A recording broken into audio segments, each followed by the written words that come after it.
StarCraft, the Terran Empire. This video is purely for entertainment and does not infringe on copyrights or laws. The rights to the novel and image belong to the original author. We do not claim ownership. Don't like waiting and want to listen to this fanfic in full now?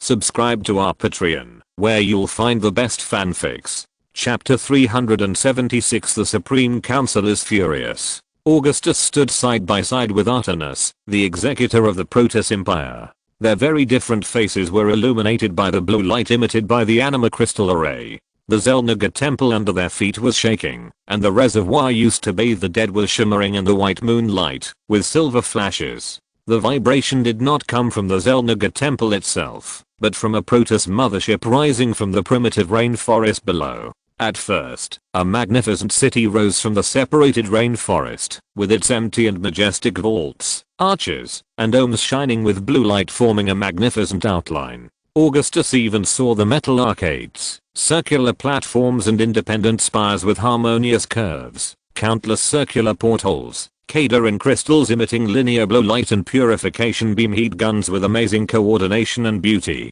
When the Protoss Empire built this unprecedented giant ship, it was as if it was building a flying city and palace. Its diameter is about 3 kilometers, equivalent to 4 to 5 new human behemoth-class battle cruisers. The mothership can activate the purification beam main gun to burn planets, and can also open the galactic vortex that devours everything, and open the space-time distortion that can stop bullets in the air and fall to the ground due to loss of kinetic energy. This mothership has been dormant here for more than a dozen centuries. At that time, it was the golden age of the expansion of the Protoss Empire.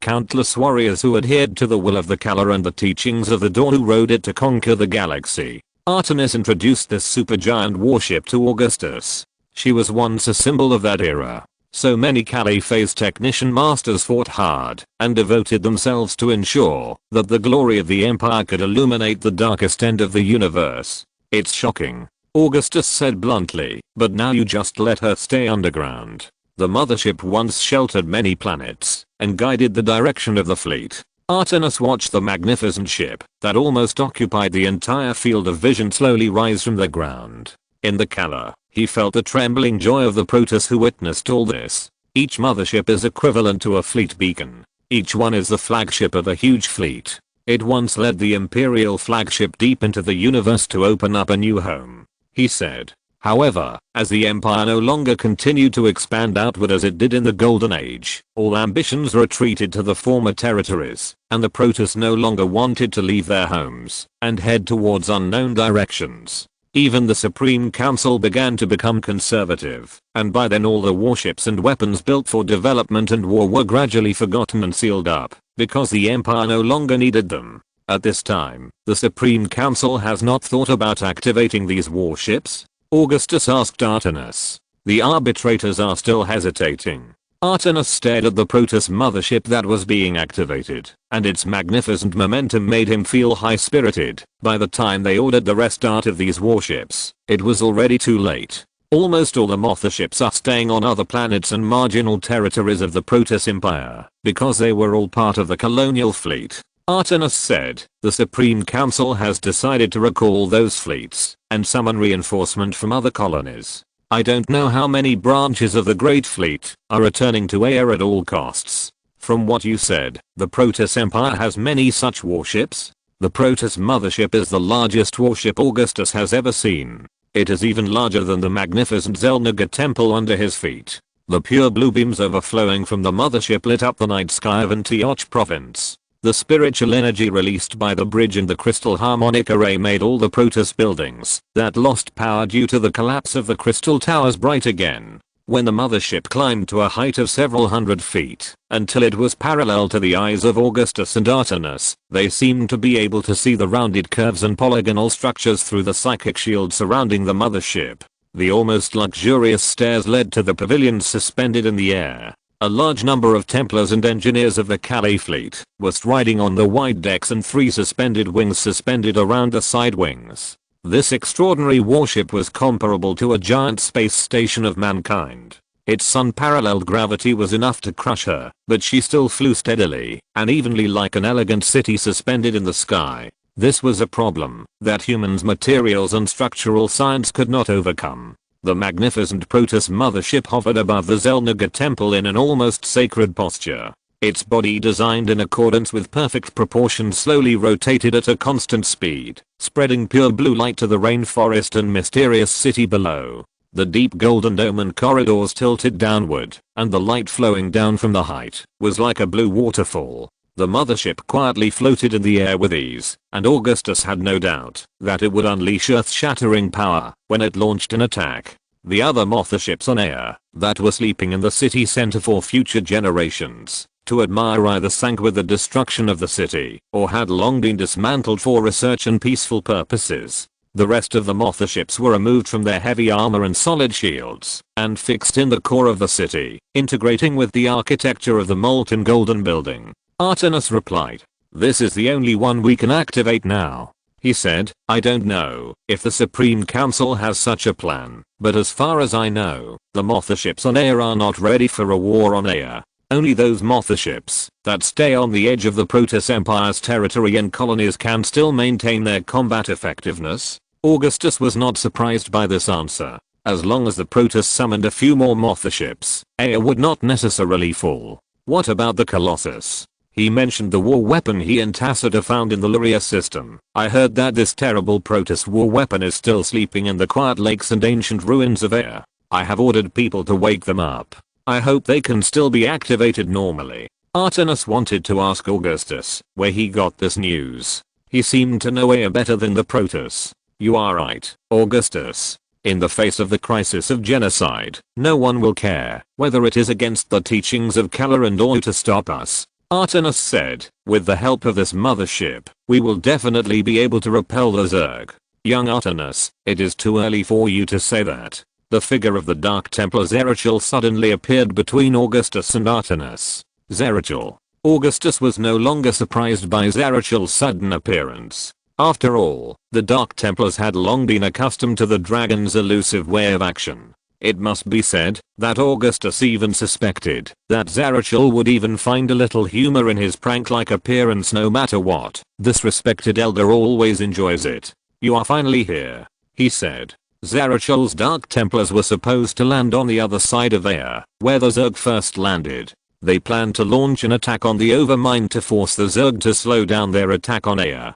"Dark Master Zerachel, I have heard from my teacher about your feats on Char. You have killed many times more Cerebrates than Templars." Artemis was obviously surprised by Zerachel's sudden appearance. If this man came to assassinate him, the young executor was very reluctant to admit that he would most likely be defeated by Zerachel's Master Blade. Even though his body showed signs of aging, Zerachel was still the most terrifying Dark Templar master to date. He was also one of the few warriors who could compete with Tacita before he mastered the power of Twilight. Fortunately, Zerachel was a friend, not an enemy. However, Artemis may have forgotten that the number of brain worms killed by the Templars was 0, and 0 cannot be used as a divisor. "I can kill brain worms only because the power we have happens to be able to restrain them." Zerachel was even more surprised by Artemis's address to Tacita. It sounded like Artemis was treating Tacita as a teacher. Tacita had always hoped that his idea of uniting the Protoss of Air and the Protoss of Shakiris could be inherited by the new successor, which implied another meaning. That is, he believed that he would die in air. "Augustus, my Dark Templar brothers encountered unexpected obstacles," Zerachel continued. "At our landing point, not only are the Zerg attacking the Dark Templar, but even the Templars want to slaughter us mercilessly. No one believes that we are here to save air. They just think we are a harbinger of death and disaster," he said sadly, "just like the crows that bring the message of death. But that's not the crows' fault," Augustus said. "Just because of the different skin color, the Templars can kill people." Artemis was angry about the fate of the Dark Templar. "We tried to attack the Overmind's location, but encountered obstacles. The Overmind servants discovered us and rushed to the Dark Templars camp one after another." Zerachel continued, "I had to order my brothers and sisters to retreat. In air, when we were moving forward on our homeland, I found an underground Xel'Naga temple." "What is that?" Augustus had long been accustomed to Zerachel's half-speaking and half-hiding way of speaking, and Zerachel himself did not realize this problem. That is the legacy of the gods. Zeratul seemed very excited when the ancestors of the Nerazim Protoss were persecuted by the Supreme Council. Adun hid them in such underground chambers. It was in this way that the matriarch Rasigul escaped the initial massacre. Maybe we can use these temples to build bases and accommodate refugees, Augustus said after thinking for a moment. Anyway, thank the gods for bringing you back to us. Artemis said, we urgently need a battle to prove to the Supreme Council that the power of the Dark Templar is indeed capable of killing brain worms. No matter how our former tribesmen viewed us, the Dark Templar will shed their last drop of blood for Aya, said Zeratul. Augustus, new military reports come from Alpha Squadron. At this time, Kerrigan walked towards Augustus with almost silent steps. General Duke and Phoenix's troops have worked together to capture the executive fortress on the border between Antioch province and Kashako. I see. Augustus nodded. Duke finally didn't say that this battle was entirely due to him, and the only use of the Protoss was to applaud. That old guy still has to have some shame. Kerrigan shrugged, but no matter what, if you want to order Duke to advance or retreat, he will definitely be able to execute it well, because he can't tell left from right. Where is the Supreme Council's army? Augustus asked Kerrigan. A reconnaissance unit reported that they have arrived near the Executor's fortress. The nearest Protoss Empire Zealot Legion is 40 miles west of the Executor's fortress. Kerrigan said, currently, both sides are trying to exercise restraint as much as possible. The military advisors of the command believe that a negotiation will soon begin. What we need to do now is to publicize the military power of the combined forces to the Supreme Council, so that they will be cautious before launching an attack on us. Augustus said, the arbitrators are not military strategists, but at least they will not ignore the comparison in military power, especially when the enemy's commander is Tacitus, the most strategic visionary in the Protoss Empire. Artemis has always been a Tacitus fan, and he also unintentionally pointed out that the Supreme Council is stupid but not blind. With this mothership, we can immediately go to the Executor's fortress through Aya's warp network. He then looked at Augustus, seeking his opinion. Well, if we can't convince the Supreme Council to unite with us to fight the enemy, then we can only use another way to convince them. Augustus nodded. Following Artemis's order, a blue beam of light was projected from the mine crystal under the mothership, shining on Augustus, and all the people were folded onto the white bridge of the mothership in an instant. Through the transparent crystal glass of the bridge, Augustus could see the vast primeval rainforest connected to the horizon. Many Protoss navigators and technicians were operating the jeweled consoles on the bridge, and their slender forefingers were like playing a piano piece. The vine-like winding column structure supported the dome formed by energy, and the golden and blue valves surrounded this extraordinary super battleship. The mothership slowly drove in the sky to charge for the jump. When it arrived above the Executor's fortress, this solid fortress city was shrouded in the smoke of war.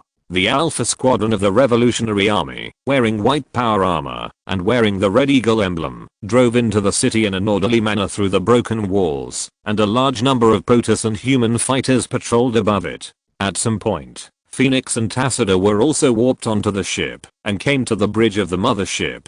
They spent more than 10 minutes contacting the Supreme Council's Parliament Hall through the mothership's communication device, and the arbitrator who appeared on the communication projection screen was no longer Alderus, whom they had seen before, but a younger arbitrator in purple robes. I saw you activate the mothership and the Colossus with my own eyes. This is a blasphemy against the heroic spirits and the teachings of Dohu. The arbitrator said angrily that Tacitus and Artemis's action of activating the mothership was undoubtedly dancing on the graves of heroes. Thanks for voting. Chapter 377. Stop the war. If Aya falls, and the firstborn of the gods are dead, what is the meaning of heritage and law? Tacitus stood at Augustus' right hand. He was dressed in the robes of the High Templar and golden blue, and his tall body was upright. This is no excuse for your repeated disobedience to the orders of the council, Tacitus. You have made mistakes again and again, and the many crimes you have committed are shameful for the most noble members of the council. The arbitrator of the High Council was still young among the members of the council, but his words and deeds were exactly the same as those of professional politicians. He still gave orders to the executive officers of the Templar class with a condescending attitude. Artemis, we are surprised to see you beside the betrayer. This is the reward for the trust of the Templars in the High Council. The Akari tribe was once the cornerstone of the Imperial army, but now they are openly rebelling. His words were harsh and aggressive. Tacita, Artemis, we once had high hopes for the executors. You once swore allegiance to the Parliament and the people of the Empire. Do you really want to make a river of blood flow here now? Hearing this, Artemis's momentum suddenly fell, while Tacita always looked firmly at the arbitrator on the projection screen. Politicians' specialty is to use the people as a shield. Augustus commented softly. A human? Leave here, this is not the place for you. The arbitrator was furious, but still pretended to be polite, and Augustus just thought he was a family disgrace that should not be made public. Respected arbitrator, you are the leader of the Protoss Empire and the guide of the Protoss, but you do not have the right to let a creature with free will leave the land under his feet. Augustus said neither humbly nor arrogantly, just as he did when facing the nobles of the creation family of Tarsinus. It seems that we are too tolerant. The arbitrator was enraged, and his cold anger turned into ice blue flames overflowing from his eyes. Did you ever think of mercy when you burned the human planet? Augustus didn't give him any face. Arbitrators, in my eyes, you are no different from cold-blooded blue-skinned lizards.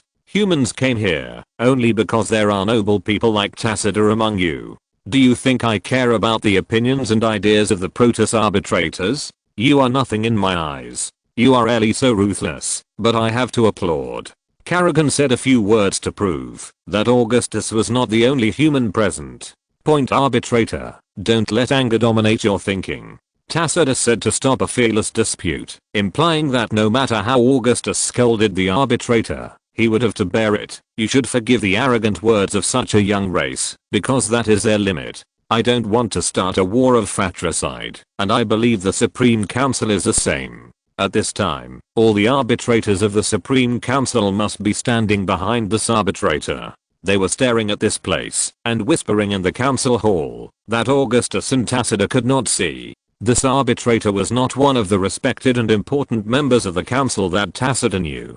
He was a young man in front of Alderus. He was just a mouthpiece to convey the will of the Supreme Council. His anger was likely to come from all the arbitrators, because Kala could make all the Protoss interact emotionally at close range. Considering that these arbitrators were even deeper into the inner network of Kala's mind than the high-ranking Templars and Protectors, and that Kala was filled with the anger and sorrow of the dead, because of the tragic situation of Air and the death of billions of Protoss, they were likely to be affected by this drastic change. Except for the anger towards the Zerg and the traitors, I'm calm, Tacita. The young arbitrator once again issued the final ultimatum in a condescending manner. On behalf of the Supreme Council, I order you again to lay down your arms and surrender immediately and hand over all the Dark Templar. The Supreme Council will re-evaluate your crimes to decide whether you are still qualified to return to the people. If that's the case, then I will not execute this order. Tacita had already anticipated this statement. At least he did not underestimate the arrogance of the council members. The Dark Templar are our indispensable allies in our war against the Zerg.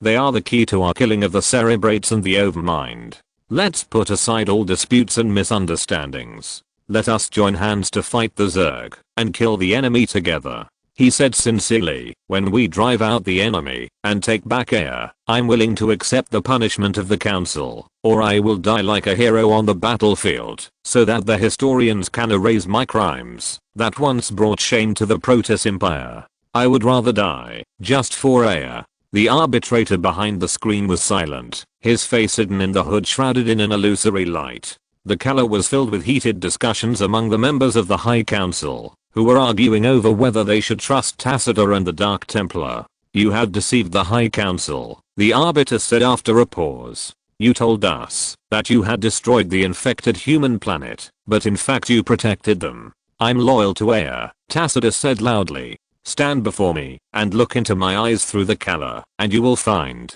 that what I say is true. I'm the son of Adun, and everything I do is for Air. Augustus, Artemis, and Zarachil all looked at their friends and teachers. Even though the Protoss had no vocal cords and throats, they could feel the other parties shouting at the top of their lungs. Arbitrator, how could you doubt the cries of a man who was willing to die for Air?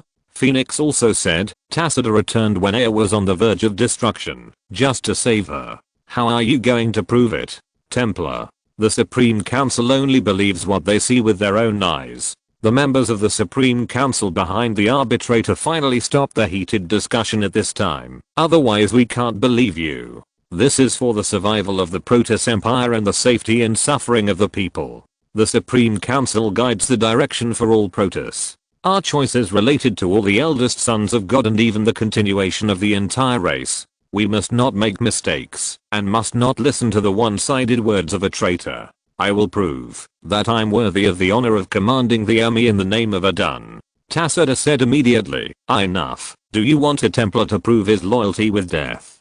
Phoenix shouted. Air is at the center of the war, and every wrong step you take will lead to her eternal damnation.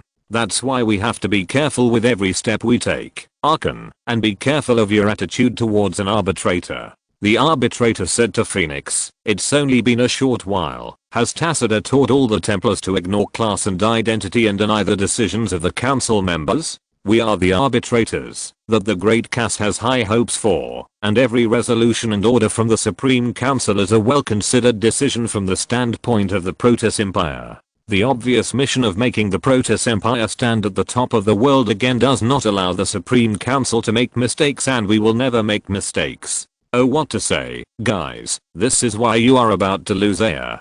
Don't say I didn't remind you. For every second you waste here, countless Protoss will be gutted and eaten clean by the Zerg.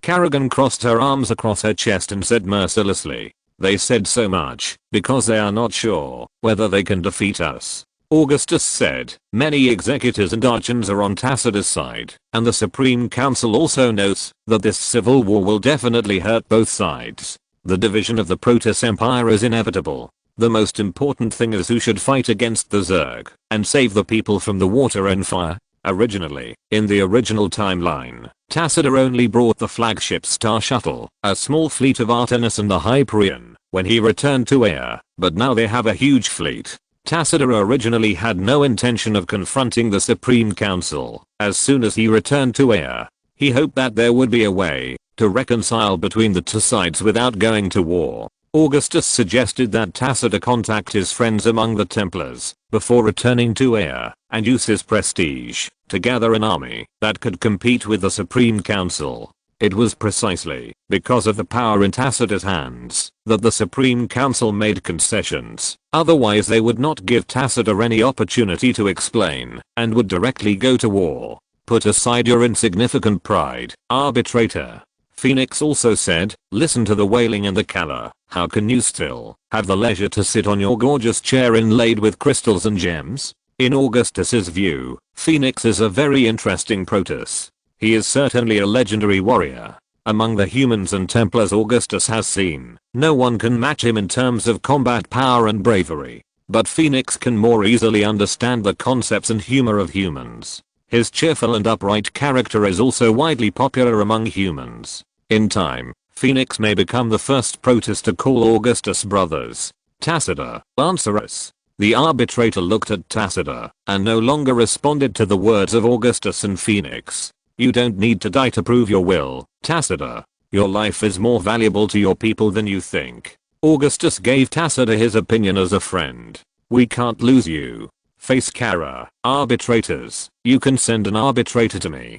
Go deep into Kara and my heart, and all the darkness will disappear in the light of day. Tacita cast a knowing look at Augustus. Tacita, if your loyalty is really worth the test, you should come to Koshika at this time and accept our questions in the hall of the council's heart. The arbitrator twisted his long neck rarely. I thought the arbitrators were not lacking in courage to face danger. Tacita knew that once he really went, he might never come back. He gradually got tired of the intrigues with the Supreme Council and was deeply saddened by the suspicion of his compatriots. Tacita has always been pure. It is because of his excess of integrity, kindness, and purity that he can never become an arbitrator. The Supreme Council is still arguing over whether to trust Tacita, which should not be the most concerned at this time. Who knows if the Dark Templar around you won't take the opportunity to corrupt the mind of an arbitrator. The arbitrator's mental voice became sharp due to his hatred for the Dark Templar. He did not notice Zarachil, who was in an invisible state, otherwise he would have already started to curse him. They can control thoughts and let corruption hit the heart. I have a better way, Augustus said when the two sides were arguing. The arbitrator on the opposite side originally didn't want to pay attention to this ignorant and powerless human, but at this time Tacitus and other Protoss around Augustus looked at him together. We all know that the Protoss Empire is heading towards a doomed defeat in the war with the Zerg. Augustus continued. Nonsense. There was a clang from the arbitrator's side, and Augustus could hardly help but suspect that the other party was slamming the table. The Zerg overmind controls all the Cerebrates and Zerg, and the Cerebrates rule all the lower Zerg. Only by killing them can the Zerg be truly severely damaged, otherwise the Zerg that continue to hatch will sooner or later devour the entire world. Augustus ignored the other party. Tacitus has long reminded you that the Cerebrates are the key, but no matter how many times the Templars kill them, they always regenerate again, he said. The arbitrator looked around, as if he was looking at his colleagues around him. You don't believe that the power of the Dark Templar can kill the Cerebrate forever and prevent his resurrection, so we will kill you. Tacitus and my troops will attack the Overmind and deal a fatal blow to its servants. Open your eyes and watch how we advance on the corpses of the Zerg. Augustus finally said, even as a human, I will fight for Aya. As we fight bloody battles, you, the arbitrators of the Supreme Council, can witness the difference between lies and sincere words behind the human and Protoss warriors. While there is still time, you can comment on the actions of the warriors under the canopy. Hurry up and save those Protoss who are suffering. We are not afraid of starting a civil war, but we never want to sacrifice loyal and fearless warriors in meaningless things and let them sacrifice in vain. If the opposite side was the federal parliament of the Terran Federation, Augustus would never say so much. He would only say, gentlemen, let the blood flow here. We don't need human help. The arbitrator's response came in an instant. I believe that the arbitrator's judgment on this matter is highly consistent. At the beginning, the Supreme Council trusted Tacitus without reservation. Even if Tacitus violated the orders of the Supreme Council, the arbitrators chose to believe what he said without much hesitation. The suggestion that the brainworm must be killed to deal with the alien Zerg until the brainworm was resurrected under the sharp blade of the Phoenix Army. Like you said, we will not doubt a warrior who fought bloody battles to defend his homeland.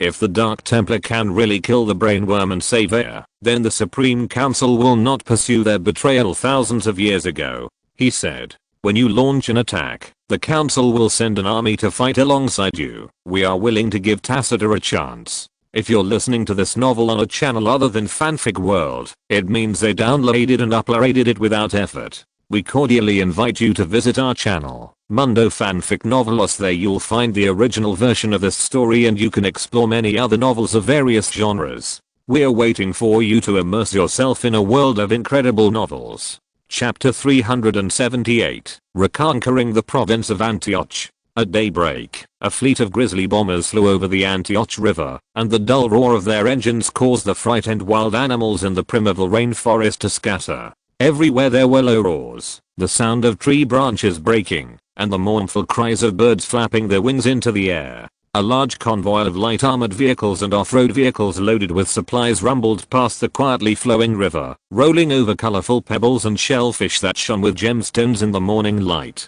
Sarah Carrigan neatly inserted the dagger in her hand into the brain of an Ilbanga tiger, and then used her Mind Blast ability to detonate the brains of two other Omara predators that had strayed into the marching column and rushed towards Augustus. The two giant predators that were once regarded as gods by the ancient Protoss fell to the ground with a bang, and blood flowed from their huge mouths and three giant eyes. As Augustus looked away from a portable holographic projection, Corporal Faraday, standing beside the marshal, had already pulled out his blaster pistol and smashed the head of a Meru lizard.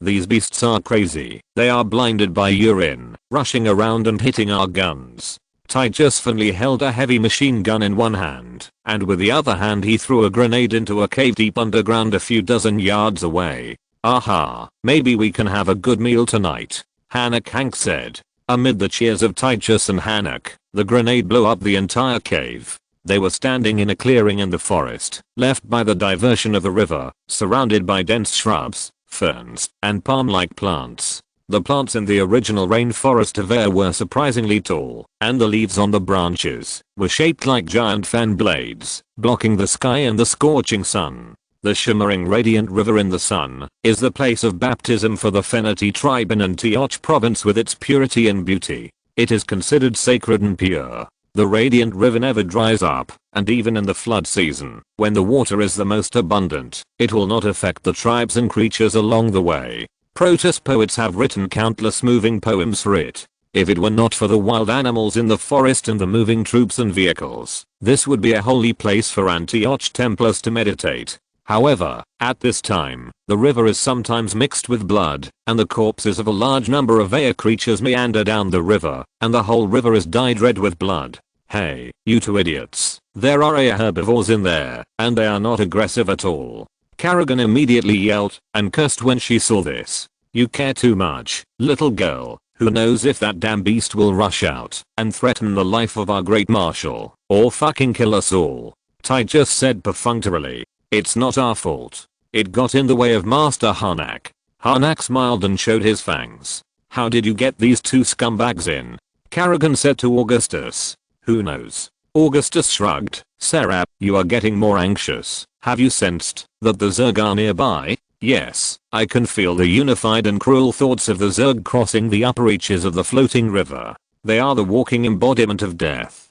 Kerrigan said, I can seem to hear the Zerg's will buzzing in my mind. Your perception of the Zerg has become more and more acute. I hope this is a good thing. Augustus turned his attention to the battle map projected by the holographic projection in front of him, paying attention to the location information of each unit. The Revolutionary Army deployed at least 150,000 army, marines and engineering troops on Antioch, with a large number of vehicles and fighters, even more than the total number of troops deployed by the Terran Federation and the Kel-morian Combine on Sigma Prime during the Guild War. These troops were marked on the entire battle map according to their numbers, and they moved slowly on the map, generated in real time based on data. Part of the army was stagnant due to the obstruction of the attack, but no battalion level or above troops had been completely defeated. Air is now full of dangers. The Revolutionary Army, far away from home, has no troops to replenish for the time being. Therefore, the casualties caused by the Zerg and other losses caused by non-combat attrition such as diseases have become Augustus' biggest headache.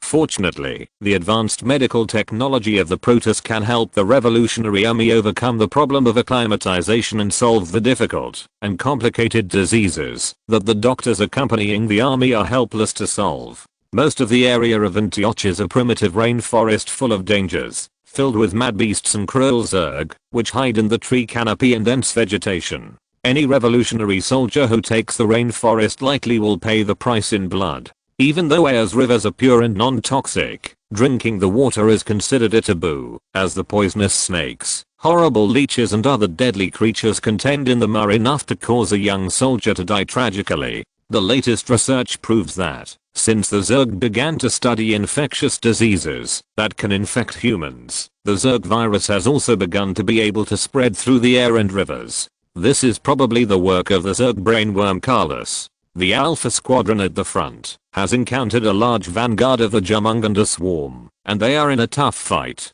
He then ordered in the channel through the encrypted communication device, let Lundstein's troops go to support them immediately, and they will get the support of Phoenix, the Grand Archon of the Protoss forces. Keep moving forward, and capture the Jumunganda's secondary main nest. The entire spider web covered waters of the floating river basin will be ours. The Jumunganda are the first Zerg swarm to invade the Kaprulu sector, and they are also one of the largest swarms.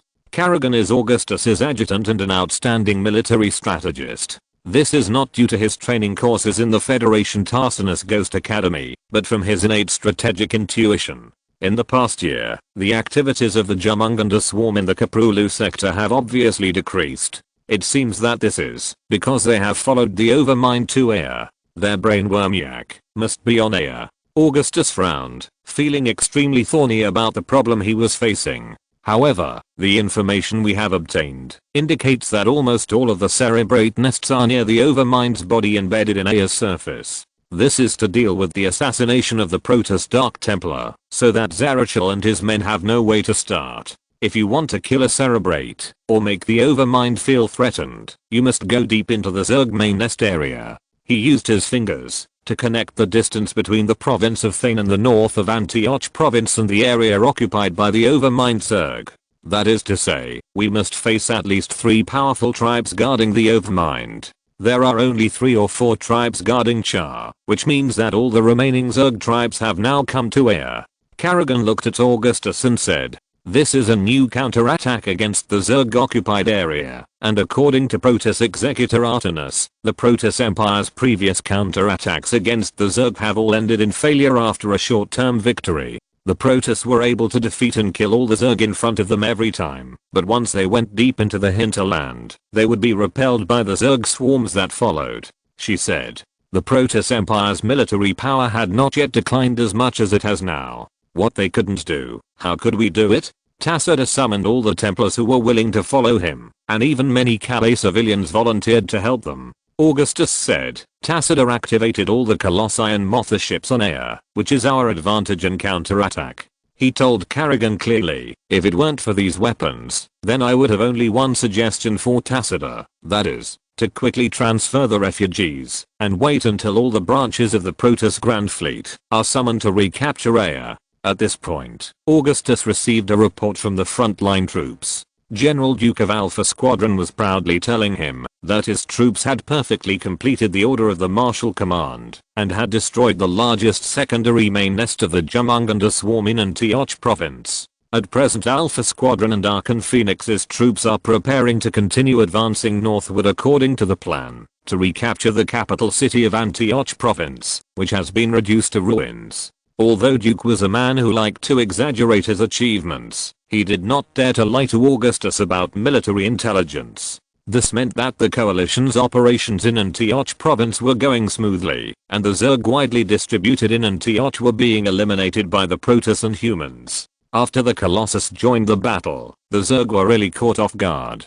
At the same time, the Zerg were also very confused. Since the Protoss had such a powerful weapon, why didn't they use it before? I say, the Protoss base camp was attacked by Zerg, and we don't have enough time to watch the show, so there is no need to help these aliens fight against the Zerg.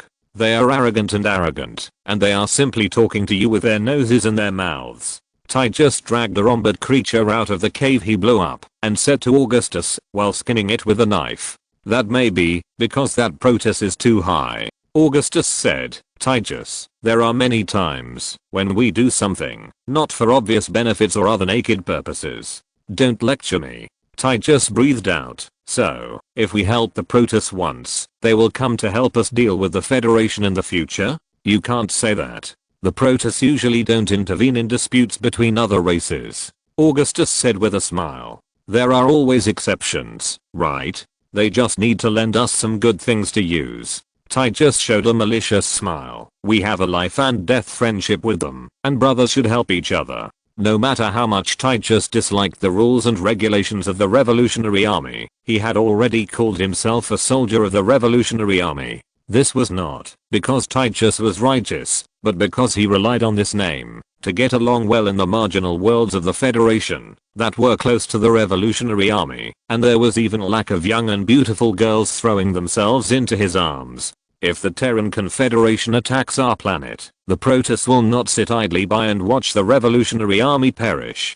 Karrigan said, "If Tassida succeeds the Supreme Council to rule the Protoss Empire, then the Protoss Empire and us will always maintain excellent diplomatic and cooperative relations. You should be able to imagine that such cooperation will involve many aspects, not only helping the Protoss, but also helping ourselves.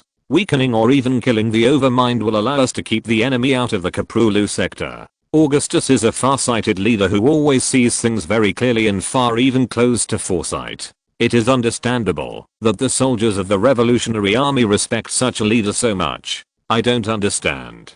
Harnack has always been a red-haired boy with novel ideas. If that's the case, do we have to kill those people in the Protoss Council? In any case, it's very disadvantageous for us for the Supreme Council to continue to be in power. Augustus nodded and said, "They issued the order to burn the human planet without hesitation. Who knows if these bastards will do something else in the future? Something's going on. Zerg appeared at the 3 o'clock position. Karrigan suddenly said, "Protect the Marshal." Tychus, who was still chattering just now, immediately stood up, and Harnack, wearing heavy firebut armor, and Faraday guarded Augustus one after another. "What are the people on guard doing?" Harnack shouted. "Shitting? Gentlemen, pull up your pants and shoot the hell out of here. It's not their fault. It was the Neda swarms that brought these Zerg."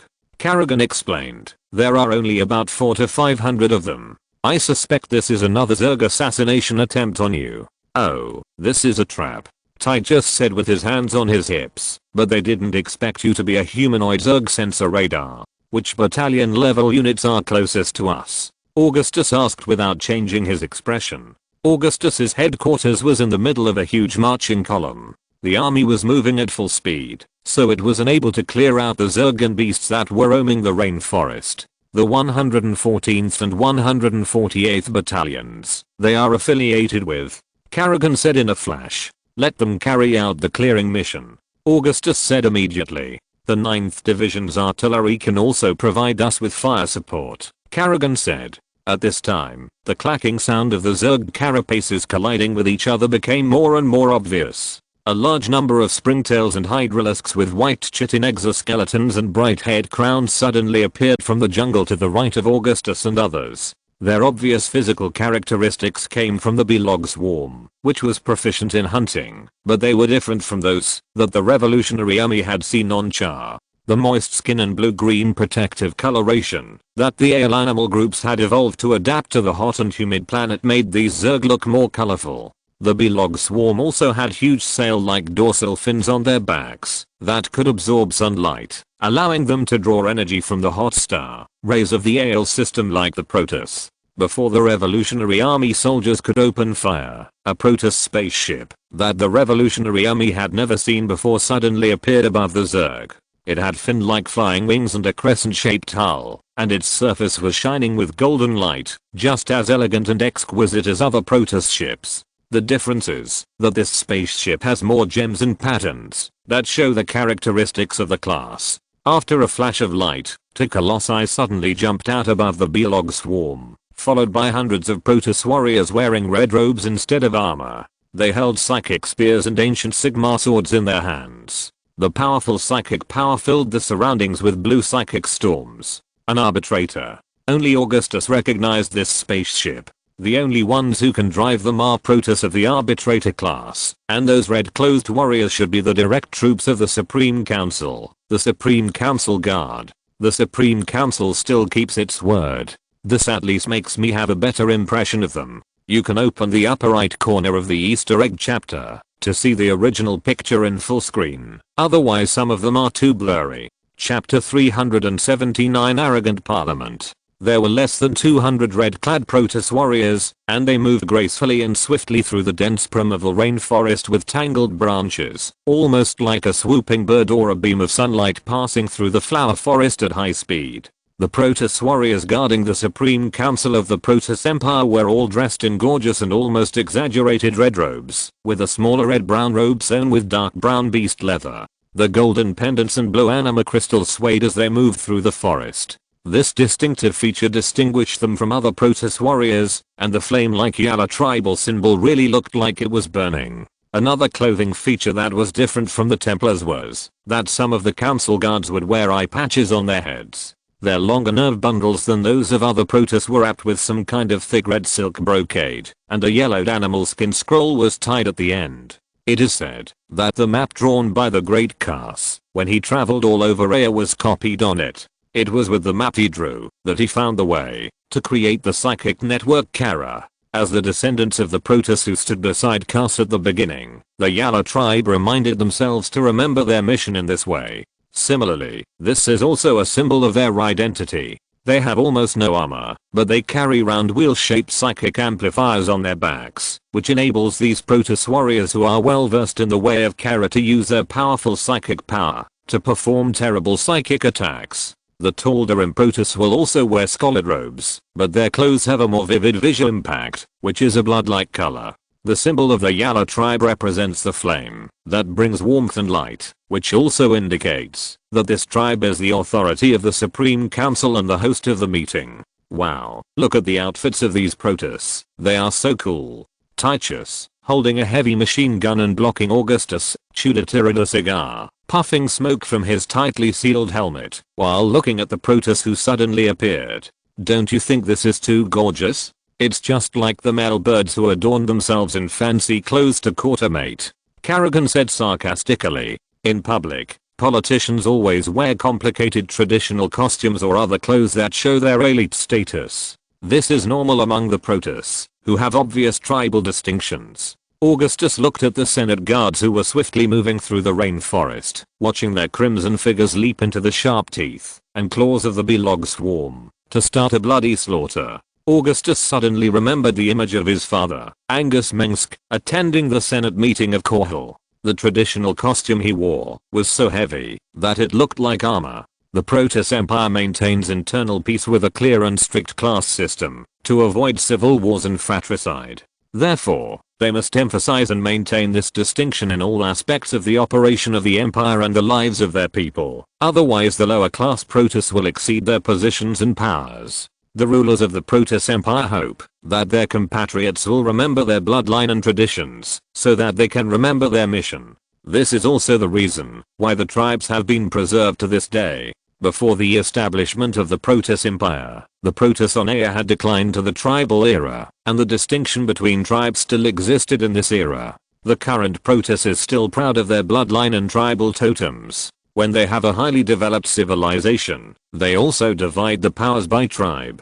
The Era Protoss, they are one of the youngest among the Protoss tribes, but they firmly grasp the right to speak in the Protoss Empire. Augustus continued to comment, the Era Protoss is arrogant and indifferent. They will do anything for the survival of Kara and the Protoss Empire. Another arbitrated tribe, the Cyric tribe, once gave birth to great figures like Cass, but they are indifferent to politics and military affairs.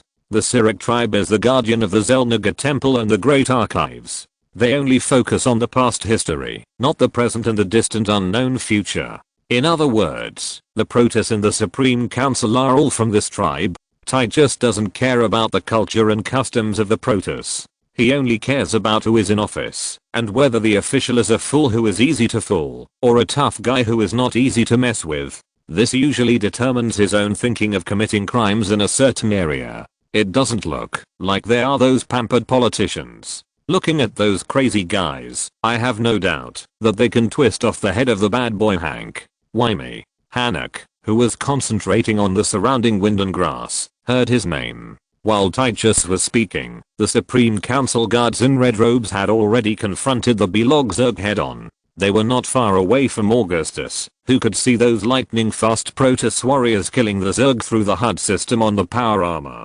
A Yala tribe warrior, who was covered in a robe, used the unstoppable psychic blade in his hand to cut open the head of a Belog Zergling, and then turned around and used a sharp elbow to smash the front snout of a Hydralisk, causing the monster that was about to attack from behind to let out a sharp howl. The blue-green flames in the eyes of the Protoss warrior became more brilliant, causing the psychic energy that was surging around him to stagnate and take shape.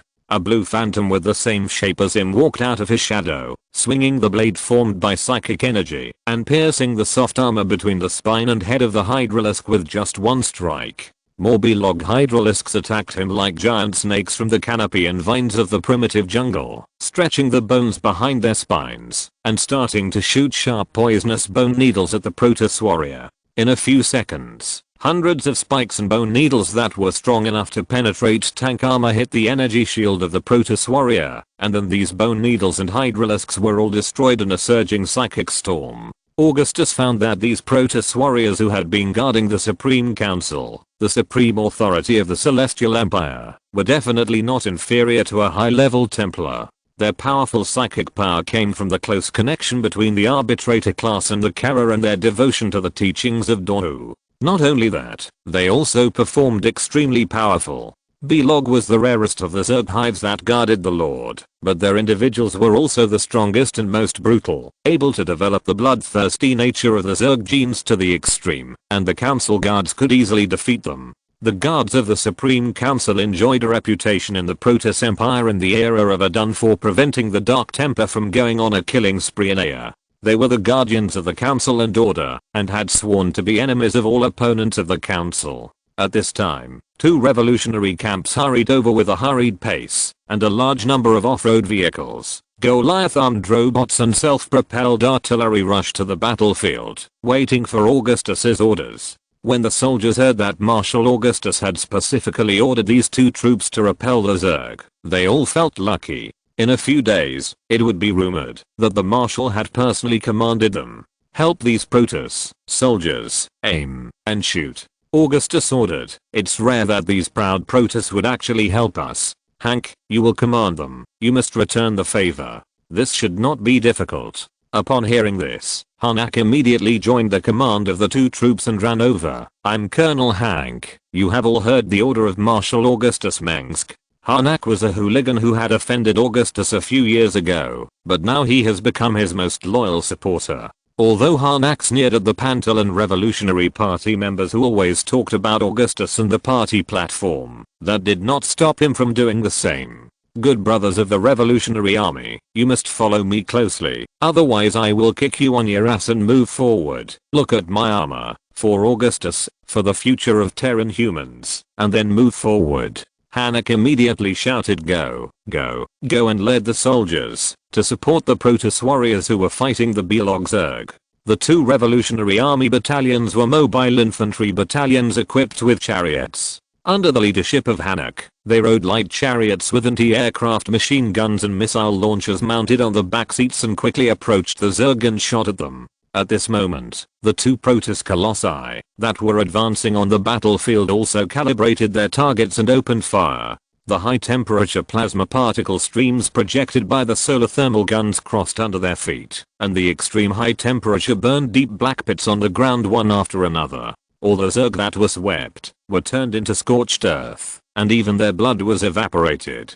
Even though the Belog Zerg was extremely fierce and tenacious, it was only a matter of time before they were defeated by the joint attack of humans and Protoss. Come on, guys. We have to keep moving forward after we get rid of these bugs. Karragan said to the revolutionary soldiers who were coming from other places. Wait, something seems wrong. Those Protoss seem to have turned their spearheads against us. The sharp-eyed Titus suddenly shouted.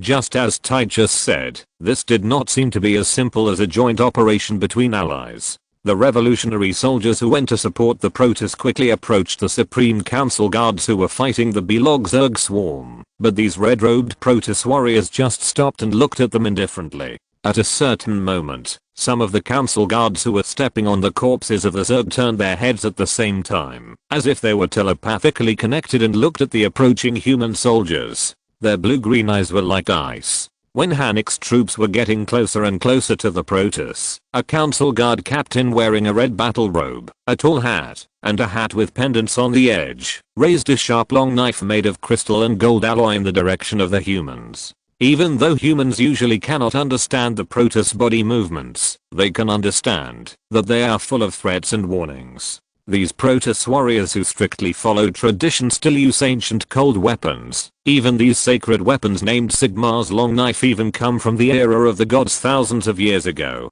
Their toughness and sharpness are also better than many weapons of the current Protoss Empire. With the help of psionic power, they can easily cut off the shells of the Zerg and the hard bones under the neck. The proud Protoss warrior could have used telepathy to ask the humans to retreat, but he just used an ancient Protoss Kalani language to say a motto that is said to come from Cass. The Supreme Council will never make mistakes, and the Supreme Council is always right. I don't know, Augustus, but it seems that these Protoss were not originally here to help us. We just happened to be within the warp field of the Protoss Arbiter. Karragan's voice suddenly became urgent. Augustus, I can feel their thoughts and wills coming like waves. Order the warriors to stop and don't get close to them. Hank, stop.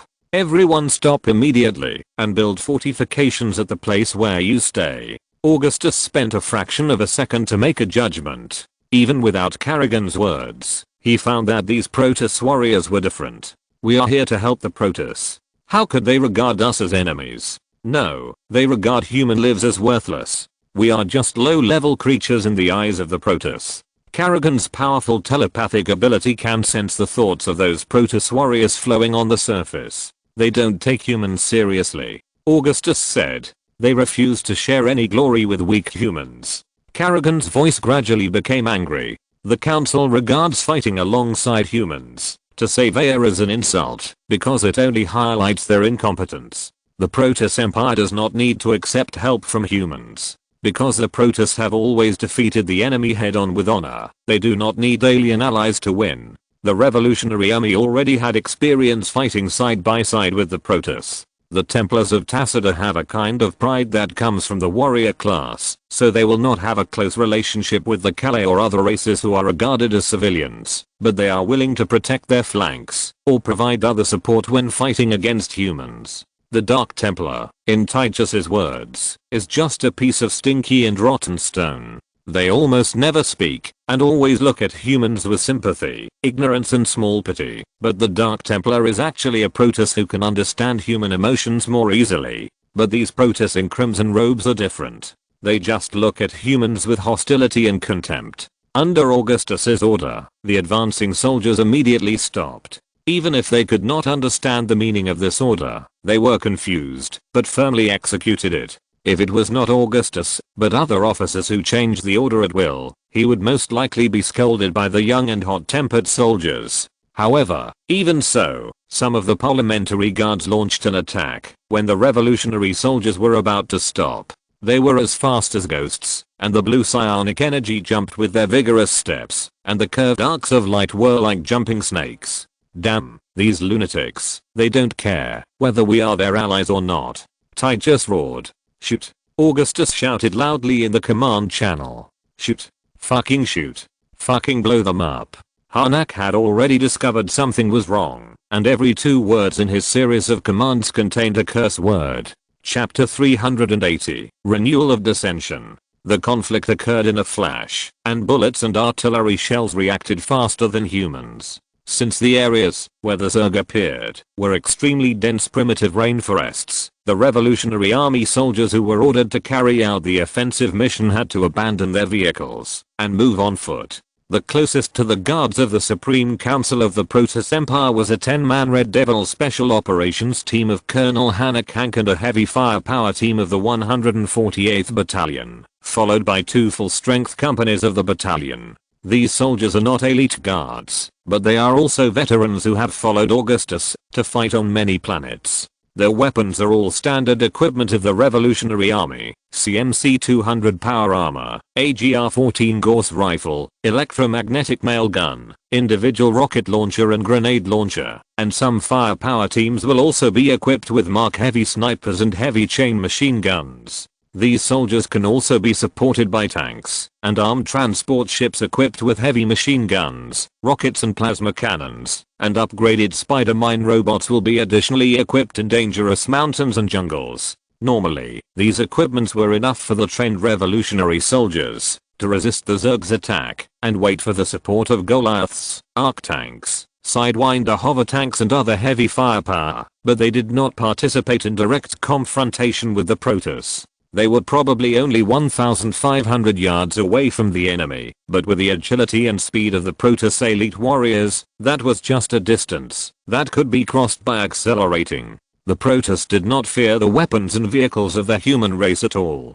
They could defeat the Zerg from the front with ease, and the same was true for the human race. Augustus's order to the soldiers to stop and build defenses on the spot had a certain effect. Their tense nerves had long been prepared to resist the impact, but the Protoss's attack was still too sudden, too fast and too dangerous. Most of the Supreme Council guards were concentrating on destroying the Belag Zerg in the jungle. Only about 10 to 15 Protoss warriors launched an attack on the Revolutionary Army, which was nearly 100 times their number. With the help of the psychic shield, the rain of bullets could not hurt them at all. These Protoss warriors, dressed only in red robes, broke into the Revolutionary Army's ranks in the brilliant psychic light, mercilessly bringing destruction to the inferior races in their eyes. These warriors, who represented the authority and military power of the Supreme Council of the Protoss Empire, possessed psychic powers that were even more powerful than those of the high-ranking Templars. Their noble arbitrator bloodline allowed them to be closer to the glory of the Kala. At this moment, Augustus could only see the light reflected from the soldiers' helmets in the sun, the flames of their guns, and the shining storm brought by the psychic explosion. Under the command of Anak, the soldiers launched an emergency salvo, and all machine guns and rockets fired at the same time. The Goliath-armed robots that strode towards the most critical area also tried their best to provide support. The dense sound of Gauss rifles and grenade explosions proved the severe challenges faced by the soldiers. Self-propelled artillery and arc-light tanks also provided support to the 2 battalions from the flanks, and the screams of artillery shells filled the sky above the rainforest. A large number of soldiers were dispersed by the Protoss, who were like entering an unmanned space. Bullets and shells were either stagnant in the air or bounced off by psychic shields. The communication channel was filled with the screams of soldiers' power armors being crushed by psychic energy. The fighting method of high-level psychics is by no means as simple as rushing into the enemy camp and cutting the enemy's head with psychic blades. The spiritual power they have, tempered with the care for centuries, can give a great impact on the human mind, and the actual psychic attack is enough to tear the armor and annihilate everything. Unlike conventional wars that humans have seen, these Protoss warriors can also use the defects of human weapons to launch attacks in a very short time when fighting against humans, such as using willpower to block the spark plug of a rifle, or bending the barrel of a human cannon to make it explode. In the Revolutionary Army's boot camp, soldiers will also receive simulated training when fighting against the Protoss, but no matter what kind of training, it is extremely difficult for humans with a numerical advantage to win when facing the Protoss, not to mention that these parliamentary guards are the elite among the elite. So a few Protoss can break through our defenses? Titus had a clearer and more comprehensive understanding of the combat power of the Protoss high-level seekers. Their destructive power was no less than that of a heavy bomb. What's going on? We came to help these Protoss deal with the bugs, but they turned around and killed them. The enemy is encountered in the Mish River basin of the Floodlight River. All combat outposts, mobile forces, jungle rangers and all the army in the area are gathering to me. Augustus kept talking in the command channel. Notify Antioch Starport. I need them to transport a batch of anti-psychic forces. Quickly. Damn it, they won't even think this is a violation of the Covenant, because these bastards don't treat us as human beings at all. Karragan took over Titus' words. Titus, take my guards and ghost agents to kill those Protoss. Augustus looked at Titus fondly after giving the last order. I'd be damn glad to do it, but I mean, as you wish. Titus had been wanting to roll up his sleeves and do his best, but at this moment, the rude man began to worry about Augustus' safety. But what are you going to do? When he was in the Federation Army, Titus would never say such a thing. He would only say that you sent me to the front line, so what the hell should I do? Don't worry about it, Titus. Augustus's face under his helmet was not very good. His loyal soldiers were constantly dying, and the bravest were buried one after another in the meat grinder of war. If this turned into a rout, it would be even worse. What are you going to do? Kill them? Karragan said as Titus led a marshal's guard to leave. Leave no one behind. Augustus replied, we must return this blow, hit them in the face, and pay blood with blood.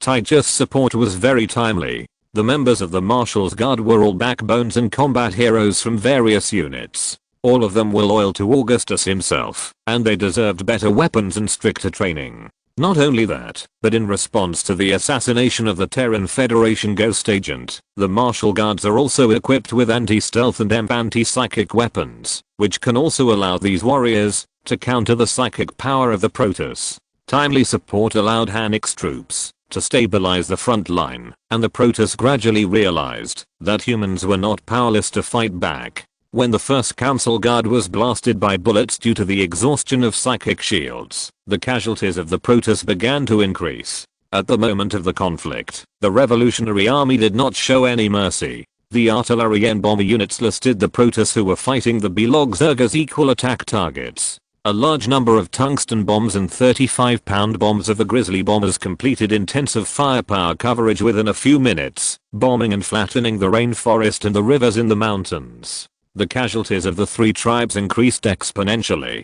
The marching order was cancelled, and more Revolutionary Army soldiers were gathering here. If this Protoss army continued to stay here, they would be surrounded. The human counterattack also attracted the attention of the Council guards, who immediately mobilized more guards and even a Colossus to destroy humanity, not caring who caused this unnecessary war. The Colossi guarded by the Council were not the ones unsealed by Tacitor, but the guard giants from the heart of the Protoss Empire Council. They were completely different from the Colossi with slender mechanical feet, and were giants carved into the appearance of Protoss. These giants dressed in ancient armor used some incredible crystal matrix technology as energy, equipped with solar heat guns and psychic shields, and were also weapons of war that could destroy the world. Even in the most critical moments, the Supreme Council did not activate these colossi, because of tradition and arbitration from centuries ago. But after seeing the terrible power of the colossi of Tacitus' troops, even the most stubborn and law-abiding members of the Supreme Council remained silent at the meeting to activate the colossi.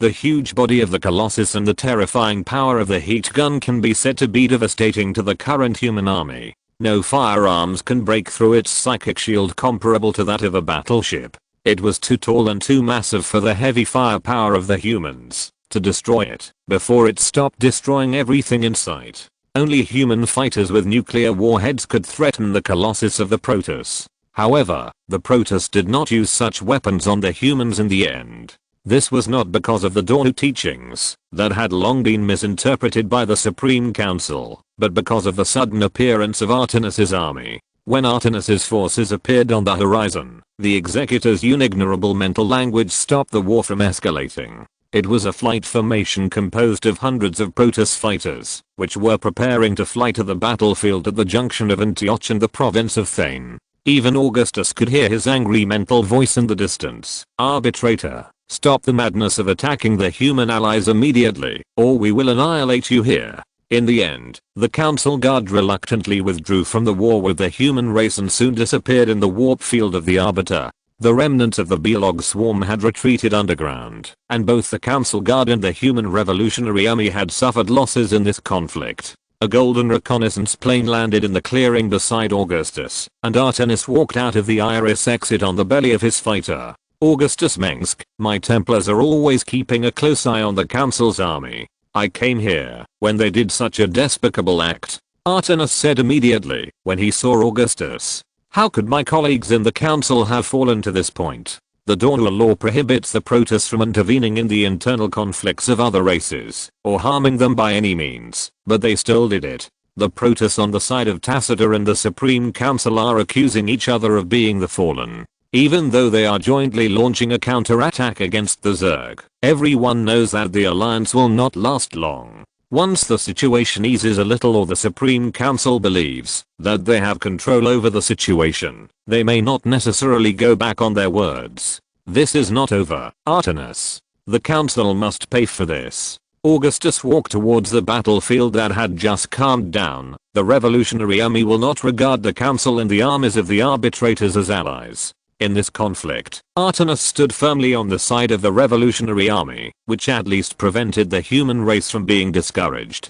The Council may not care about this, but I swear they will pay for it. I will not plead for my compatriots, Augustus. Artanus followed Augustus and said, "I just hope that we can still fight side by side as we did in the past." Although this matter had nothing to do with Artanus, his heart was still sad for the trauma that his compatriots brought to humanity. "Artanus, if the council had half of your sincerity and humility, this matter would be much easier." Augustus walked towards his soldiers who had just been fighting with the Protoss, noting that the casualties of the soldiers were far beyond his imagination. "It's not just that my soldiers died because of them, Artanus. I only understand one thing, that is, the Supreme Council is not trustworthy." Augustus walked for a long time, and Artanus followed him.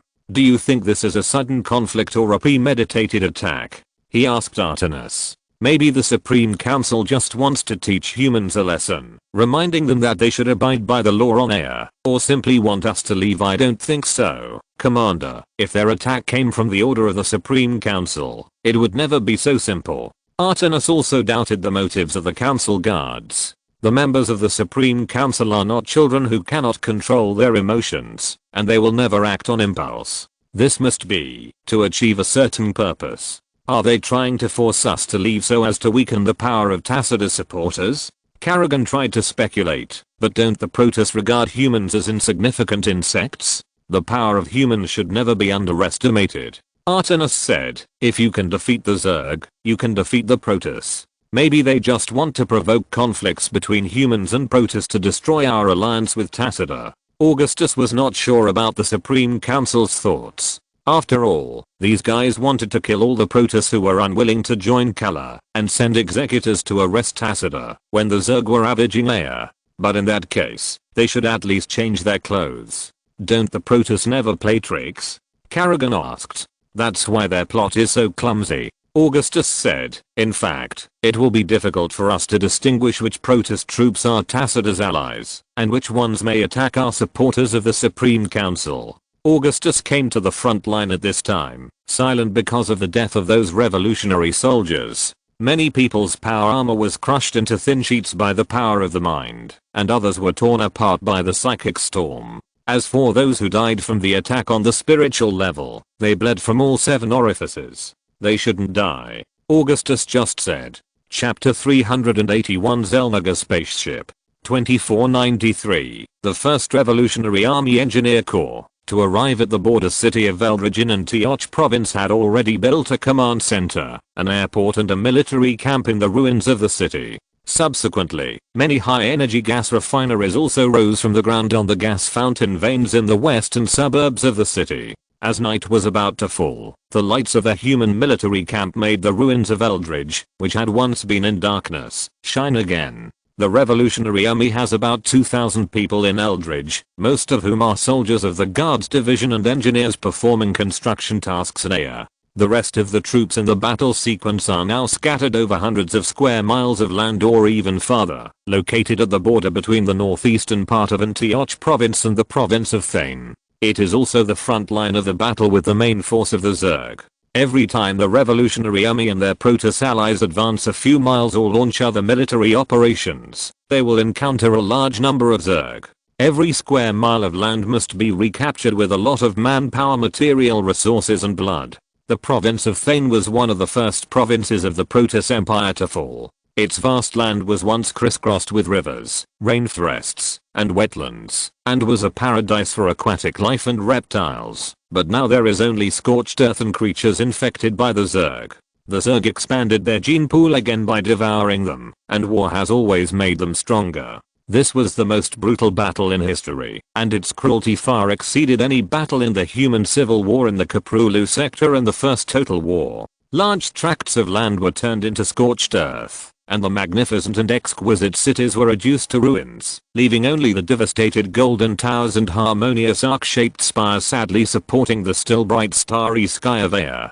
Compared with the front line where fierce fighting is always going on, Eldridge is much safer and calmer. The Revolutionary Army's Marshall Command Center was also moved here, and hospitals, heavy factories, supply stations and other buildings also rose from the ground. At the same time, Eldridge Airport is also an important location for the Revolutionary Army in Aea's synchronous orbit, to deploy troops to the surface of the planet. Every once in a while, new soldiers arrive at Aea on transport ships, and are ready to fight at any time. When night falls, the signal lights of Eldridge Airport have been lit, and white smoke lingers in the busy airport runway, parking area and hangar. A new batch of soldiers walk onto the docking platform that has been charred by the tail flame of the thruster through the gangway that has just been lowered. Under the stern shouts of the officers, they line up with their backpacks, waiting for the lecture and the next order that may come at any time. The recruits are all wearing CMC 200 power armor painted in gold and red. These old armors come from the Kel-morian Federation. Augustus purchased them in bulk from Moria Prime before the Federation absolutely banned foreign arms trade.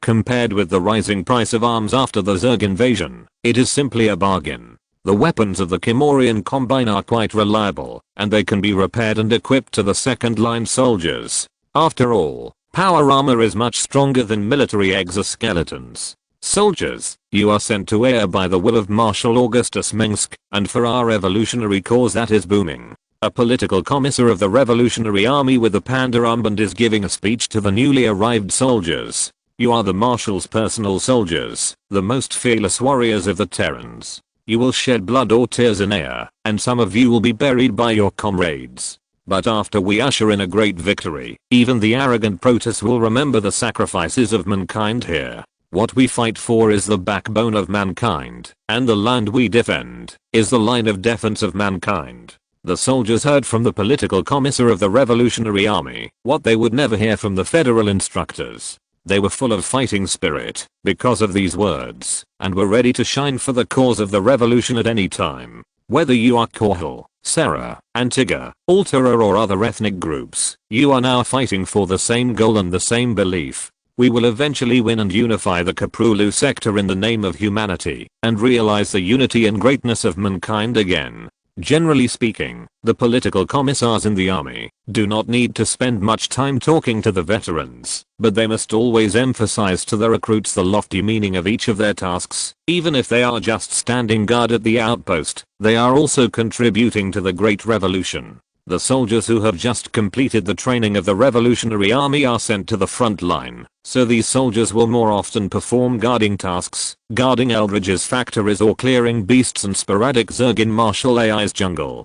Because the Zerg's fungal blanket has deeply infected AI's land and cities, someone must carry oil tanks to clean up the fungal blanket clusters and mutated ugly moss skins near the base. For the recruits, this is much safer than facing the Zerg directly. The tasks in the rear are equally important as those in the front line. There are always people who have to drive to transport supplies and guard the supply routes. If a new recruit has enough confidence in himself, he will undoubtedly ask to be sent to the front line to get honor or medals. I have been informed that the new recruit battalion will carry out an underwater dredging work on the central lake of Eldridge. At the end, the political commissar of the Revolutionary Army, who looked not much older than the new recruits, paused. Report, sir. A young soldier with a portrait of Augustus Mengsk painted on his armor said, after getting permission from his superior, maybe I heard it wrong. Someone told me that the front line is bleeding and sacrificing, but we are dredging the river here? I don't think it makes any sense. This is a young man with dark skin. He is from a backward tribe of Haji. Like other new recruits who decided to join the Revolutionary Army to fight against the federal government, he came here for faith. For those who live in a muddle-headed way and think that this life is nothing more than this, the new ideas brought by the Revolutionary Army are like a ray of sunshine piercing their dark lives. We are here to kill bugs or deal with the Protoss, not to play in the water. Private First Class Goyle, this mission is of vital importance, not in its superficial meaning. The political commissar of the Revolutionary Army just said, looking at his cheap Antigua electronic watch, this is no secret. Our mission is to dig out the Xel'Naga spaceship under Lake Eldridge, which is said to be the magnificent ship that once carried the Xel'Naga to Aya. They are now sleeping under the mud at the bottom of the lake. Is that a great weapon? The young soldier asked. Maybe. But according to the Protoss, those spaceships can carry tens of millions of people. The Protoss Empire used these spaceships left by the Xel'Naga for colonization, and later they were recalled as holy relics. He said, this is Aya. No one will be assigned to a useless position, sir. Another female soldier reported, Lieutenant, I request to join the Antigua Legion in the front line immediately. I'm just a lieutenant. Many people have more power than me, but I'm the only one who can refuse your application. The political commissar replied immediately. What's going on? I just heard that someone here is going to the front line. Just as the soldier was about to continue speaking, a young, playful, and lively voice came over. Colonel Mirahan, salute you. The political commissar of the Revolutionary Army and the soldiers immediately saluted the visitor. Okay, I think I can transfer this child to my legion. Mira's bright pink hair has always been a prominent feature of the Revolutionary Army. She is certainly young and beautiful, but anyone who knows her will not regard her as a woman who can be pursued. Very good, my desperate men. The Revolutionary Army soldiers are lacking some people who can do great things. Follow me, baby, you will have endless bugs and Protoss to have fun. Ha ha ha ha. But, the political commissar of the Revolutionary Army is a serious and earnest Umoyan. He was a Umoyan volunteer who volunteered to go to the battlefield of Korhal's independence, and has been a loyal follower of Augustus since then. It turns out that the charm of the Revolutionary Army Marshal is not only popular with men and women, but also applies to other humans and any intelligent species. But what? No, no, no. Mira's way of speaking was different from the officers that the Revolutionary Army political commissar had seen, whether they were the ostentatious soldiers in the Umoyan National Defense Army or the revolutionaries who always talked about revolutionary ideals. Mira Han was more like a jumping cat. She was sometimes even a little neurotic, so that others could not keep up with her way of thinking. No one disliked this cute soldier whose military style was tougher than that of a tough guy. She was deeply trusted and valued by Marshal Augustus, so much so that she was even considered his sister. Colonel Mira Han, Mechanical Sergeant Kiralina Davis can join the battle now. Please send me to the most dangerous place. The female soldier opened her helmet, revealing beautiful eyes and golden hair. She was the daughter of the nobles of the main star of Adona. You'd better pray that the Zerg don't find a little tail. Mira also responded to him. I came here to meet Marshal Augustus Mengsk. You are lucky to meet me. I will return to the front line soon, and I will be able to have fun then. She walked to Davis and whispered, it's really bad luck. When Mira was patting her belly and laughing like a female man, a hurried revolutionary soldier and a team of engineers with puzzled faces hurriedly passed by Mira. They were all wearing the dark blue uniforms of the Revolutionary Fleet soldiers and were sent here when they were short of manpower. Matt Horner is now temporarily serving as the captain of the revolutionary transport ship Cormorant. He is on a mission to transport military supplies, but he didn't want to meet the person he least wanted to meet. However, Mira Han immediately smelled Matt's scent, and her Matt Horner sensor radar took effect. Oh, pony, why are you always avoiding me? Wait for me. Then don't. Matt was terrified, as if there were a dozen Zerglings following him. Mira Han and her guards quickly followed the bereaved Matt and left, leaving Davis and the political commissar looking at each other in bewilderment. What should I do? Davis asked. Wait for her to come and ask for people. The political commissar shrugged. She won't forget you. Mira Han is resolute and decisive. She always keeps her word. I hope that won't take too long. What are you waiting for here? The excavation of the Xel'Naga spacecraft must be completed as soon as possible. Marshal Augustus strode over with his guards at this time. The man's face was frozen with seriousness and cold determination. Yes, Marshal. The political commissar of the Revolutionary Army saluted immediately. At night, the coalition forces of the Revolutionary Army and the Protoss were still fighting a decisive battle with the main force of the Zerg in the central part of the province of Thane. Once the coalition forces won there, the next target would be the vast area where the Zerg overlord descended. Augustus was still paying attention to the front line, waiting for the latest developments there. These Xel'Naga spacecraft were just one of the things the Revolutionary Army was doing at the same time. They would use these huge spacecraft to transport and concentrate refugees. Even though the Xel'Naga ships are older than the Protoss Empire, they are still usable. Xel'Naga technology seems to have a magical power. If it is not forcibly destroyed by external forces, it will never be damaged by time. Even the wounds can heal like flesh tissue. These Xel'Naga ships are priceless treasures. The Xel'Naga technology and fleet cores contained in them were once the grand blueprint for the Protoss to build their huge fleet. Augustus also received a generous gift from Tacita. That is, after the end of this battle, if the humans want, they can keep these military ships that may be larger than the mothership. The coalition must make progress in the war against the Zerg, otherwise they will sooner or later be devoured by the Zerg that are constantly hatched from the hatchery. The Zerg of Jumunganda, Garlander, Belog, Behemoth and Shiamat are the most powerful hives in the swarm, and at the same time, there are a large number of unnamed brainworms scattered all over Aya. The Protoss losses in this war completely ended the remaining glory of the Protoss Empire's golden age. The huge fleet that looked down on the galaxy was destroyed. So many Protoss died in this catastrophe, causing the Protoss Empire, which already had a sparse population and extremely low reproductive capacity, to suddenly lose strength. In contrast, the Zerg were not feeling well either.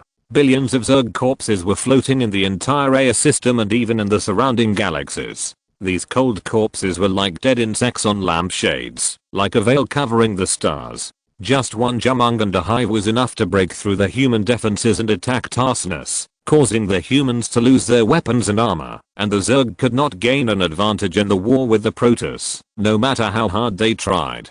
Currently, the coalition is deploying a large-scale army to the anti-Otfan front. the Proto-Sakuri, Sagoth, and Fenachil tribes that support Tacita, as well as the Protoss Templar forces that secretly provide support to the legendary Executor, are also gathering in the area, simply because they heard that Tacita is going to launch a counterattack against the Zerg and retake the lost territory. Wait, are you Korhal Davis? Augustus saw Davis with his helmet lowered on the way to the command center. Yes, Marshal, it's an honor to see you here. Davis saluted immediately. How do you remember her? Kerrigan next to him asked suddenly. I remember everyone. Augustus didn't realize there was anything wrong with this. What's the matter with the twin sisters of the Tarsinus Cusinus family? Chapter 382 Eldridge. The Cusinus family? Hearing this name, Augustus immediately became alert. I have seen their heir Milo Cusinus, who has perfectly inherited the family's stinginess and greed. Jimmy and I both think he is very dangerous. I'm talking about his sisters. Kerrigan did not want to discuss this topic anymore. Then you are mistaken. Lockham Cusinus is a man, and the twin sisters are just a rumor. Augustus began to seriously recall that he had met the members of the Creation family at the banquet in Tarsinus, and he inevitably thought of the young Nova Terra and the beautiful Antonio Tagore. Are you talking about the beginning of the alliance of the Creation family? The Cusinus family has always wanted to annex the Terra family, and the first step is marriage. The Terra family has only one daughter to marry, that is Clara Terra. She claimed that she would only marry you in her life, and Tarsinus almost turned the world upside down for this. Kerrigan gritted his teeth and said, impossible. Augustus shook his head. Although we only met once, I think Clara Terra is a woman who likes to pursue power and money. She will only marry a man who stands at the top of the world instead of love. Isn't that you? Corporal Faraday's words caused Augustus and Kerrigan to glare at each other. I'm just a traitor. Augustus shook his head and said, well, let's stop here. We'll talk about Tarsinus when we return there later. When he felt Kerrigan's grey-green eyes staring at him, his expression became more serious. Now, soldiers, take action. We are racing against time. When Augustus waved his hand, the soldiers of the new recruits replacement battalion standing on the open-air platform of Eldridge Airport immediately ran towards the bus parked beside the runway. I hope that, when I see you again, soldiers, you will have become an excellent soldier and revolutionary fighter, Augustus said to the soldiers who were leaving. Marshal, I won't let you down, Korhal Davis said to Augustus as she followed the team to leave. I'm witnessing the rise of a new star. Augustus watched the soldiers leave to carry out their missions, then turned around and walked with Kerrigan to the command center of Lake Eldridge. Sarah, I thought you didn't care about the past, he said. I don't care, Kerrigan said, but you know, I don't get along with bitches. In theory, I won't advise people to be magnanimous. Augustus thought for a while and said. Kerrigan was very wary of beautiful women approaching him, considering that she had never loved anyone since she was 5 years old and had lived in conspiracy and killing from beginning to end. Augustus no longer complained about her excessive caution. The command center of the Revolutionary Army was located in the western suburbs of the city of Eldridge, among the magnificent Protoss buildings. But now, these once exquisite buildings either collapsed or were burned black in the overload or backlash of the crystal matrix, leaving only fine crystals scattered like jewels. The road leading to the command center crosses a primeval forest that was preserved during the construction of the city. It is an endangered species of aya tree that towers into the sky. It was once cut down by the Protoss in the tribal era to build arcs to escape the flood. Now, only the blackened and shrunken huge trunks are left. Then there is a light bridge across the tributary of Eldritch Lake, a map of air released in StarCraft I in 1999, which means Weird Lake in itself. This magical blue light bridge uses huge Kadarin crystals as energy, which can automatically project a rainbow-like physical energy bridge across the river. The river water flashes bright white in the moonlight and flows calmly under it.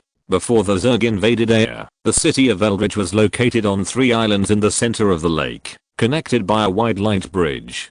Clusters of Aya happy trees were interspersed between the eye-catching towering golden buildings. The green plants and trees covering the islands are winding paths. Blue streams and quiet paths connect the pure and transparent bright blue crystals and rippling rivers. The floating platforms floating in the air are also shaded by trees, and birds and animals roam between the waterfalls. It is these magnificent bridges that once connected all the buildings in the city and even the sky, and the platforms and tractor beams that weave the sky of the city that make the Protoss city shine brightly and magnificently at night. After paying homage to the revolutionary sentinels guarding the entrance of the light bridge, Augustus walked up a spiral staircase with great artistic tension.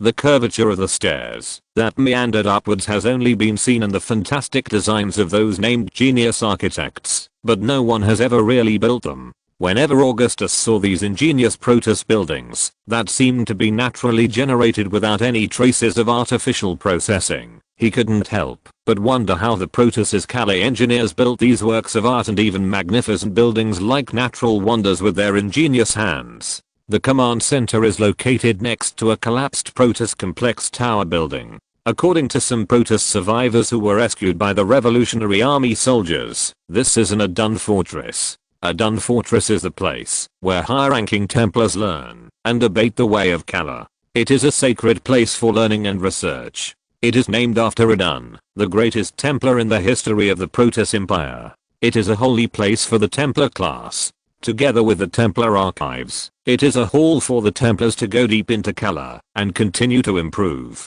Eldridge's Adun Fortress is the most famous one in the entire area, almost as famous as the Templar Academy in Villeray. The magnificent Adun Fortress overlooks the Eldridge Lake below. The wide lake is as calm as a mirror. The tranquility and indifference can dispel the restlessness of those who come here, so that they can focus on the way of Kala without distraction. For a long time, there have been many masters among the high-ranking Templars of Eldrick. They are as introvert as the all-embracing Eldritch Lake, and when they fight, they are like the hurricanes that appear in the strong convection weather of air. But when Augustus came here, Eldrick, which was once a picturesque place and a place for gods, had long been reduced to ruins, and the Templars there were nowhere to be found.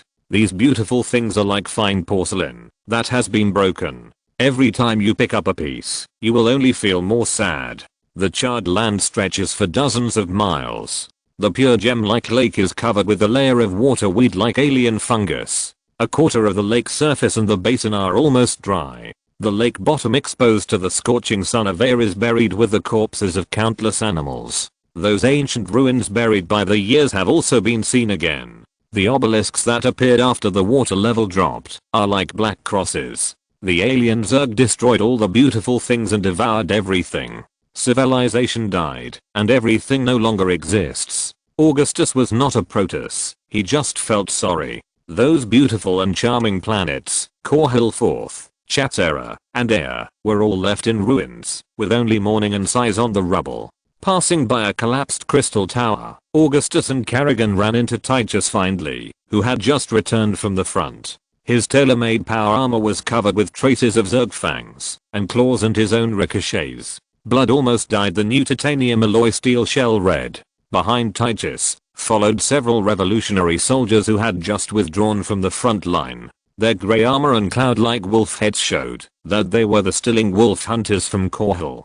These bloodthirsty warriors have been with wolves for generations, guarding the vast hunting grounds of the Mengsk family. As an elite force, they would be transferred back to the rear, either because the losses were too severe to have to withdraw from the battlefield, or to perform more important tasks. Good evening, Augustus, what exactly did you call us here for? Titus Findley was holding a huge skull from a hydralisk in his hand, which was obviously a trophy he got from the battlefield.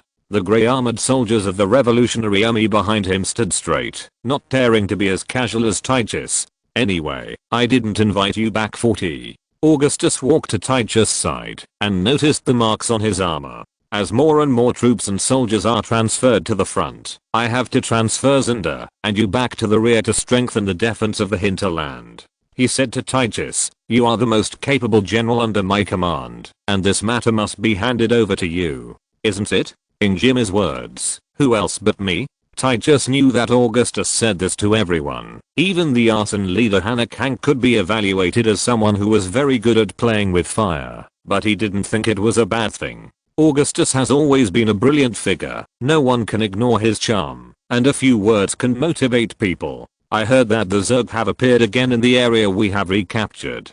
Ty just touched his butt and said, I thought that the fire had burned all these beasts clean. It turns out that it was not burned clean enough. Augustus said, the Zerg may have appeared behind us through their underground tunnels throughout air, and the brainworms are not stupid people who only know how to ram into the strong defenses of humans and Protoss. Right now, some of the Zerg from the Fenris and Beelog nests that appeared in the rear through underground tunnels or air routes are interspersed in numbers of hundreds to 1,000, causing great damage to our supply transportation routes and mining areas. At the same time, these Zerg are also proficient in decapitation tactics, and even know how to retreat after one strike, which keeps our warriors in a state of constant tension and launches a fatal blow when the soldiers are most tired. Never underestimate the wisdom of the Zerg.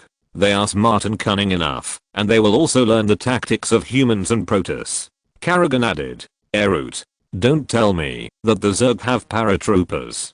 Ty just lowered his helmet and raised his eyebrows. This is not fair. The Flying Overlord is the Zerg's transport plane, and you have also seen the Prince of Blades Gabriel Tosh riding a Mutalis. Augustus shrugged and said, the Zerg are bugs, but it would be a big mistake to just treat them as bugs. Well, it just so happens that the cigars and whiskey I brought are not enough. Ty just yawned. His scarred face twisted into a ball, his eyes were bloodshot, and the fierce eyes seemed to come from a beast. The rangers sent by Raynor poured all my whiskey into the vultures as fuel. What's going on? These bastards, if it weren't for their superior's face, I would have pressed their butts on stones, to rub out fires, to ignite the engines of those broken cars. Why did I get a report saying that it was you who hid several boxes of wine in the fuel to get away with it? If those cars could still be driven, you really don't know how many people you would have killed. Augustus was immediately furious. This shameless thing dared to complain first.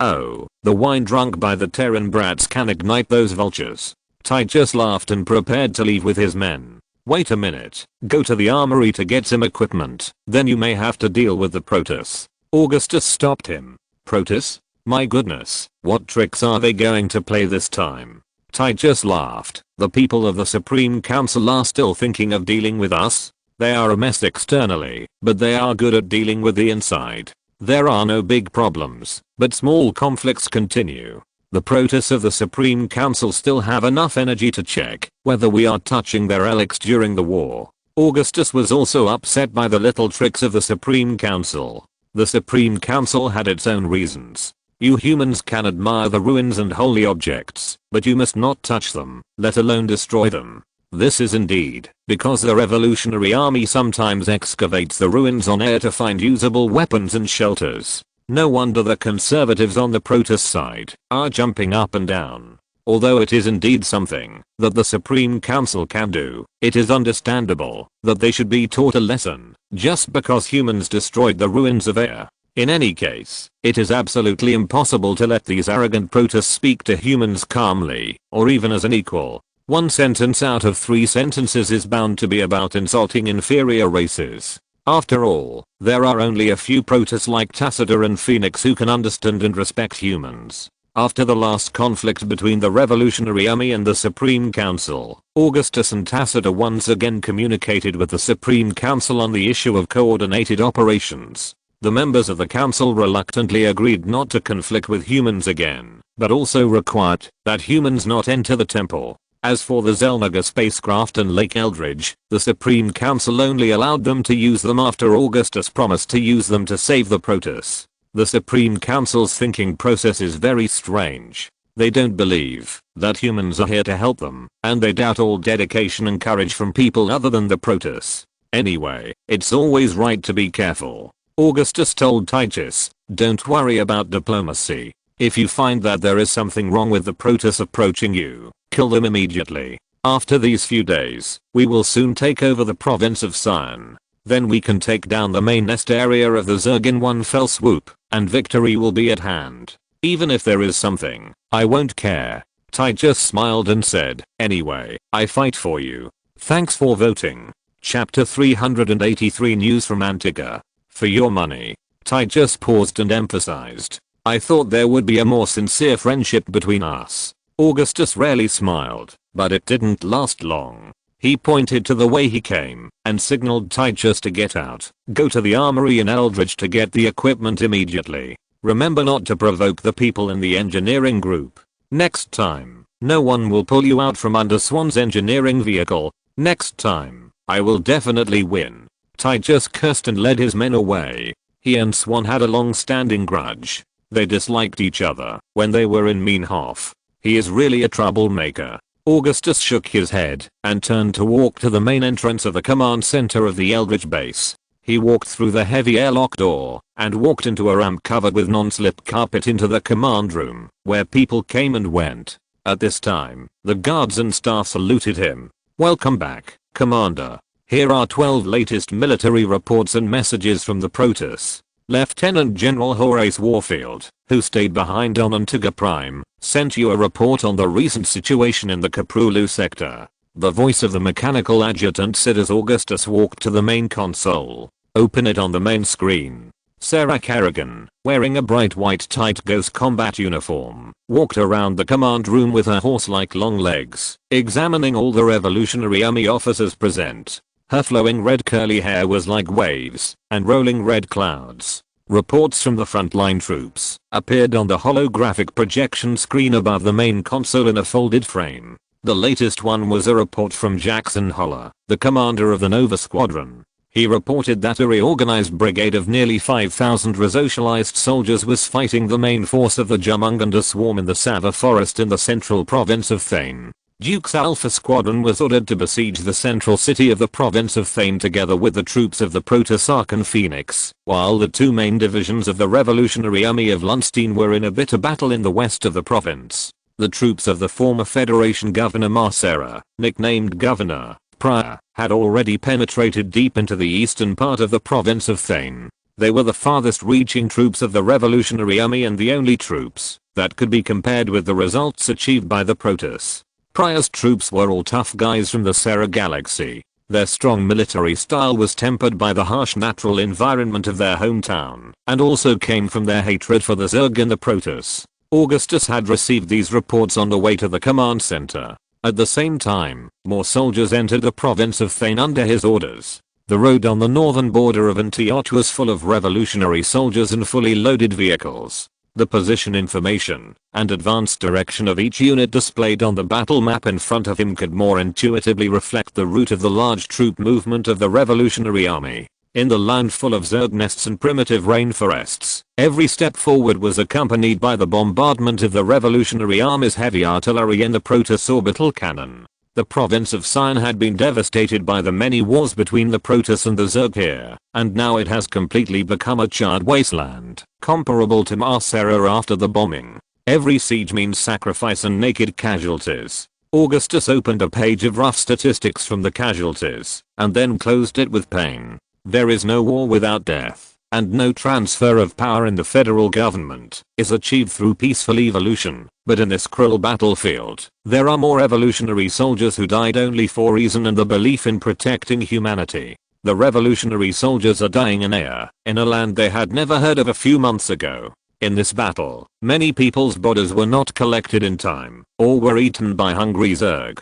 But even so, no one thinks that the sacrifices in the Battle of Air are meaningless. Just like the United States of Umajan strongly supported Korhal's rebellion, once the Protoss were completely defeated, the humans who lost their allies would have to face the wrath of the Zerg.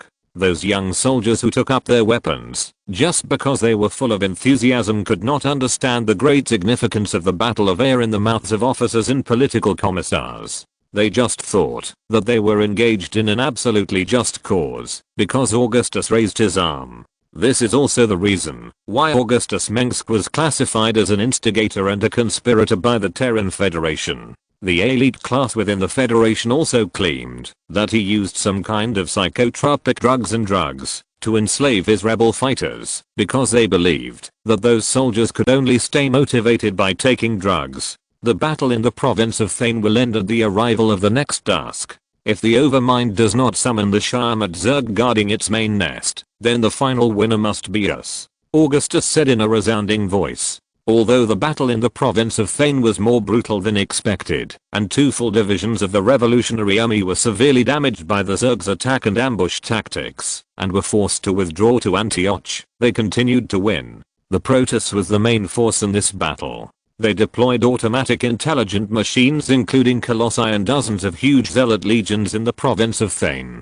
Most of the Protoss warriors of the Templar warrior class of the Protoss Empire launched a GD counterattack under the leadership of Tacita, which they called the War of Redemption. With the participation of many ancient war weapons, the Colossi, the Protoss army was able to suppress the Zerg again on the main battlefield, after being severely damaged. The heat guns of the Colossi deployed on the battlefield were quite powerful, and could severely damage the dense formations of the Zerg. Fire has always been the most effective weapon against them.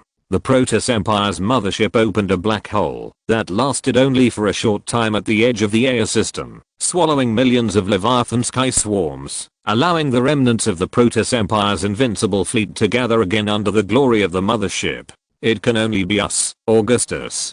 Kerrigan could feel the surging emotions under Augustus' calm appearance. I hope Warfield has brought good news. Augustus opened the report sent by Warfield from the Antigua Prime star system.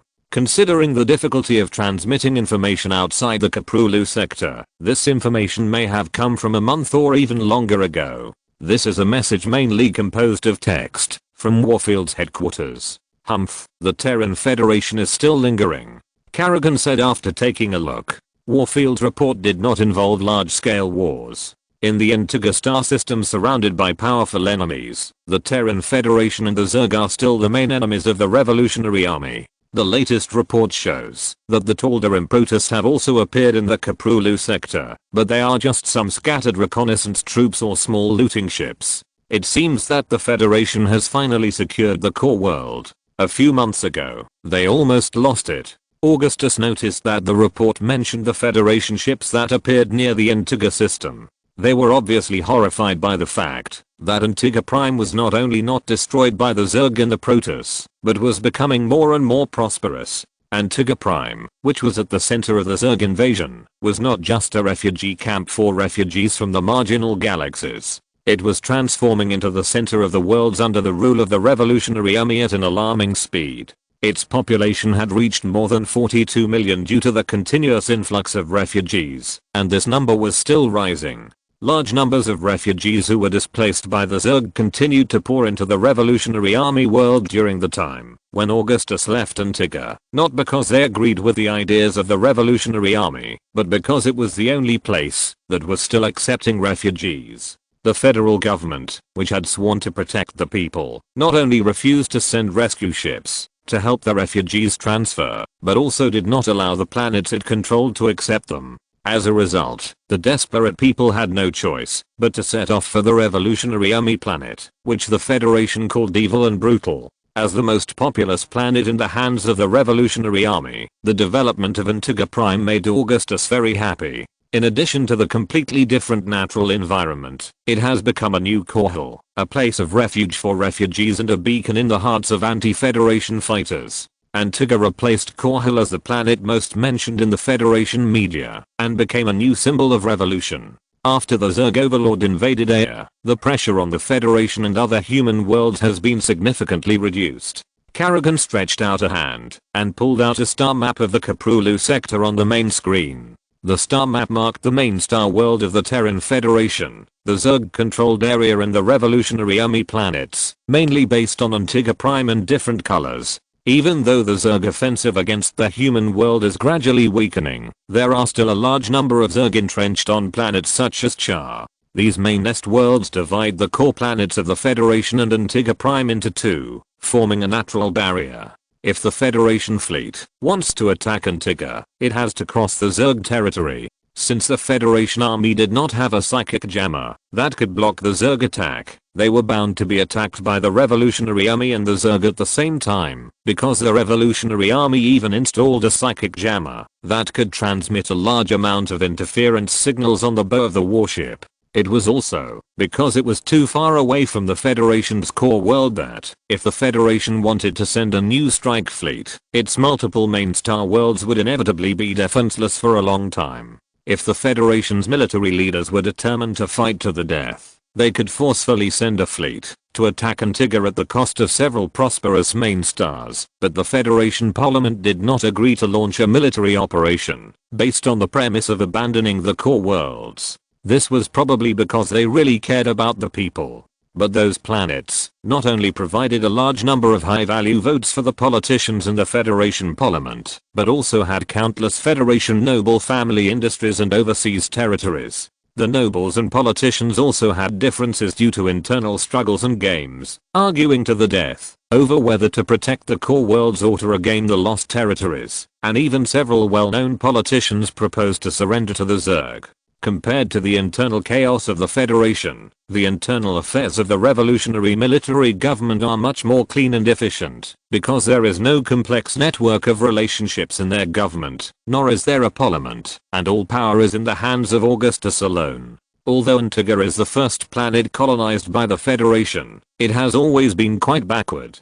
Fortunately, it is also the place with the most resistance movements, and there are no deep-rooted traditions in the ruling class of the Federation. The rule of the plutocracy and the aristocracy is extremely weak here. It is precisely because of this that Antigua, as an open and rising place, has ushered in the biggest transformation in nearly 2 centuries. It won't be long before Antigua will become another climax in this revolution, Augustus said, putting his hands on the edge of the console. The Terrans will soon know how happy people live under the control of the Revolutionary Army. No, this is not enough. We must implement new systems on more planets. Augustus also received more news about the planets controlled by the Revolutionary Army. The mines of Marcera have been rebuilt, and new mineral deposits have been discovered on its sister planet Chatsera. The Revolutionary Army's rule in Altera, which is rich in high-energy gas, has also been consolidated.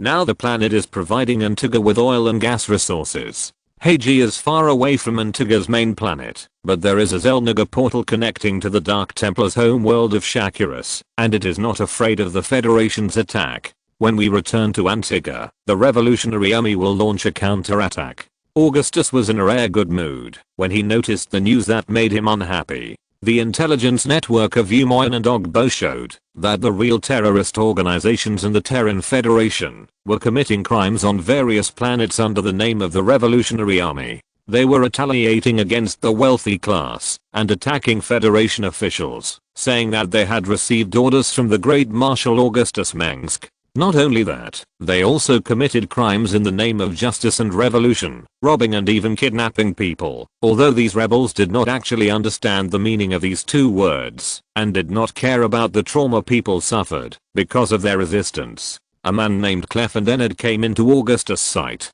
His subordinates were losers from all walks of life and desperate outlaws. Now, Denard's followers are assassinating high-ranking federal officials in Tarsus, claiming that it was the will of the Great Marshal Augustus. But Augustus knows nothing about this man. The Federation is falling apart due to more and more rebels, which is certainly a good thing for the Revolutionary Army, but those rebels will not obey Augustus's command. Some people just treat the revolution as a business, to seek money and other things.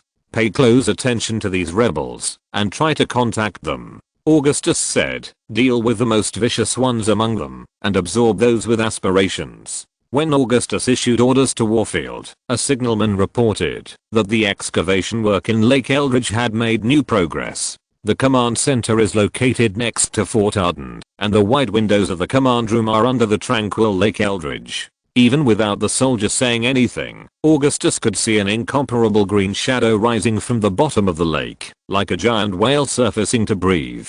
Good job. Augustus looked at the lake and realized that the size of this spaceship might be even larger than the Protoss mothership. How did Swan start the Zelniga spaceship?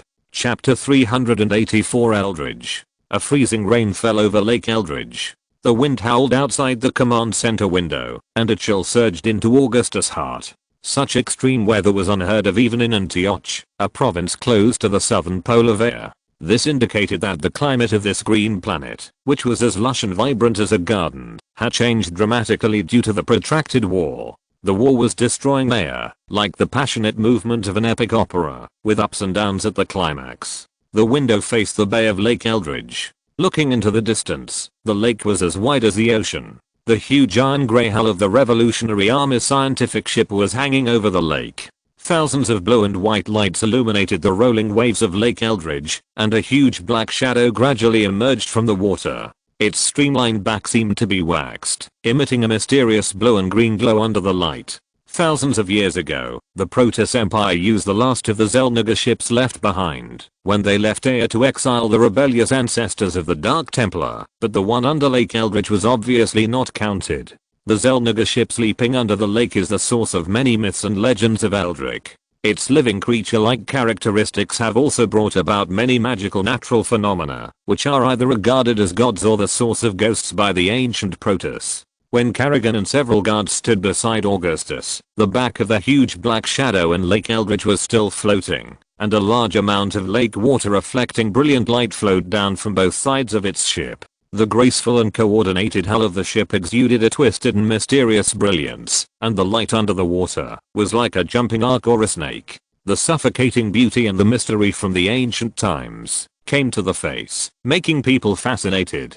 As the shadow grew larger and larger, Augustus was surprised to find that he had underestimated the size of the Xel'Naga ship. When the Xel'Naga spaceship completely surfaced, the shore of Lake Eldridge retreated a long way due to the sudden drop in water level. It was surprisingly large, and the part that surfaced alone was equivalent to the area of 3 Protoss Mothra ships and an island in the center of Lake Eldridge. According to the surveyors of the Revolutionary Army, the length of this Xel'Naga spaceship may be more than 10 kilometers, which is larger than any spaceship humans have ever built. This made engineers begin to suspect that this was a Xel'Naga space station that crashed into the Earth, and Eldridge was just a huge crater left by its impact on the ground. However, this Xel'Naga spaceship subverted mankind's understanding of technology and miracles. It was just an ordinary ship abandoned by the Xel'Naga, but it has become a model and blueprint for many Protoss technologies to imitate today. The Protoss spent centuries studying the spaceships left by the Xel'Naga, but still could not understand the true mystery of the technology in it.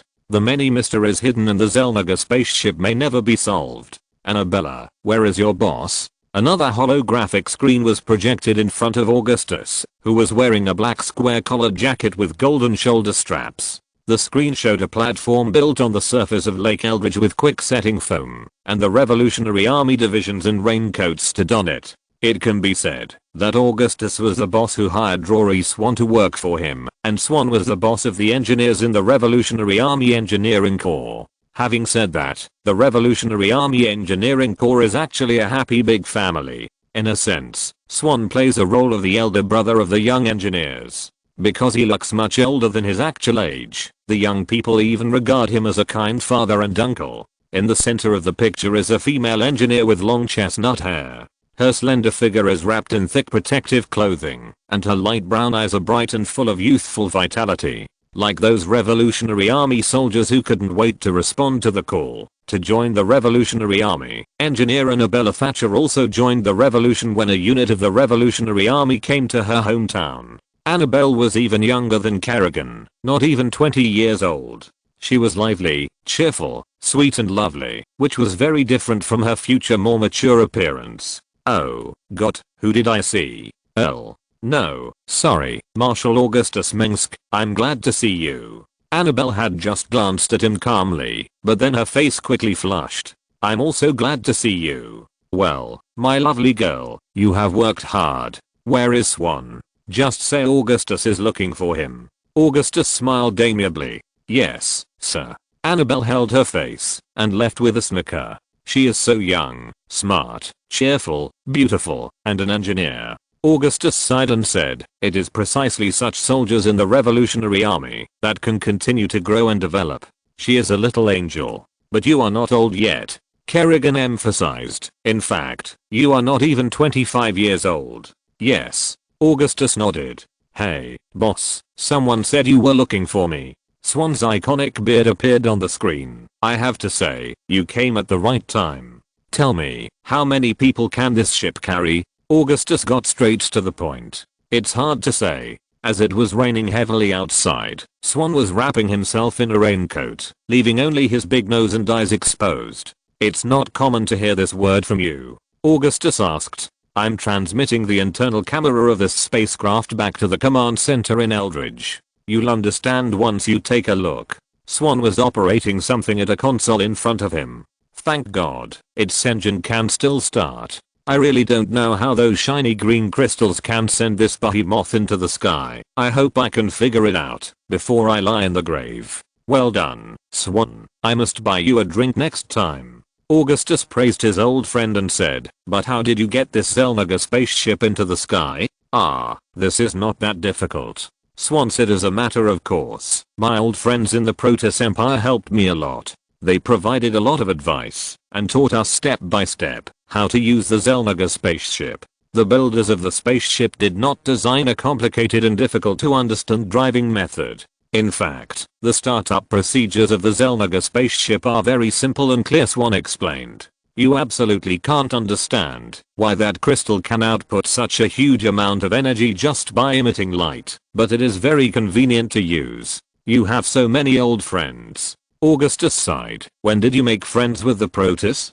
Probably last year, when we were still killing bugs together with the Protoss in Char and Tassida. Swan said, I asked the Protoss engineers if they could give me some Protoss probe drawings for the sake of our Marshal Augustus, so that I could install particle laser guns and new drives on the Revolutionary Army's space engineering vehicles. You must not have asked for them, otherwise our space engineering vehicles would have been able to go to the sky long ago. Augustus shook his head and said, that's because the boss didn't have enough face. Swan spread his hands, but after a while, I finally made friends with the Protoss engineers, and you know what happened later. They helped us a lot. Well, you have to blame me for this. Augustus chuckled. Swan's connections are like Doraemon's pockets, always able to give Augustus a surprise. In Tychus' words, don't worry, I have many friends on the road. Soon, pictures appeared on the screen in front of Augustus. Under the towering dome, columns marked with green characters, stone statues and hexagonal lines outlined the magnificent hall. The seats of the giants faced the niches flowing with green light. On the walls engraved with spiral patterns and hollow stairs, there were vines with emerald green stems and leaves, which was very unnatural. The green crystal filled with void energy was suspended in the center of the hall, radiating thin arcs of light like a heart. Its internal structure was very similar to the Xelnaga temples that Augustus had seen. It was hard to imagine whether these races with godlike technology directly opened their temples to the sky. The Xelnaga spacecraft was more like a kind of organic metal and celestial bodies scattered in the vast universe, like countless carefully cut rocks. It looks like these ships once had very large owners, Kerrigan said, pointing to the huge seats on the screen. You're right. Swan pointed with a finger, as if praising Kerrigan's cleverness. We found that, although this spaceship is very large, and can accommodate all the battle cruisers and other small spaceships of the Revolutionary Army, its internal structure is obviously designed for a creature that is much larger than humans or even the Protoss. That's terrible. Well, if we want to cram in enough people, we also need to weld new and alloy frames inside this spaceship, and add more compartments. Swan went on, in this way, we can add more cabins to accommodate refugees. I've seen the cockpit of Zarachil's Xelnaga spaceship, the Void Seeker, and the seats on it don't look this big. Kerrigan shook her long red wavy hair. Could it be that the size of the Xelnaga is not fixed? This reminds me of a ballad by Meinhof, where a parasitic shellfish can always squeeze its soft body into any shell. Swan said, haha, that guy Kaczynski actually said that he thought the Xelnaga was a giant octopus with a fish tank on its head. How is that possible? Even the Earthlings wouldn't believe this joke. Victor's creative ideas are always impressive. Augustus nodded. Swan, I need you to complete the modification of this spaceship as soon as possible, so that as many people as possible can be crammed in. The body structure of the Xelnaga must be very different from that of humans. In any case, you have to at least install a toilet. He expressed the most crucial opinion on the matter. Well, I know. It includes water circulation, air purification systems, reactors and so on. It's almost like rebuilding a supergiant ship. Swan also said, we can use modular assembly parts instead, or even just set up a tent. There is not much time left. Augustus said to Swan, even if we can win the battle in the province of Sen, we have to consider the issue of transferring refugees. Finish it as soon as possible. Okay, this shouldn't be difficult. Swan estimated and said, my people are all outstanding engineers. Don't worry, boss. As long as we talk about how many people we can save by doing this, the boys and girls will have endless energy. What? Boss, I have good news to tell you now. Swan paused. This ship may not only be a transport ship of the Zelniger. It's not good to say, it may be a battleship. Battleship? Augustus raised his eyebrows and glanced at Kerrigan, who also showed a surprised expression. That's great. Tell me, Swan, what else can this spaceship do? Its main gun has a caliber at least twice that of the Yamato gun on the Hyperion. In other words, one shot can destroy a battlecruiser. Swan continued, and, according to our estimates, the power of this cannon is much greater than that of humans. Yes, but what should we use to charge it? Augustus asked. The Protoss have never used these weapons, Swan said, but they think they should be powered by void crystals. We have a lot of void crystals, and we can borrow some from Tacitor and Zeratul. Swan said, that depends on you, boss. Your face is the most valuable thing to the Protoss here. I see. Augustus knew that he would inevitably have to sell his ass. There should be a lot of void crystals in the Zelniger ruins on Ea. Anyway, let's use them first. Are there any other weapons? There is also a distortion field projection device. According to the Protoss, it should be able to reduce the speed of time passing at a distance of about 1,000 yards near the spacecraft. Swan gestured and said, imagine, it can also reduce the speed of missiles approaching the spacecraft. That's all? Augustus admitted that he was a little disappointed. That's all. Swan said, I don't think the Zelniger have thought of using this ship as a warship, just like we are still installing machine guns and turrets on those yachts. In their eyes, this kind of ship gun may only be used to clear the meteorites that block the channel in the universe. A small gunboat is already a magnificent ship in the eyes of humans. Augustus sighed, make good use of this ship. When Augustus was talking to Swan, the ship floating on the surface of Lake Eldridge began to rise with unparalleled power. The lake water raised huge waves, and the 10-meter high walls of waves spread like ripples, forming huge whirlpools. It was a cone-shaped indigo ship, like a Zelniger temple rising from the bottom of the lake. A cold sleet hit its magnificent hull furiously, and in an instant, a layer of crystal clear ice condensed on its surface. A huge shadow covered the space, and the bright and shining green light illuminated the entire Lake Eldridge. Give it a name, boss. Swan said, we can't call it something from the Zelniger or some random guy. Let's call it the Eldridge, said Augustus. After all, we dug it out of this lake. That's it. I thought you would come up with something new. Swan left the screen for a few seconds. You've always been a genius at naming. If we find the Zelniger one day, maybe we can get their shipbuilding blueprints. Look, I'm just saying. If you're listening to this novel on a channel other than Fanfic World, it means they downloaded and uploaded it without effort. We cordially invite you to visit our channel, Mundo Fanfic Novelos. There you'll find the original version of this story and you can explore many other novels of various genres. We're waiting for you to immerse yourself in a world of incredible novels. Chapter 385, Attack on the Midland Peaks. 2 days later, in the wasteland in the northwest of the province of Thane. The rolling mountains are surrounded by clouds and mist, and the sky shines through the mountains. A wide river meanders through the black land with gullies. The fields and green jungles, that were once full of flowers, have long since withered under the erosion of the zerg fungus blanket. The lakes that are scattered all over the place, have become ugly broken walls and ditches, filled with clusters of flocculent fungus blankets and spinnous cavities covered with exoskeletons. The ruins of the Protoss' magnificent cities in the past still stand on the charred land, but the Protoss who created these ancient stone buildings and their descendants who have lived here for generations have been wiped out. Only the columns and boulders lined up side by side still guard the city-states and ditches of the tribal era. The towering round spires and the psychic matrix circuits covering the entire province of Thane have collapsed. On the high walls, the mighty Protoss Templars once stood solemnly, and the flags of the Protoss Empire and the tribes were erected.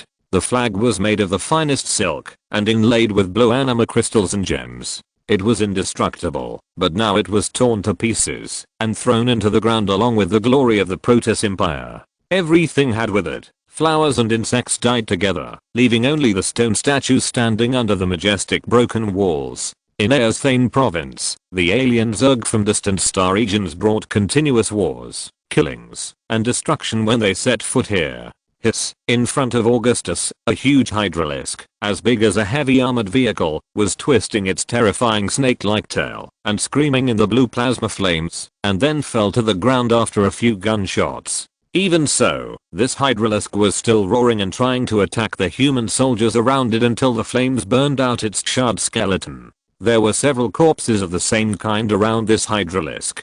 Under their riddled chitin shells was dried blood, and it was obvious that they had been dead for a long time. What a monster. As he watched his firebats surround the hydralisk and pour out balls of scorching flames, Hank controlled his red demon armor, which was larger than ordinary firebats, and walked to Augustus' side. Even our instruments can't detect that it is playing dead. My people are here, boss. Even if you have the leisure to take a shit here, someone will give you toilet paper. As he spoke, he opened the visor of his helmet and lit his cigarette with the embers of grass roots on a piece of burnt grass. Thank you for your kindness, Hank. I don't think I need to do that. Augustus felt a wave of heat and burning when Hank walked over, and Augustus, who was looking around the wilderness and observing the terrain, could not help but focus his eyes on him. Hank had 2 more scars on his face, and only his iconic fiery red coxcomb still remained the same as before. There was a beautiful teardrop-shaped pendant on his right ear, which was said to be given by a female Protoss. Aha, I think so. Hank laughed heartily. You're so kind, Hank.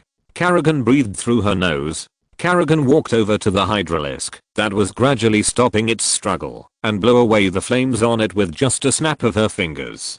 Her psychic power was unmatched among her fellow humans. It was obvious that humans were evolving. Although there were still few talented human seekers, the best among them had already brought unimaginable shocks to the Protoss. This hydralisk is very smart. The part of its brain responsible for thinking is more complex than that of other Zerg.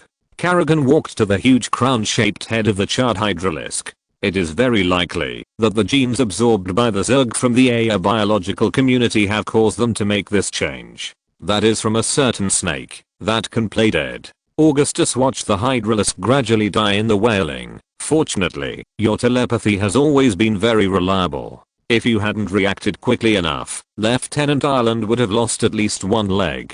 In the past few years, you have saved many people and many families. This is why I say that, even if you were once regarded as a slave, a tool, or a whip of punishment and punishment by the Terran Federation, you are still needed by others. This is also the reason why you value me. Kerrigan felt something like being redeemed in his heart. When serving the Ghost Project as a Terran Federation ghost agent, Kerrigan killed many people, both politicians and civilians. As for those who gave orders to Kerrigan, they might really deserve to die, but Kerrigan, who could read other people's minds, knew that some of them were innocent, and she didn't want to kill the young heirs of a certain family. But no one cared about Kerrigan's thoughts. She just lived as a killing tool, as if that was the meaning of her existence. But Augustus told her, I need you, and those who survived, because of you will be grateful to you, because you are no longer the god of death who brings death, but a righteous revolutionary soldier. That's not why I value you. I value you, because you are Sarah Kerrigan. Augustus corrected Kerrigan. I know. Kerrigan's strong telepathic ability can feel Augustus's sincere thoughts more clearly. Just like if a person expresses love to a telepath, the other person is likely to be confused by the strong love. Oh, why am I standing here? Damn, I'm like a bright light bulb. Harnack whispered, is this appropriate? This is not appropriate. I'm just conveying the soldiers' gratitude to Lieutenant Kerrigan. Many of them are grateful to her, but they're not Tachasaka. Augustus shook his head. Many people also regard you as a hero, right? Didn't you hurt this face just to protect a child? Yeah, it doesn't count when I accidentally burn her. Harnack closed his mask because of a rare emotion that others would call shyness. But Harnack forgot the cigarette in his mouth, and not everyone has Tychus's iron lungs. Harnack was originally a street thug in Sherlock, a bad-tempered hooligan, but there were 1,000 opportunities to become a criminal or a pure villain, but now he is indeed regarded as a savior and hero by those who have seen him. This guy once aspired to be a federal marshal, and Augustus promised to help him realize this wish. Many people's life trajectories were changed forever by Augustus, and they would be grateful to him many times in their lives when they think of Augustus. Augustus was standing on a dilapidated hexagonal altar, surrounded by stone tablets and a kind of staff-shaped torch. The torch was iron blue, but it was neither bronze nor rock, but some kind of organic material with a fluorescent green glow. In the distance on all sides were endless black wasteland and dilapidated wasteland. Less than 2 months ago, this was a garden world more beautiful and prosperous than Agria, but now it was desolate. The trees and weeds were devoured by the fire or the zerg fungus carpet, and even the roots of the trees and grass were uprooted until nothing was left. Under the erosion of the zerg fungus blanket covering the entire continent, there was originally no grass left, but there were still a few small pieces of primitive rainforest struggling to survive. The withered branches and sickly yellow leaves were like the exposed bones and wrinkled skin of a terminally ill old man. Under the increasingly scorching sun of air, these sparse forests were all glowing with heavy orange-gray. It was only a matter of time before they were swallowed up by the scorching sun and fungus blanket. A dome-shaped tower stood on a stone foundation dozens of yards away. The tower body and the top of the tower were surrounded by moss. Strange words and symbols burst out with the emerald green brilliance that symbolizes life. When it was first built, this beautiful tower once stood high in the heart of the mountainous province of Thane. The light it emitted could guide lost travelers in the mountains and boats on the lake. Even now, it is considered a manifestation of miracle. In the ancient and distant times, when the ancient Protoss were still in the tribal era and were still ignorant, the distant drifters, the mentors of Ihan and the creators, Zelniga, who rode on the world ship, visited Ea. They showed many miracles, which made the Protoss technology reach the space age in a very short time, and thus won the fanatical worship of the Protoss. The Zelniga temples, magnificent towers and mysterious underground ruins that still stand on Ea are part of the miracles. The great creations of Zelniga can be seen almost everywhere in Ea. This is a historic Zelniga watchtower. According to the Protoss survivors here, it stands here to benefit the lost, but Augustus engineers believe that it was designed for war. But when Augustus came here, this Zelniga watchtower had already been dilapidated. 1/3 of the tower had been lost before the Zerg invasion.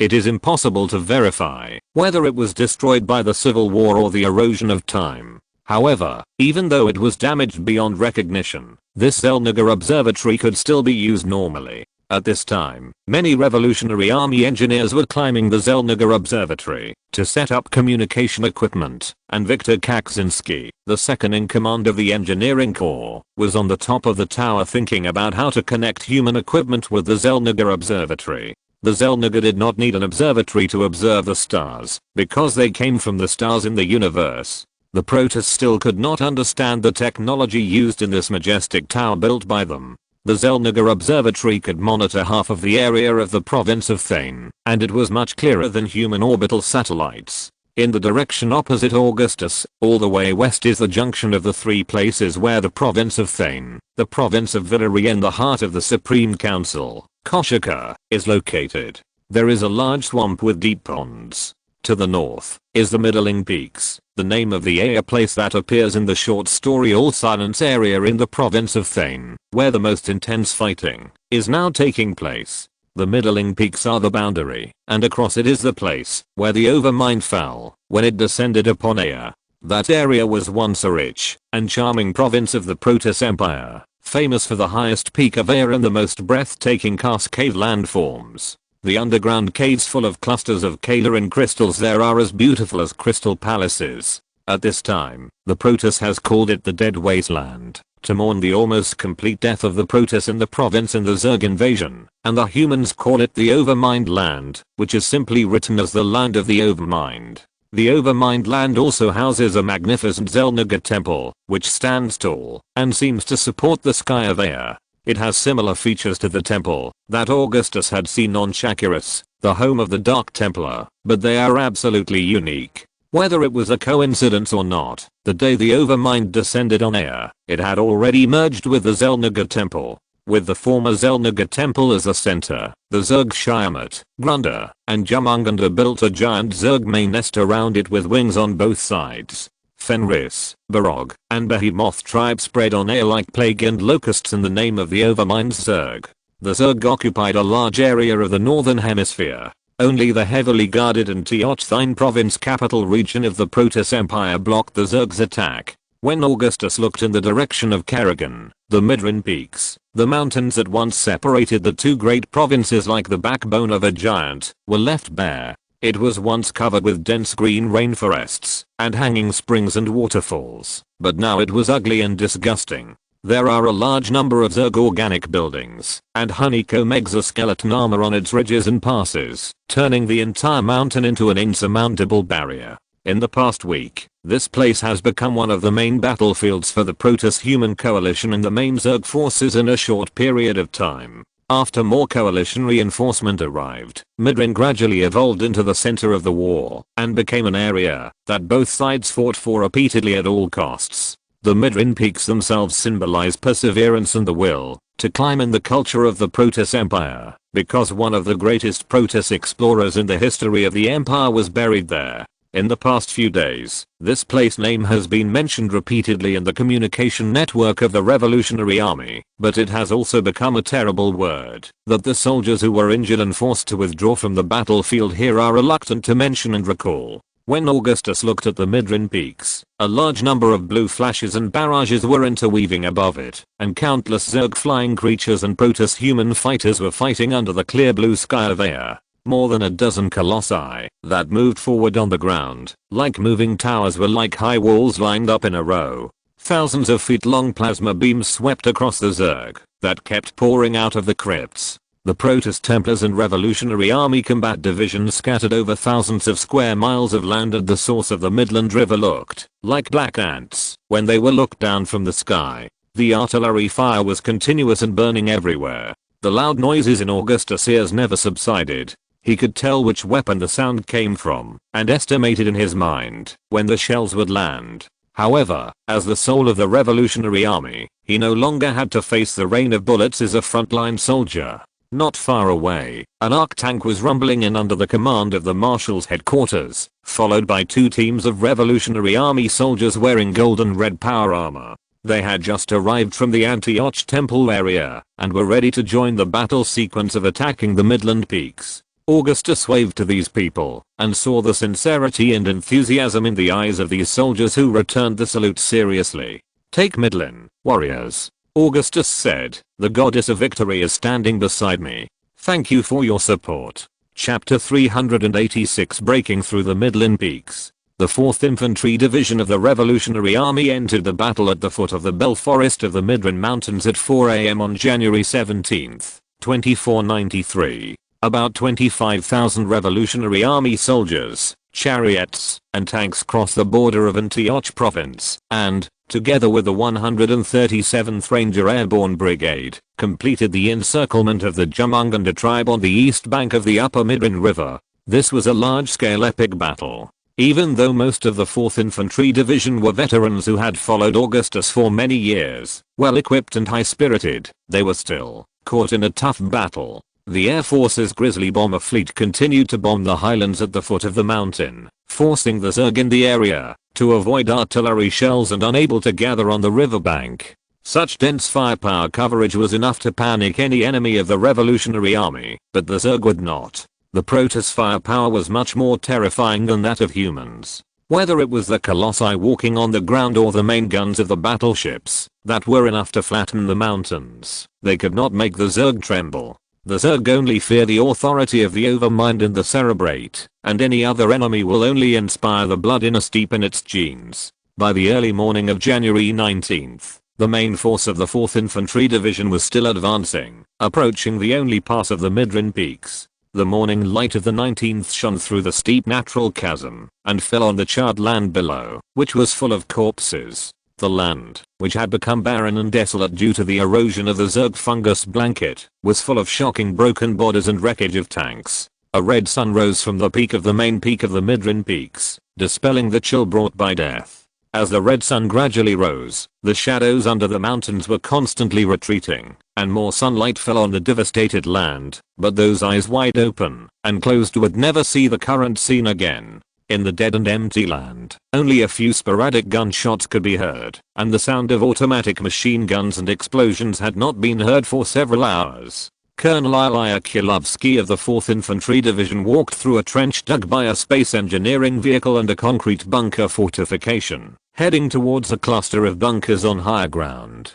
Along the way, Kilovsky and several soldiers following him stopped from time to time, stopping beside the revolutionary soldiers who fell to the ground, trying to find some signs of the soldiers still alive from their power armor and helmets that were riddled with holes from the 10-inch Hydra spines.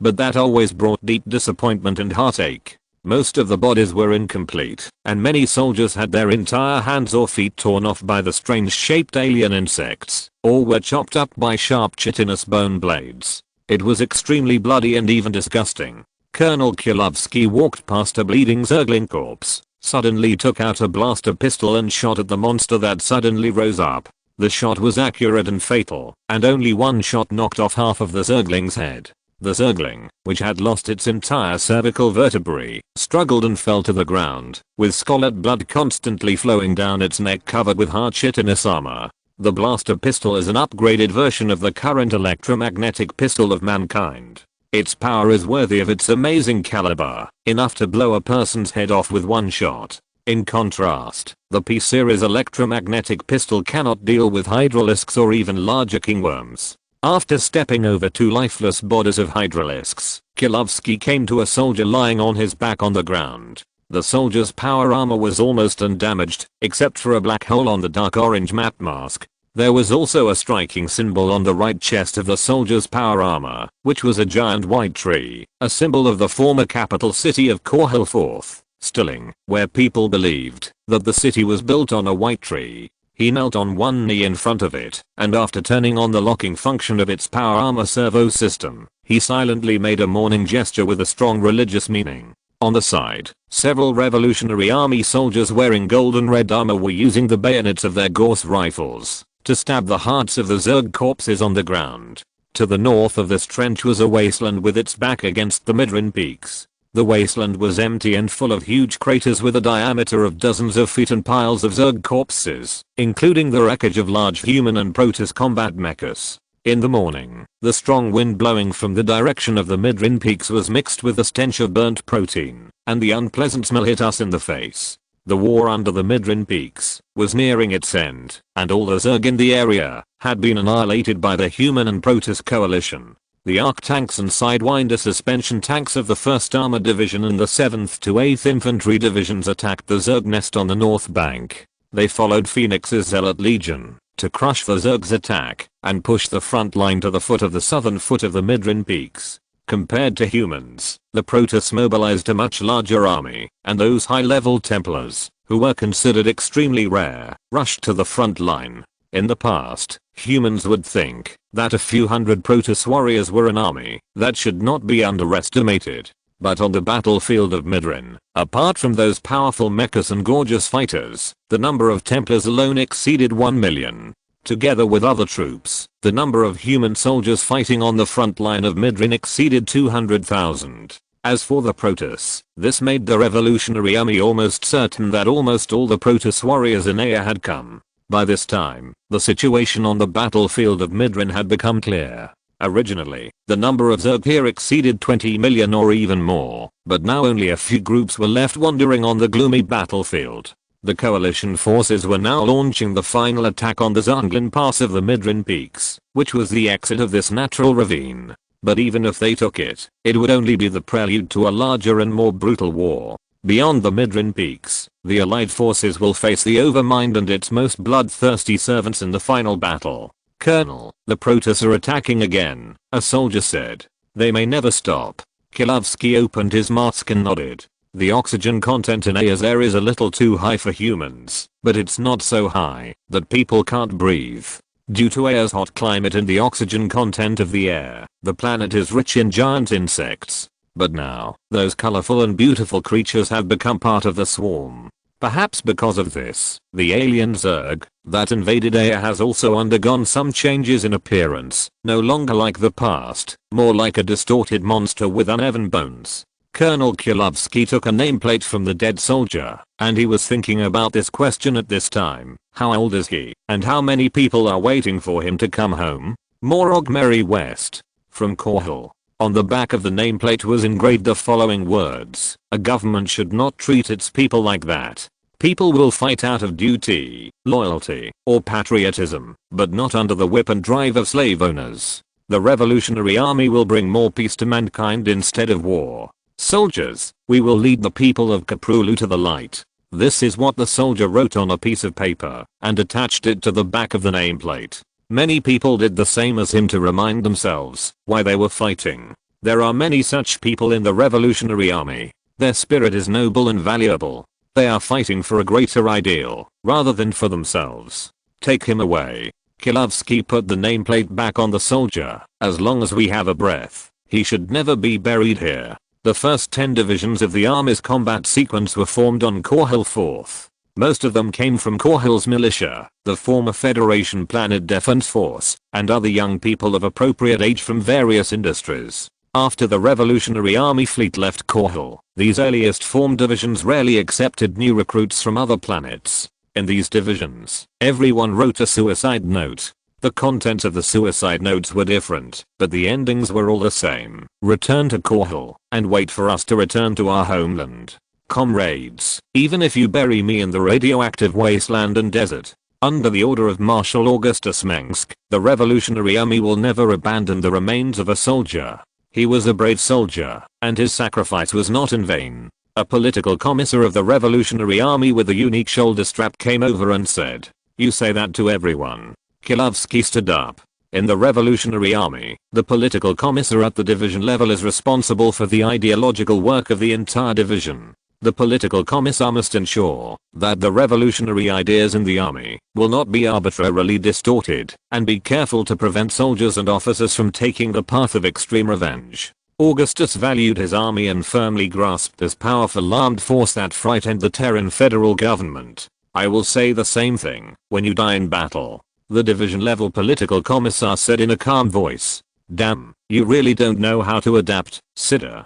Kilovsky sighed and stood in the light of the morning for a few seconds. The heavy dark bags under his eyes due to 2 days of sleeplessness became more obvious. Sitter is also a veteran of Korhal descent. He had joined the civilian revolutionary group when Augustus' father, Angus, was promoting Korhal independence in the political circles of Korhal IV. He is a descendant of the Korhal nobles who have been passed down to this day. More than a century ago, Sitter's family was a follower of the Mengsk family. By Sitter's generation, the family had already declined. His mother died of illness, and his father was an alcoholic and finally addicted to drugs. Now, Sitter has long become a figure that cannot be ignored in the Pan-Terran Revolutionary Army. He is not only an outstanding warrior, but also a loyal supporter of Augustus. Sitter firmly believes that he is following the most outstanding leader and great man in the Koprulu sector in the past 200 years, and he is constantly conveying this concept to other revolutionary soldiers.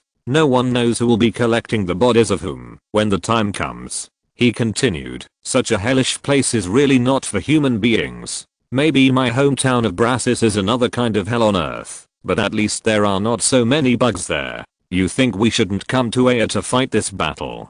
Political Commissar Sitter's entire face was hidden under the helmet mask of the power armor, and no one could see his expression under the mask. Ilya Kilovsky was a member of the famous Heavenly Devils. This legendary force that was once published in major mainstream media in Tarsinus was deliberately portrayed by the federal government as a battle hero during the Guild War. But no one expected that these battle heroes would become rebels that the Federation would be afraid of in the future, and their leader was the Wolf of Korhal, Augustus Mengsk. Of course not. If we don't come to Aya to fight, the next time we'll be in Antigua, Tarsinus, and Umoyan. At that time, humans will really have nowhere to retreat. Colonel Kilovsky said. I know it clearly. If the protests are finished, we won't be far behind. Yes, but many people in the army still don't understand, or they are here only because of Marshal Mengsk's order. Sida said, when the sacrifice was not so heavy, they would not complain much, but after so many people were buried in a foreign land, some people would inevitably ask why.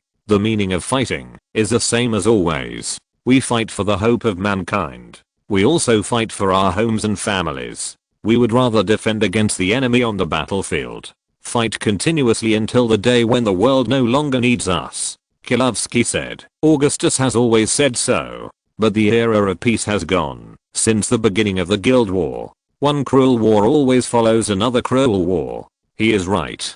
Kilovsky was silent for a while. The Marshal is never wrong. Commissar Sida said. No, he's not a perfect man. Kilovsky corrected Sida's statement in a declarative tone. He never was. Augustus Mengsk also makes mistakes. At least, that's the case when he drives a vulture and tries to carry people. This bastard only thinks about himself when driving and never cares about the feelings of the people in the back seat. Can you understand? Even if he became the Prime Minister of the Federation, he would still think about racing. Do you think Augustus was born to be a revolutionary leader? That's not the case. Augustus just wanted to live a peaceful life, but the Federation would not let him go. Of course, no one is perfect. Sida said with lingering fear, the Marshal's driving skills are unmatched, but I will never get in his car again in my life. Another victim. Kilovsky laughed and said, but we are all tied to his car. As they spoke, several gorgeous and shining Protoss gold blue fighters flew over the 4th Army Division. It was a model from a Protoss Empire colony, and its appearance resembled the local giant manta ray. To date, part of the Protoss fleet from the Protoss Empire's outer colonies has arrived at Air. These Protoss colonies that regard Air as their sacred homeland have even mobilized all their forces to support Air. Every moment, a huge Protoss fleet sets sail to aid Air. The warp signal is as eye-catching as a dense blue oil film on the lake in the once vast territory of the Protoss Empire. The Protoss are crazy,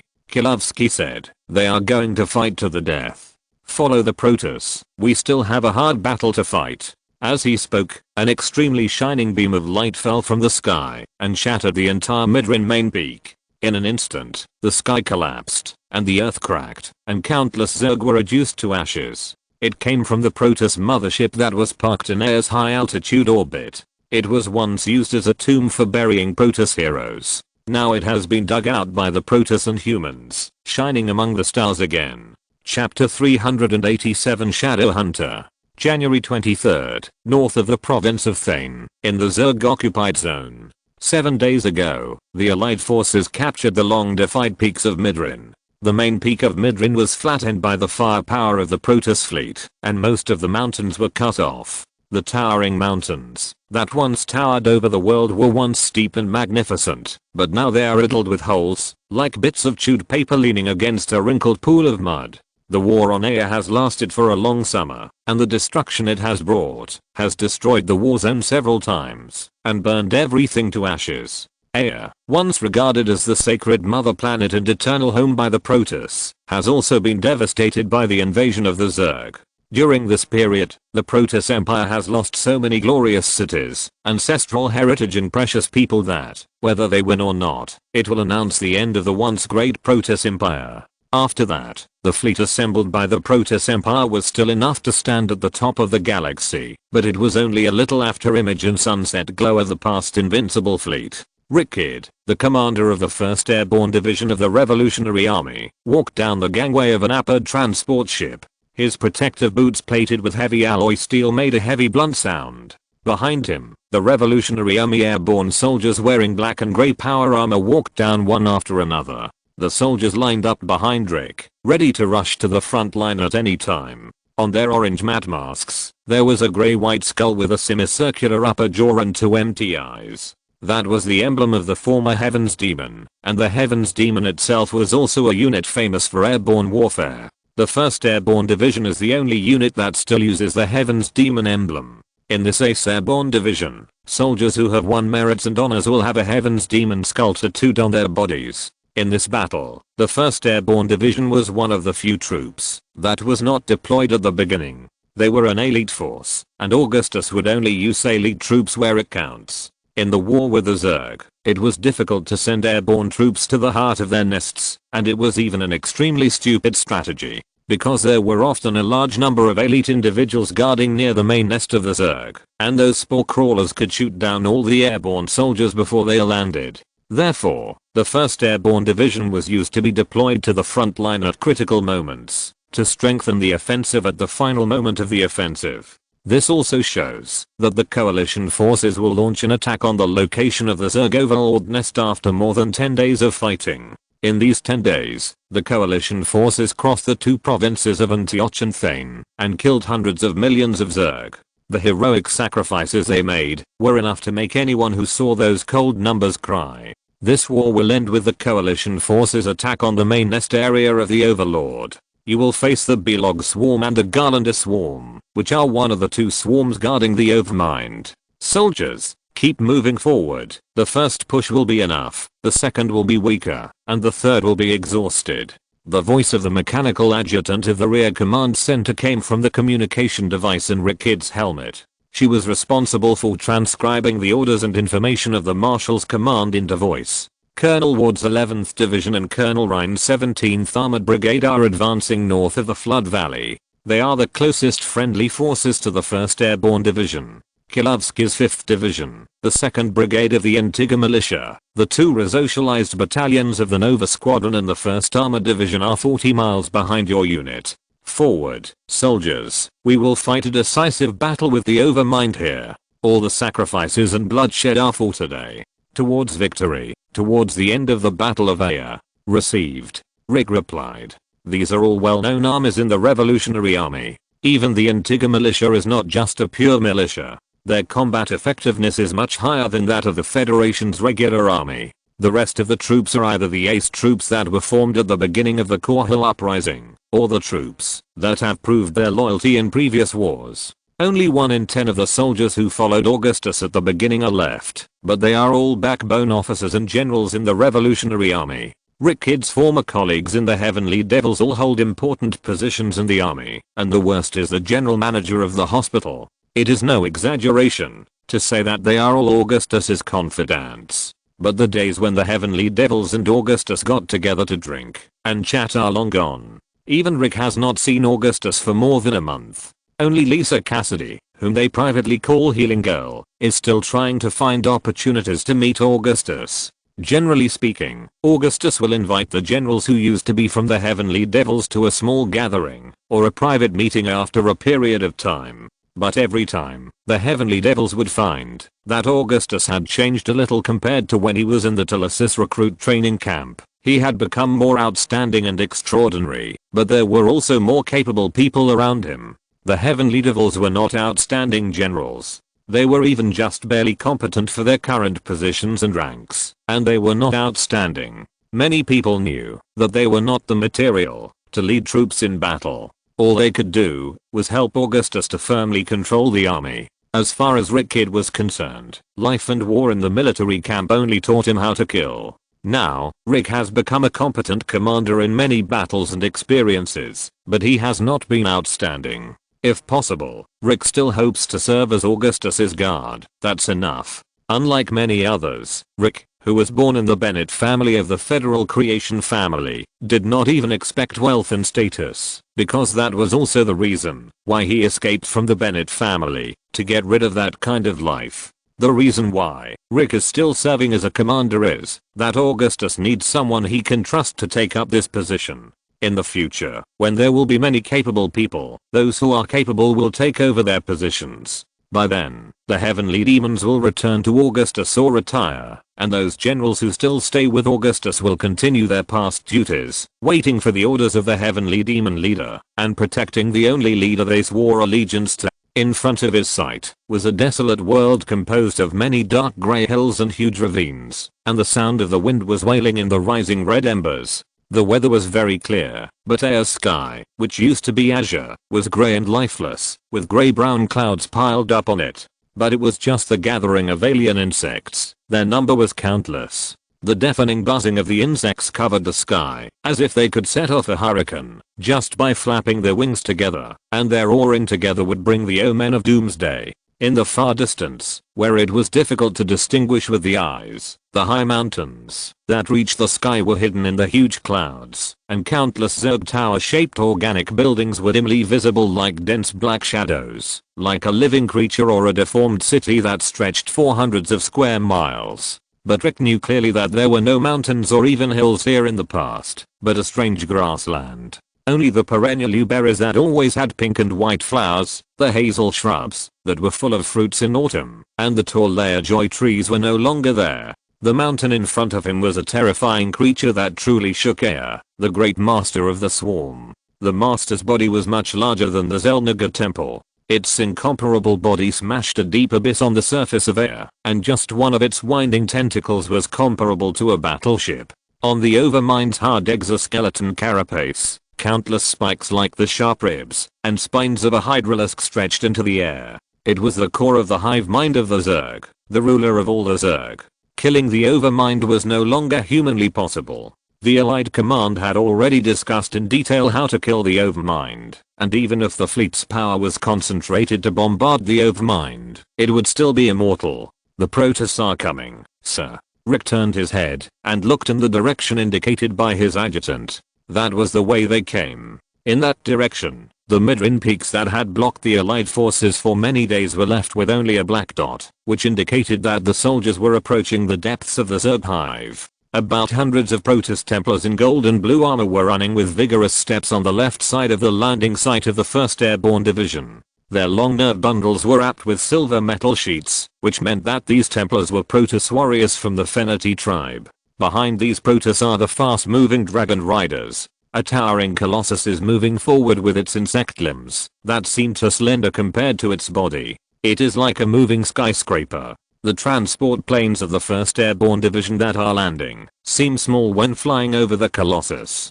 If it were not for these terrifying ancient Protoss war weapons, the Protoss and human coalition would have paid a heavy price, even if they were able to set foot here. In many battles, due to a series of mistakes in decision making by the Supreme Council of the Protoss Empire, such as transferring Executor Artemis to arrest Tacitor at a critical moment, and ordering the Templar army to fight the Zerg head-on on the front battlefield, the Protoss army once retreated to the south of Antioch. There are also cracks within the Empire. The arbitrators of the Supreme Council believe that the Templars are no longer trustworthy, and the Templars are also in sorrow and anger because of the heavy losses. The new Executor Artemis is a natural commander, but he still lacks experience and prestige. After Tacitor and his human allies returned to Air, the Templars immediately gathered under his command.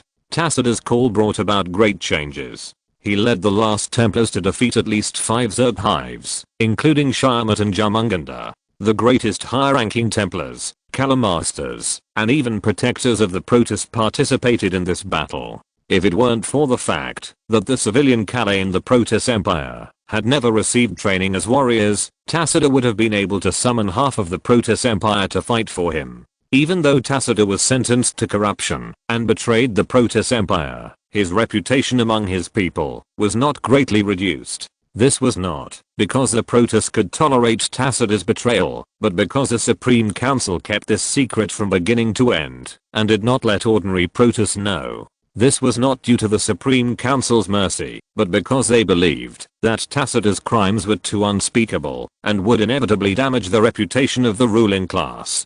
Tacitor was indeed a stain, but the Protoss Empire would never allow stains to remain. This is extremely rare in the struggle of mankind, because as long as the Supreme Council announced that Tacitor was colluding with the evil Dark Templar, the Protoss who once supported Tacitor would immediately leave him. We don't know which Protoss legion these Protoss come from. Rick's adjutant said at this time, perhaps, they are the troops of Protoss Archon Phoenix. The experience of fighting shoulder to shoulder with Air also made the soldiers of the Human Revolutionary Army more aware of the composition of the Protoss army.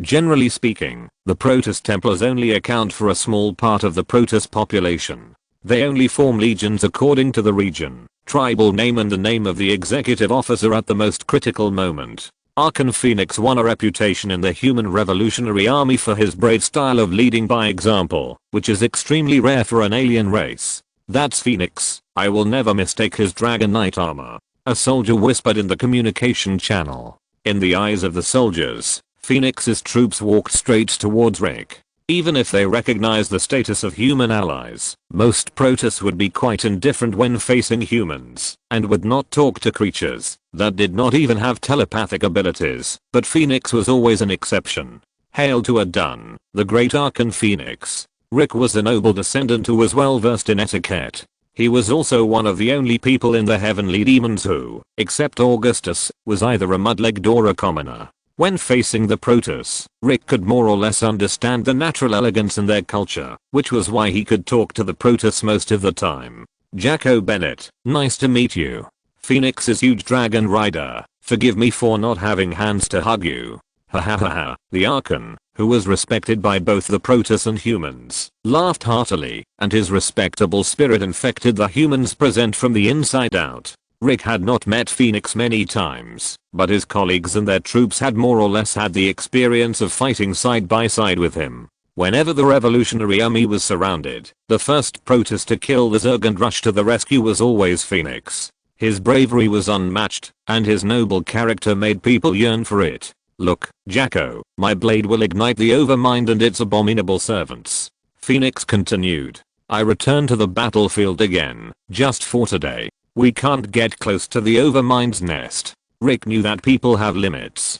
The Zerg killed by the coalition could fill the trench, but it was less than 1,000th of the entire Zerg swarm. But while we were attacking, Zarachel and the Dark Templar were also taking action. Phoenix's words were full of joy, which was why he laughed just now. I just learned that the Dark Templar has killed the brainworms of the Garandal tribe. Chapter 388 Bloody Battle. Well done, Dark Templar. Rick Kidd stretched out his right hand, and the huge metal glove of the power armor clenched into a fist. After fighting the Zerg for so long, even the most ordinary soldiers knew that there was a Zerg creature called the Cerebrate deep in the main nest that controlled these bloodthirsty and furious monsters on the battlefield. Once a Cerebrate was completely killed and prevented from resurrecting, a large number of Zerg in its group would go to the final destruction in uncontrollable rage. This is not enough. Phoenix's voice was like a bell. We have gone deep into the heart of the Zerg nest, and have never been so close to those Cerebrates hiding in the nest and trembling.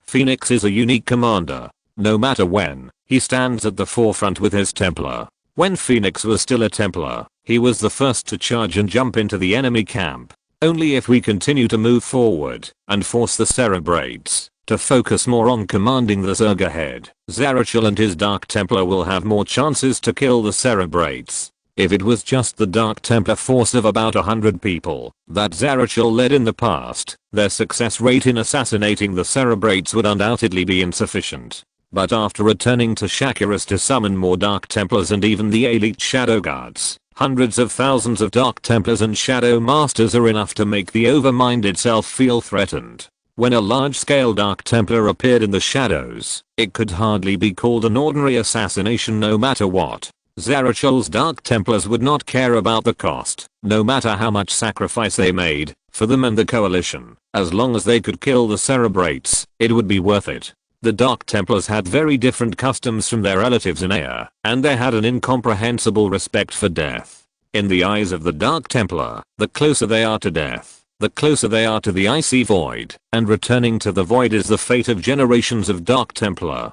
That's why I was ordered to come here. Rick clearly knew the combat intentions of Augustus and the coalition forces, which were clearly visible in the combat meeting, and the map attached. Unless it is necessary, or they wait for help. Otherwise a protracted war and a war of attrition with the Zerg will be tantamount to seeking death. Any resourceful Protoss or human commander will put the end of the battle on killing the brainworms, and destroying the hives and even the hatchery in the hives. At this time, more transport ships of the 1st Airborne Division of the Revolutionary Army landed on the barren land of Mars. The landing gear ejected from the belly of the aircraft raised a scorching air wave when it landed, and rows of soldiers in black and grey CMC power armor walked down the gangway. Arc tanks and Goliath armed robots tied to the cargo hold with heavy chains drove out of the cargo hold one after another. The golden red painted tanks and mechas were painted with the standards and numbers of the Revolutionary Army, making the soldiers near these giants look dwarfed.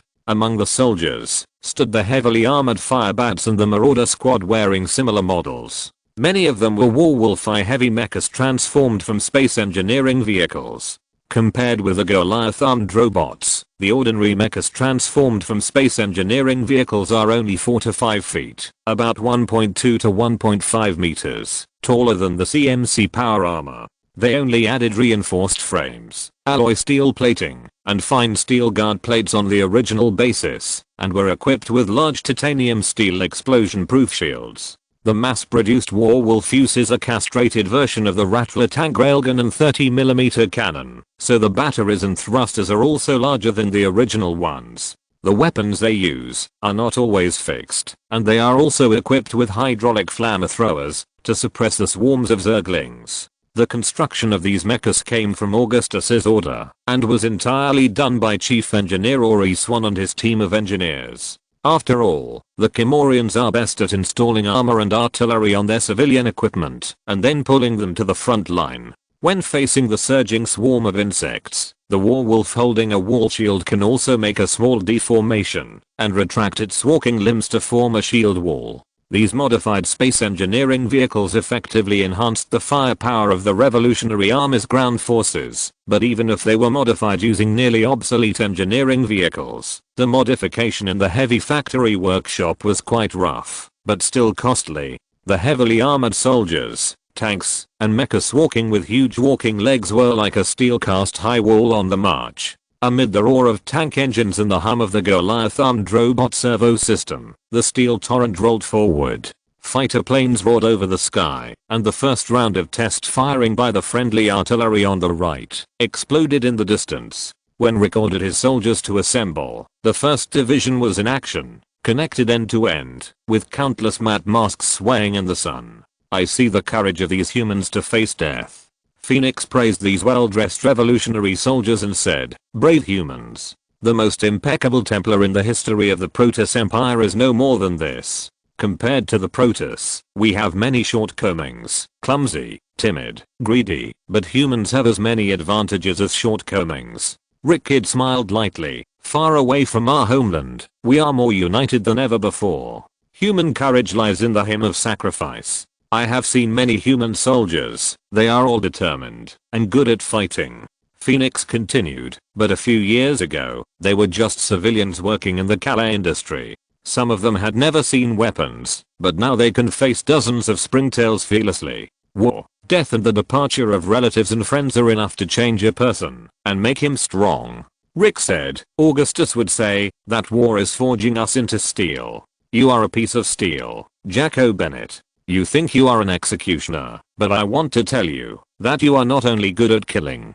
Phoenix was still saying Rick's real name, but the latter had said frankly that, unless he inherited the Bennett family, he would never use his own name and family name again. Now, Rick felt very unfamiliar when he heard this name again. "I command this army in the name of Marshal Augustus Mengsk, and all the praise and respect I get are based on my brave warriors," Rick said. The Protoss believes that an outstanding legion may not have an outstanding leader, but an outstanding leader must lead an army that is good at fighting. Augustus Mengsk has already stood out among his kind, and his warriors are also role models among humans. Phoenix mentioned his leader to Rick. "I have had long talks with him more than once, and he always attributes his achievements to you. Augustus never talks about himself because there are too many people praising him," Rick said.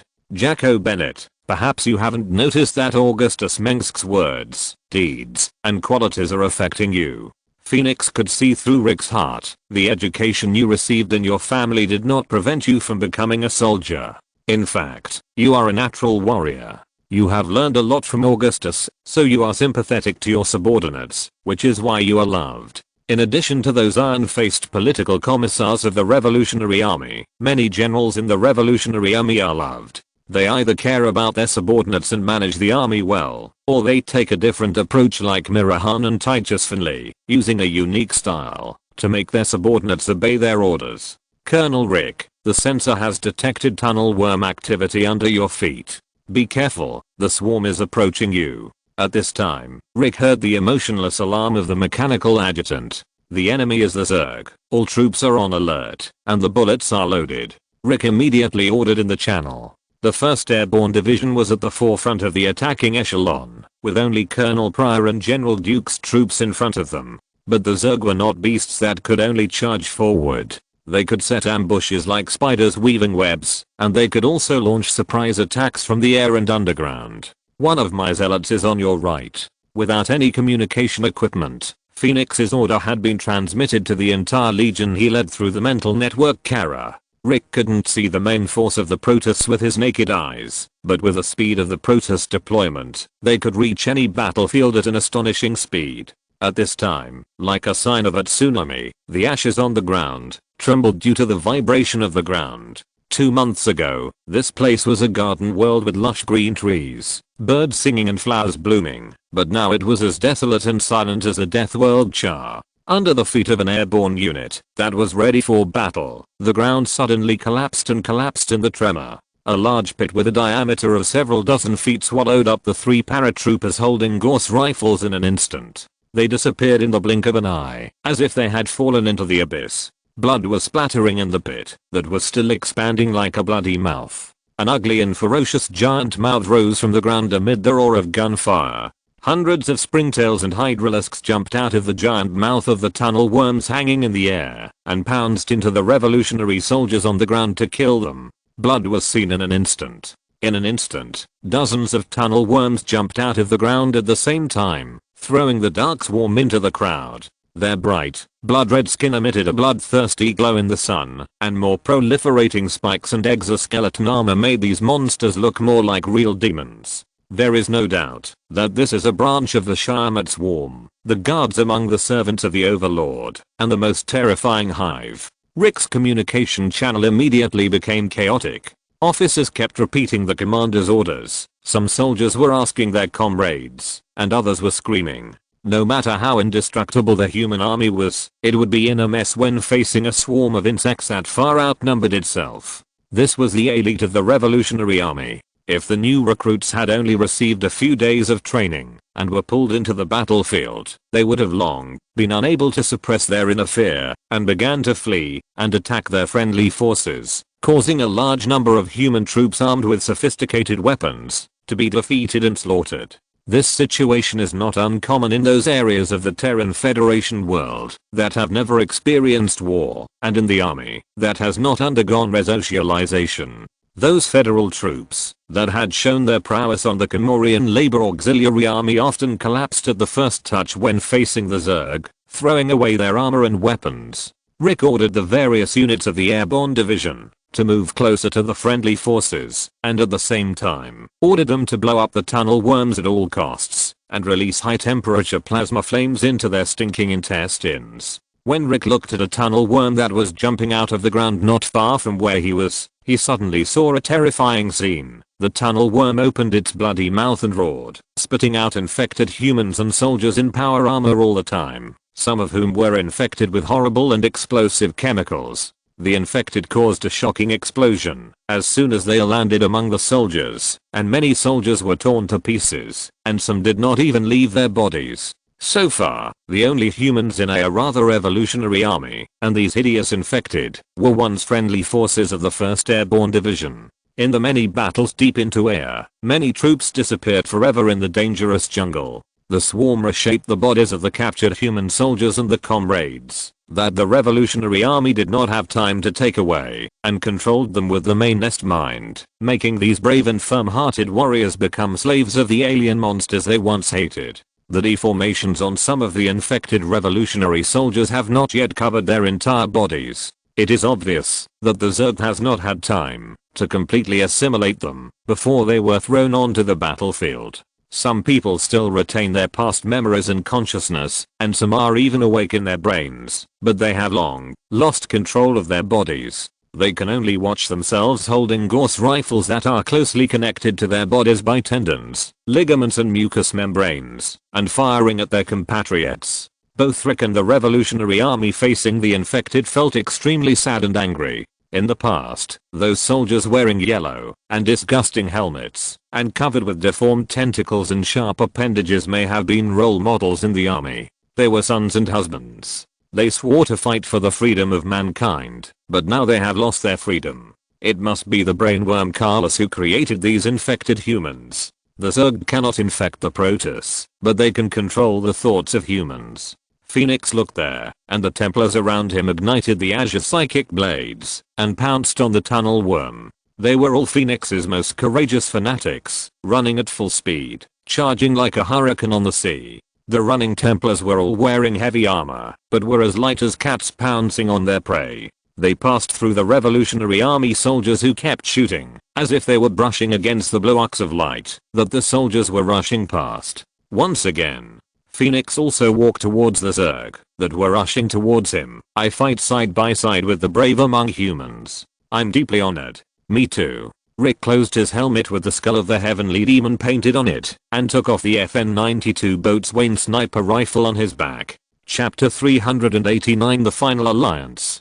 2 hours after the general attack was launched, Midrin Peak. The lonely Midrin Peak was surrounded by clouds and mist, and the steep and majestic ridge was shaped like the back of a black dragon. The sky was as clear as usual, with a few white clouds holding up the golden sun. The mountaintop hurricane carrying sand and gravel furiously slapped the tempered glass windows of the command center. A red ribbon used to tie a battle flag flashed in front of Augustus, and he only hoped that it was a sign of good luck. This is the top of Midrin Peak.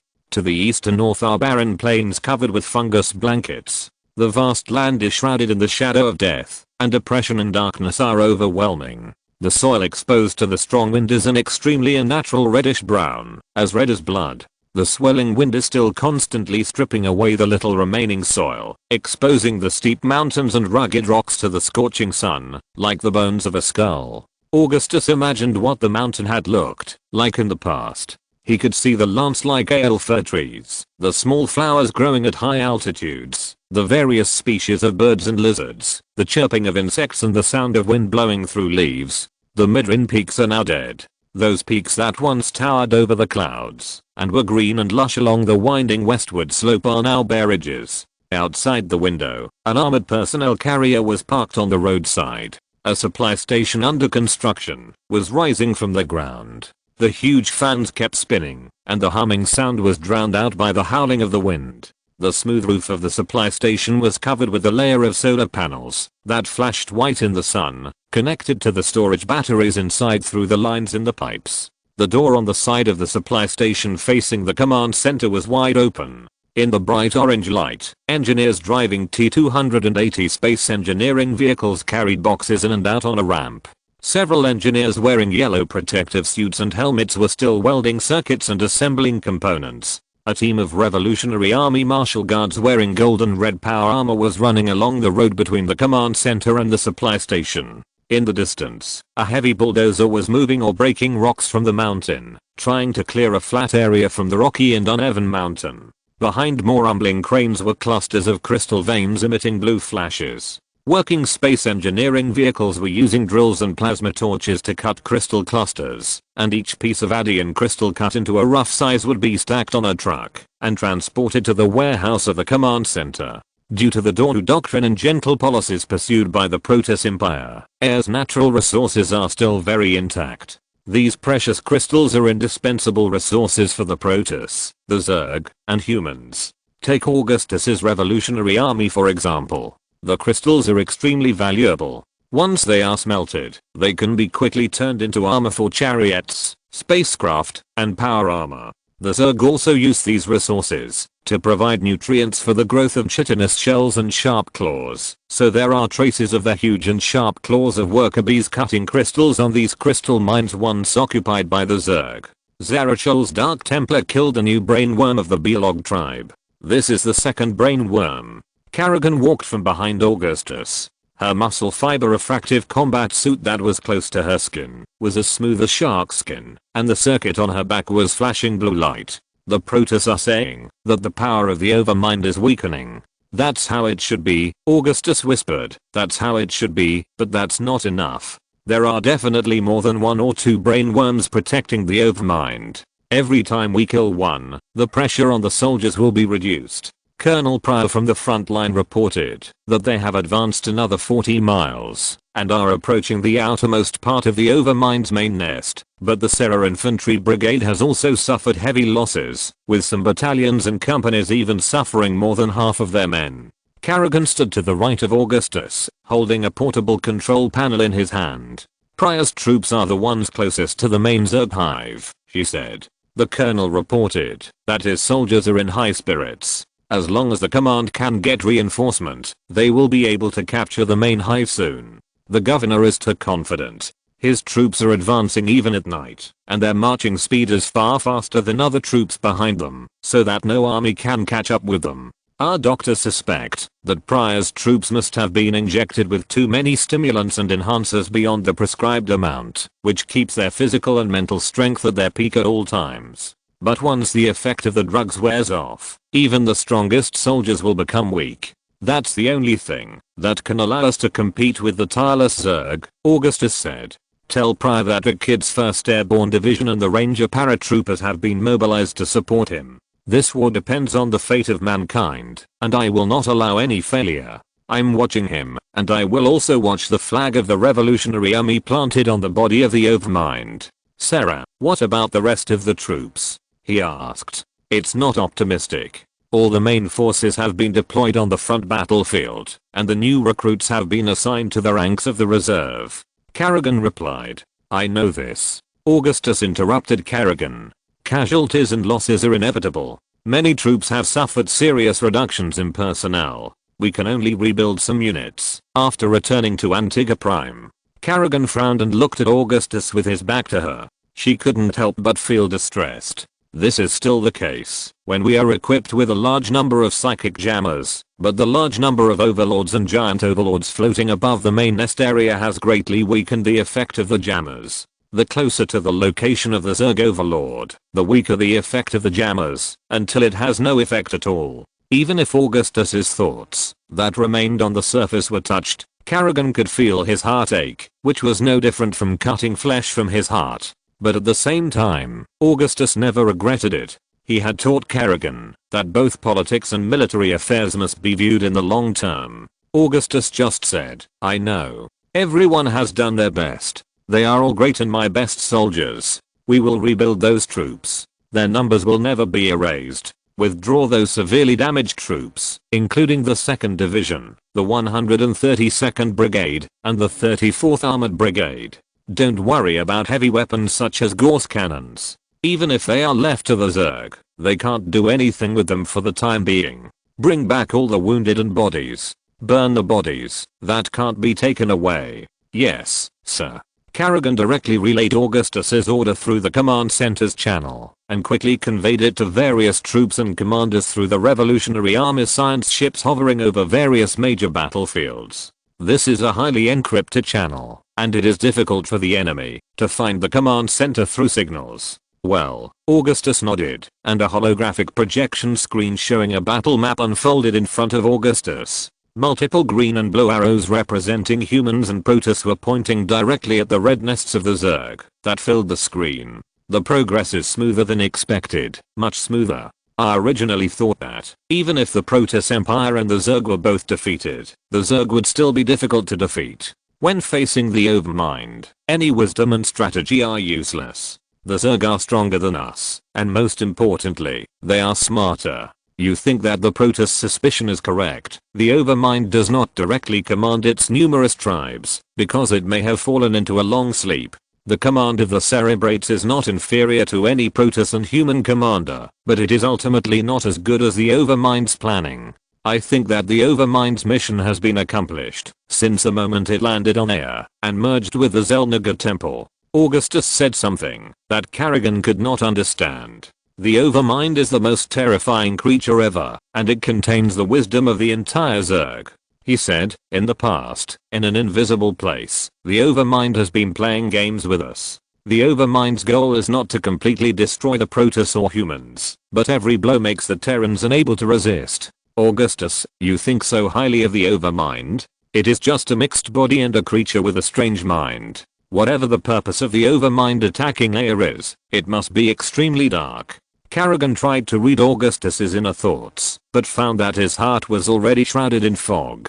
Augustus's mind was getting deeper and deeper, and even those closest to him could no longer see through him. Usually, Kerrigan abided by Augustus's ban on reading his thoughts, but she couldn't help it. There is nothing more tempting than knowing the thoughts of someone you love, not to mention Kerrigan's curious nature as a woman. We must never take our enemies lightly. Augustus replied, "It is precisely because I clearly know what a formidable opponent the Overmind is, that I resolutely brought them here. Unidentified Protoss warships have been detected. They are gathering here through the Protoss Stargate in Aya's circular orbit." The mechanical intelligent adjutant in the command center suddenly issued a warning. "Confirm their affiliation." Augustus' eyes lit up. "Is it the colony fleet returning from other star systems of the Protoss Empire? During our time on Aya, we have seen many fleets returning from the colonies near Aya. Their number is greater than that of the Caprulu Expeditionary Force of the Protoss Empire in Tacita, and their warships and weapons are also older and more powerful. But I don't know if the Protoss are exaggerating, saying that it is just a small fleet, left over from the Golden Age. It is hard to imagine how huge the great fleet of the Protoss Empire was in the era of the legendary hero Executor Radon. So huge that they believed that there was no force in the universe that could threaten them anymore. Augustus said, "But those are obviously not. Show your identity, Protoss. We have the right to fire at enemies that invade the airspace of the Allied forces. I have mercy and compassion for you. We can brave human. You are still young." A Protoss arbitrator in a red robe appeared on the screen. He is Alderus, an arbitrator older than Zeratul. Alderus may not be the ruler of the Supreme Council, but he represents the opinions of the entire Supreme Council at this moment. The Protoss Empire Arbiter class, which rarely responds to humans, accepted the communication request. They have seen Tacita's bloody battles and human sacrifices for Aya. Supreme Council, you have a lot of blood debts. How many good people died because of you? Augustus looked at him, and was rarely angry. "For those soldiers killed by the council guards, I will never forgive you." Augustus rarely let his emotions control his thoughts, but that doesn't mean he won't feel angry. Since the last conflict with the Supreme Council, Augustus always remembered the soldiers who died at the hands of the Supreme Council's Yera guards. What? The Supreme Council has never hurt any human. Alderus's surprise didn't seem to be fake. The council guards only set foot outside Koshika when necessary. But that's true. Augustus' cold grey eyes flashed with haze. If it is true as Alderus said, that the Supreme Council did not know, then their internal divisions have already begun. If some arbitrators use the council guards to create conflicts between humans and the Supreme Council, then what exactly are they doing? Who is it? Alderus seemed to be asking the other arbitrators in the Kara, but he obviously didn't get an answer. The Supreme Council would never do that. We don't have to play tricks with humans. Okay, I'll pretend you don't know. But where was the Supreme Council when we were fighting bloody battles with Tacita? Augustus asked again. Witness, Alderus was uneasy about Augustus' words just now, but he had more important things to do at the moment. In the great name of Cass, we saw a brainworm die forever under the blade of the Dark Templar. Fuck Witness. Augustus thought to himself, are you son-yiffing? You only know how to look. Augustus, they are not enemies. Artemis's image first appeared on the other side of the screen. He was standing on the bridge of the Protoss mothership Purification. The arbitrators are here to help us. Tacita was on his flagship aircraft carrier, the Star Shuttle. We made a mistake. We shouldn't have judged Tacita, because he was right. The Arbiter said, we were blinded by arrogance. Even if humans have the courage to fight for Aya, how can the Arbiter class hide behind humans? So you know that too. Kerrigan turned into a sharp spit. That's how it should be, Alderus. I have said long ago that the power of the Dark Templar is crucial. Tacita said, in the name of Adun, the fleet of the Supreme Council will join you. You are the last hope of the Protoss Empire and Aya. With Alderus's order, more Protoss aircraft carriers jumped to the sky above the Midrin peaks. Fight, sons of Aya, fight, heirs of the will of Adun, in the name of the gods and the light of Kala. Take back the glory that belongs to us. Entaro Adun. Okay, let's put aside our disputes and hatred for the time being. Augustus just said, I hope you can live to see the day when I question you, arbitrators. Double monthly votes. Please vote per book. This game is high energy everywhere. It is important to collect and follow up during the new book period. You can collect it. Chapter 390. A final battle. Boom boom boom. The entire command center was shaking with dull, rumbling noises, and the occasional flashes of white light illuminated Augustus's resolute face. It was not thunder and lightning, but the devastating roar of the Yamato cannon and the main guns of the Protoss warships bombarding the main nest area. This war has spread to the surrounding provinces such as the province of Villari, and countless lives have been lost. Air has always been burning, and the flames of war are getting more and more intense, like a ballad that has reached its climax today. The last fleet of the Protoss Empire has joined the battle, and countless Protoss warships are warping to the sky above the Overmind's nest. Kerrigan, who was standing next to Augustus, was operating the star map table with her hands in white gloves, and a picture taken by the sensor and the high-precision camera of the science ship was projected onto the holographic projection screen in front of her. The magnificent Protoss fleet appeared one after another in Air's geostationary orbit. Their elegant alloy shells, and the curves like the wings of a swallowtail butterfly perfectly interpret the Protoss Empire's phase technicians' interpretation of beauty and art. They shined brilliantly, and the golden light was like the sun. Rows of neatly arranged Protoss aircraft carriers shuttled back and forth between the aircraft carriers, and the blue light flashing at their tails was like fireflies. The sky gradually darkened, and the ground was shrouded in darkness. Only the sky was dazzling, as if that was a brightly lit city, and the ground was the night sky. In this huge fleet, the arbiters, which were considered extremely rare in the past, were numerous. These gorgeous and noble moon-shaped spacecraft were suspended above all warships and spacecraft. Usually only the noble arbitrator class would drive the arbiter, to overlook the entire battlefield. This is a support ship equipped with advanced cloaking force fields and stasis force field generators, and its interior is filled with the powerful psychic power of the arbitrators. No Protoss executor would refuse the help of an arbiter, which is not only a powerful weapon to divide the battlefield, but also can put the entire army under a cloaking force field. But arbiters rarely join the ranks of the expeditionary force. They shoulder the responsibility of leading the entire Protoss Empire, and do not have to be proficient in the art of war and command like executors. In this fleet, some arbiters even serve as flagships, to guide the newly arrived Protoss fleet to adjust its course, which also means that they will be the first to bear the brunt of the Zerg attack. This is the last invincible fleet of the Auriga tribe, and endless anger is pouring out. A Protoss Templar wearing pure gold armor and a helmet inlaid with blue Kadarin mind crystals appeared in the communication channel, and behind him was the orange flag of the Auriga tribe. Fight for Aya. Everything is for Aya.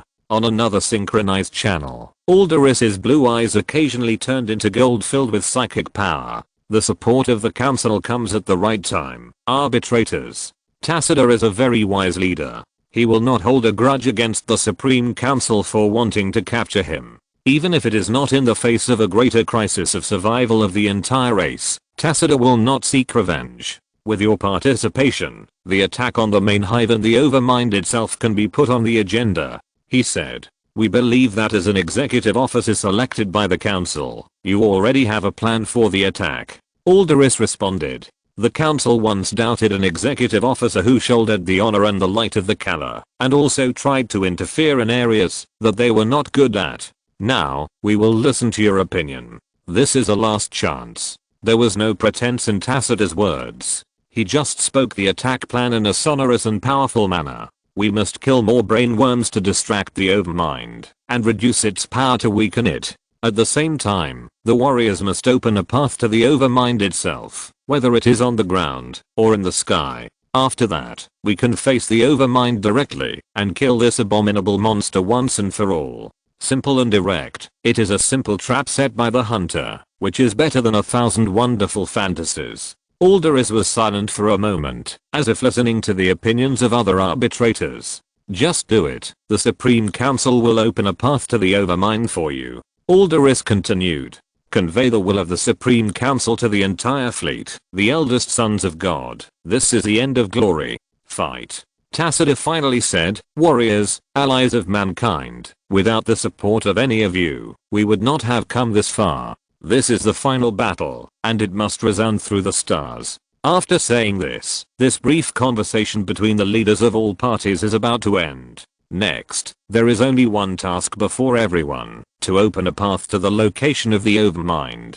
So, what are you going to do after that? At this time, Augustus, who had been watching Tacitus and Aldous talking, asked loudly. His voice inevitably made everyone who was about to disconnect the communication return to the screen again. "What are you going to do? Tacitus, how can we ensure that we can kill the overmind? From the experience of fighting with the overmind many times, we know that the monster that is larger than the city has an imaginable psychic power. It can directly open the wormhole to air," Augustus said. "It can revive the brain worm, and it may also be immortal. We once tried to kill the newly born Prince of Blades Gabriel Tosh with ordinary weapons, but he came back to life again. When facing a much more powerful overmind, we must kill it with one blow no matter what." Among the people present, except Augustus, no one knew the meaning of Tacitus' words. Tacitus never revealed his plan to others. He was sincere and honest by nature, but he rarely hid his intentions from his friends. When facing the rest of the coalition, Tacitus simply repeated the plan he had just told Aldous, but never mentioned the last step. The coalition, including Phoenix, Artemis, Taldarin, and Zerachel, only knew that they had to tear open the defenses around the Overlord, defeat the Zerg guarding the nest, and then kill the Overlord. But they did not notice an obvious problem, which was how to kill the Overlord. Tacitus was stunned. The reason he did not talk about it was just because he wanted to avoid the question.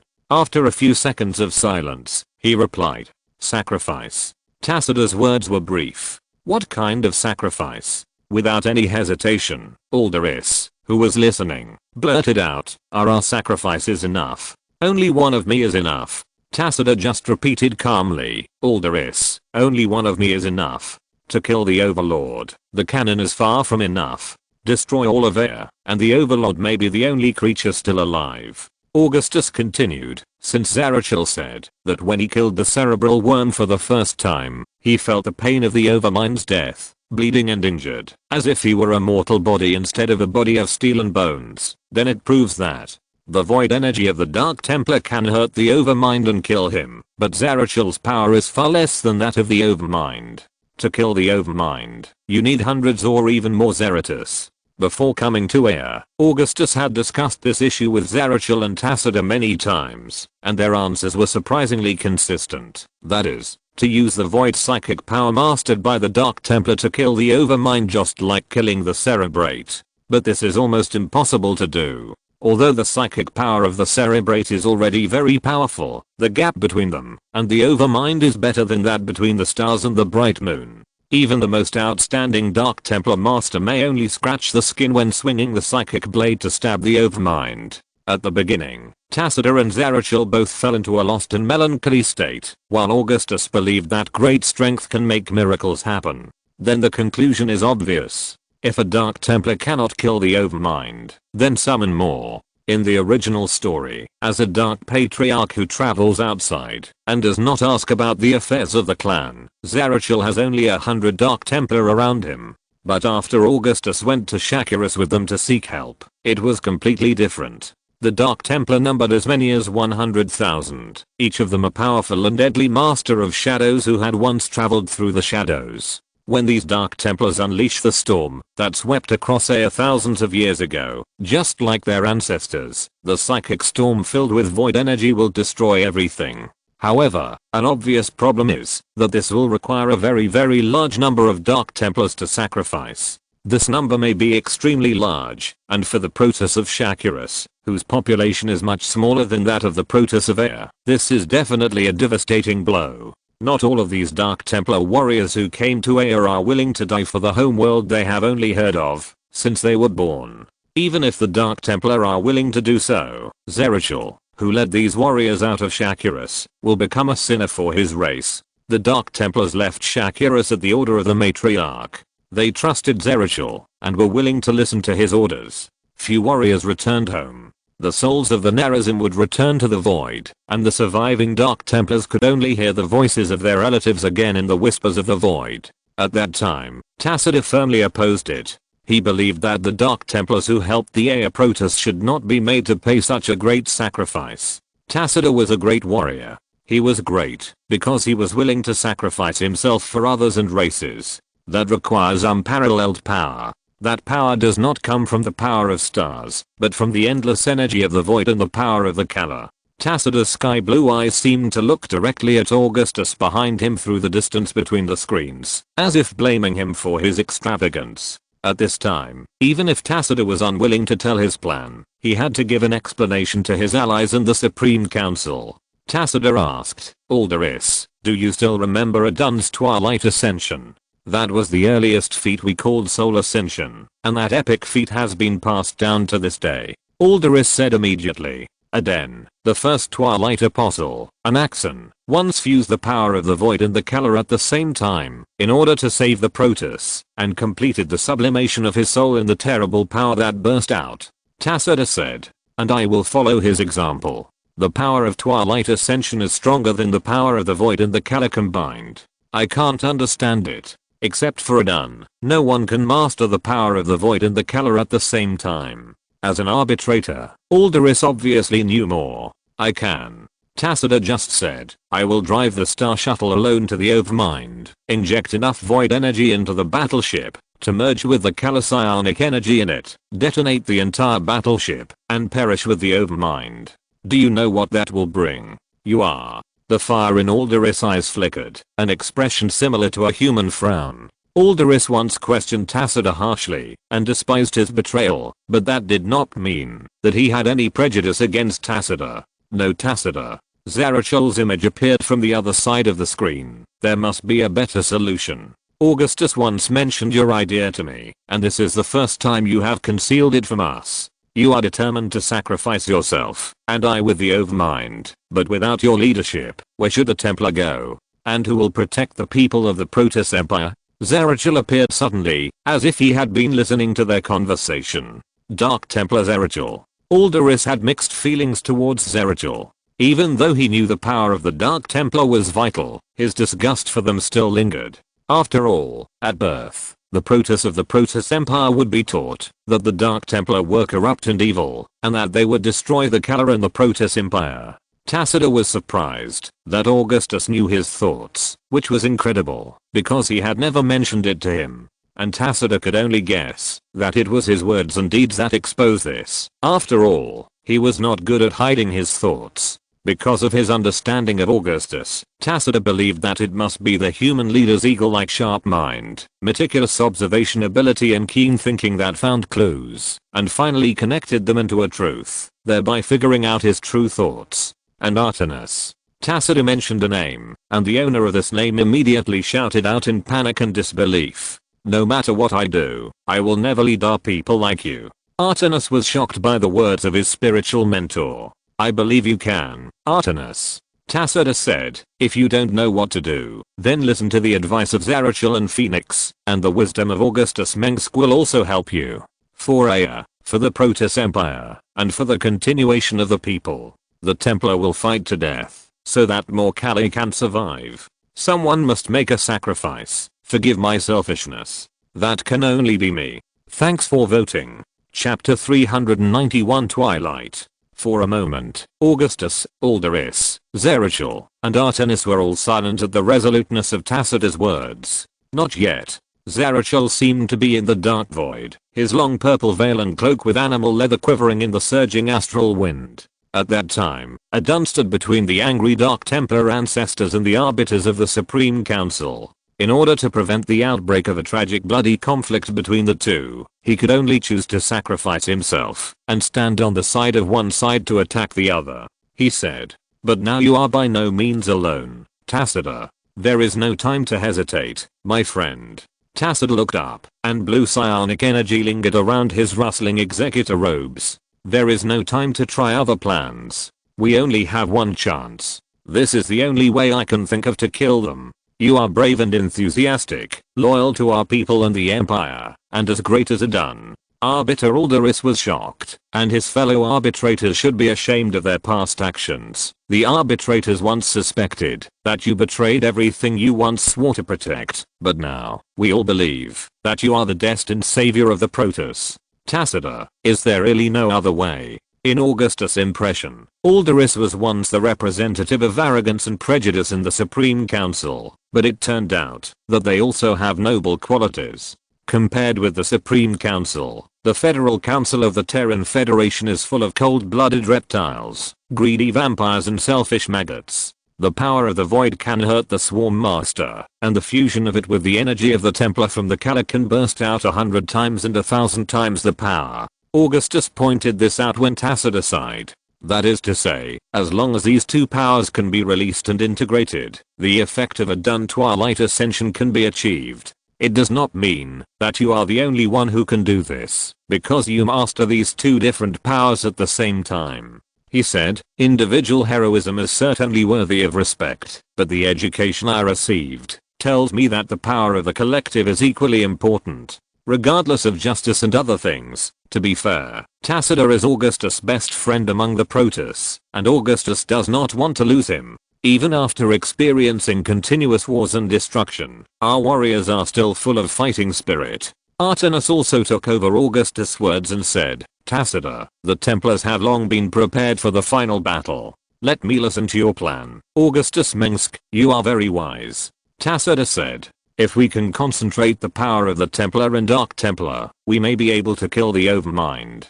Augustus nodded. Gather all the high-level Templar and Masters of the Dark Templar to release a terrible psychic storm at the same time. Such a powerful force will destroy everything.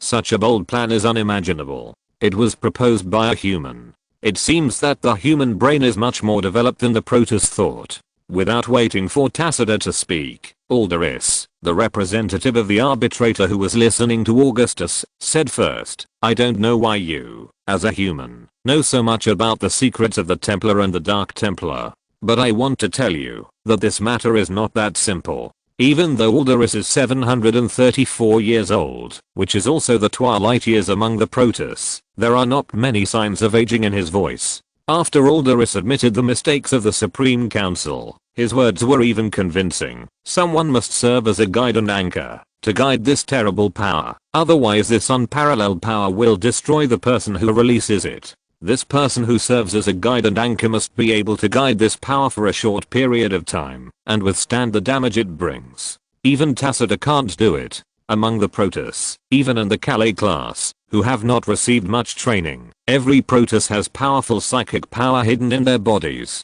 If they don't connect with the Kala and learn how to restrain the power in their bodies, it will cause great damage. The stronger the power, it is not necessarily a good thing for the controller. Among humans, who are much younger than the Protoss, the higher the psychic level of the psionicist is itself a disaster. The reason why the Protoss' high-level Templars can release psychic storms is only because they have mastered the method of coordinating and releasing the psychic power in their bodies. If there are any of us who can do it, it is only the Archons of the Templar and the Dark Archons of the Dark Templar. At this time, Zarachel said, after sacrificing themselves and merging with each other, the Templar and the Dark Templar have become substantial psychic creatures in a sense. Only powerful Archons can bear this power, and their power is comparable to that of gods. Among the Protoss, the power of the High Templar and the Dark Templar is already extremely powerful, but they will still merge into one by sacrificing themselves. Every two High Templar and Dark Templar can become a powerful Archon through fusion. Their fused bodies exude terrifying psychic power that destroys everything. It is a pure psychic creature, composed of the remains of the body in the vortex of anchored psychic energy, like a bright star floating in the air. Only in extreme despair and anger, when they are isolated and helpless, or even for noble purposes, will the Protoss sacrifice themselves. Everyone, leaders of the Protoss, what will happen if a High Templar and a Dark Templar merge to become an Archon? Augustus asked, concentrating his attention. No Protoss has ever done that. Tacita spoke at this time, of course. For thousands of years, the Templars and Dark Templar have rarely had the opportunity to meet, let alone fight side by side. I have foreseen that scene. Zarachel's bright green eyes became even brighter. Then the Twilight Ascension of Adun will be reproduced. In the pure twilight that dispels darkness, everything will be purified. Their souls will ascend and return to Adun.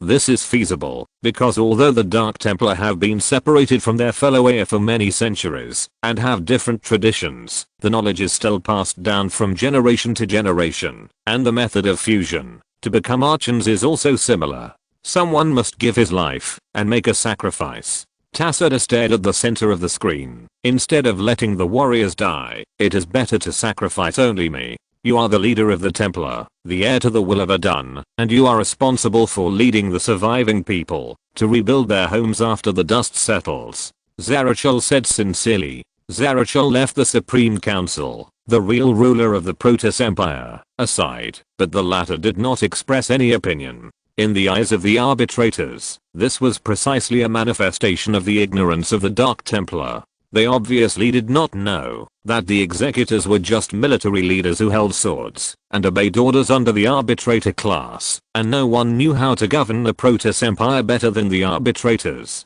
The Protoss who had never been to Shakuras believed that the Dark Templar were still in the wild tribal era and were extremely backward. Forgive the ignorance of the Dark Templar for the time being. The arbitrators would not take it to heart. After all, they would not share the same views with their distant relatives, who were still in ignorance. You have a more difficult responsibility, Tacita. Augustus reminded Tacita. Remember those hybrid monsters, that mixed Protoss and Zerg genes, that we saw on Luria IV? Even if we kill the Overmind, the future we face is still a dark universe with endless threats, which is even more threatening than the Zerg.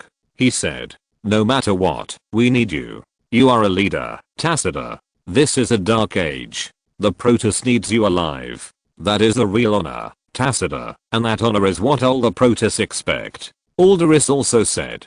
Twilight Ascension, that is the highest honor of soul sublimation in the legend, and all the eldest sons of God are eager for this honor. That is also the glory of the Dark Templar. The Twilight Ascension of Adun, the legend of saving the world, guides generation after generation of Dark Templar through the darkest path. Zarachul said. Leave it to our warriors to decide. Artemis's sky blue eyes burned with blazing flames.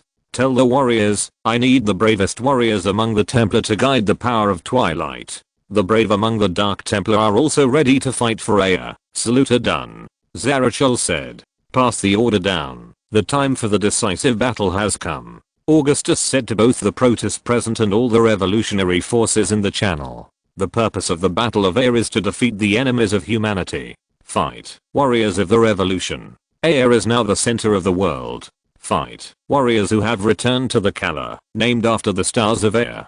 Tacita was convinced, and he knew, that he had a greater responsibility. If Tacita had not seen Luria's hybrid, and witnessed the threat in the darkness, he would still be stubborn.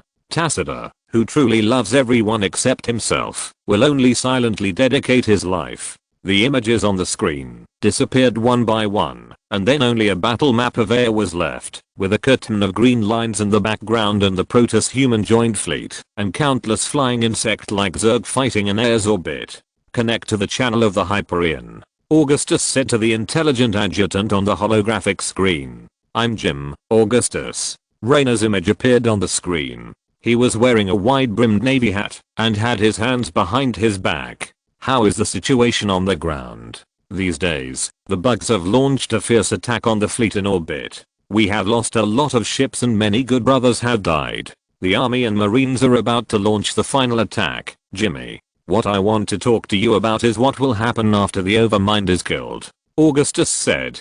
It seems that you have a plan in mind, Augustus. What do you want to do? I will listen to you. Raynor nodded and said. I need you to send all the transport ships to help the Protoss transport refugees. Augustus said, you are also responsible for helping Colonel Hoka guard the Zelnaga portal on Ea. That is our only way to escape from Ea and a lifeline. I understand. I will protect it, even if it costs my life. Raynor immediately replied, the fleet and the Revolutionary Rangers paratroopers will guard the portal with their lives. But, if we can kill the Zerg Overlord, the entire Zerg will be in chaos. He was silent for a moment and expressed his doubts. At that time, maybe we can still defend Ea. You are right. Augustus refuted Raynor, but the Zerg that loses its overlord will inevitably fall into uncontrollable rage, and they will surely crave revenge. The coalition forces will inevitably suffer huge losses to withstand the Zerg's offensive. We are here to save the Protosphere, not to help the Protoss take it back. I understand. Raynor responded with a reply as the final response before the end of the communication. I'm Titus Findlay. What do you want me to do, Marshal? Titus's ferocious face covered with scars appeared on the screen. Titus's troops were once ordered to protect the rear logistics points and transportation routes of the Revolutionary Army, but as the command center continued to move forward, even the rear was on the battlefield. All Protoss refugee camps, hospitals and other departments are retreating towards the Zelniga portal. I need you to protect the retreat route, Augustus said. Titus is a fierce general under Augustus, like a furious beast and war machine on the battlefield. Augustus often deploys Titus on the front battlefield, but this time the latter was ordered to protect civilians. I thought you were going to throw me into the battlefield. To be honest, it's not easy to be a nanny for engineers and technicians in the rear. Sometimes I have to serve the Protoss master with a smile on my face. It really makes me sick. Titus replied, well, I like being a nanny. Your unit is the only one that has not been deployed to the front line. Augustus said a shocking fact. Titus, do your job well. He continued, if I hear Hanuk say that you steal wine from the supply station again, I will skin you. Titus was the first person to receive this honor. Damn Hank boy. Titus quickly left the channel. Let's not say that pigs are black. Call my guards. Augustus said afterwards. What are you going to do? Kerrigan asked knowingly. Fight. Augustus said. At this moment, outside the window of the command center, the last batch of revolutionary soldiers were riding armored personnel carriers to the front line, followed by giant armed robots that were larger than ordinary Goliath robots. Those were the more elite Goliaths of the Revolutionary Guard, who were loyal only to Augustus and his Mengsk family. After the flash of extreme white light, an earth-shaking roar shook Augustus' eardrums. Coming from a crashed Protoss aircraft carrier. The sky had been covered with dark clouds at some point, and in air, a storm with thunder and rain was approaching with its ever-changing climate. Thanks for voting. If you're listening to this novel on a channel other than Fanfic World, it means they downloaded and uploaded it without effort. We cordially invite you to visit our channel, Mundo Fanfic Novelos. There you'll find the original version of this story and you can explore many other novels of various genres. We're waiting for you to immerse yourself in a world of incredible novels. Chapter 392 Eye of the Storm. The bugs are swarming. A short rainstorm had just fallen from the sky, and a few rays of bleak sunlight appeared between the dark clouds. The strong wind blew across the filthy ground covered with dark purple fungal carpets, and the howling wind sounded like the wailing of the dead. Several sharp-fanged monsters with bloody mouths were running at an incredible speed in the mud pit filled with sewage, as if jumping forward in the splashing mud and water. They were soon knocked down by a series of dense flames and grenades, struggling and falling into the deep pits created by the shells, with blood flowing everywhere, and terrifying roars were endless. SCT.200493.1.21.14:23. 22 degrees north latitude.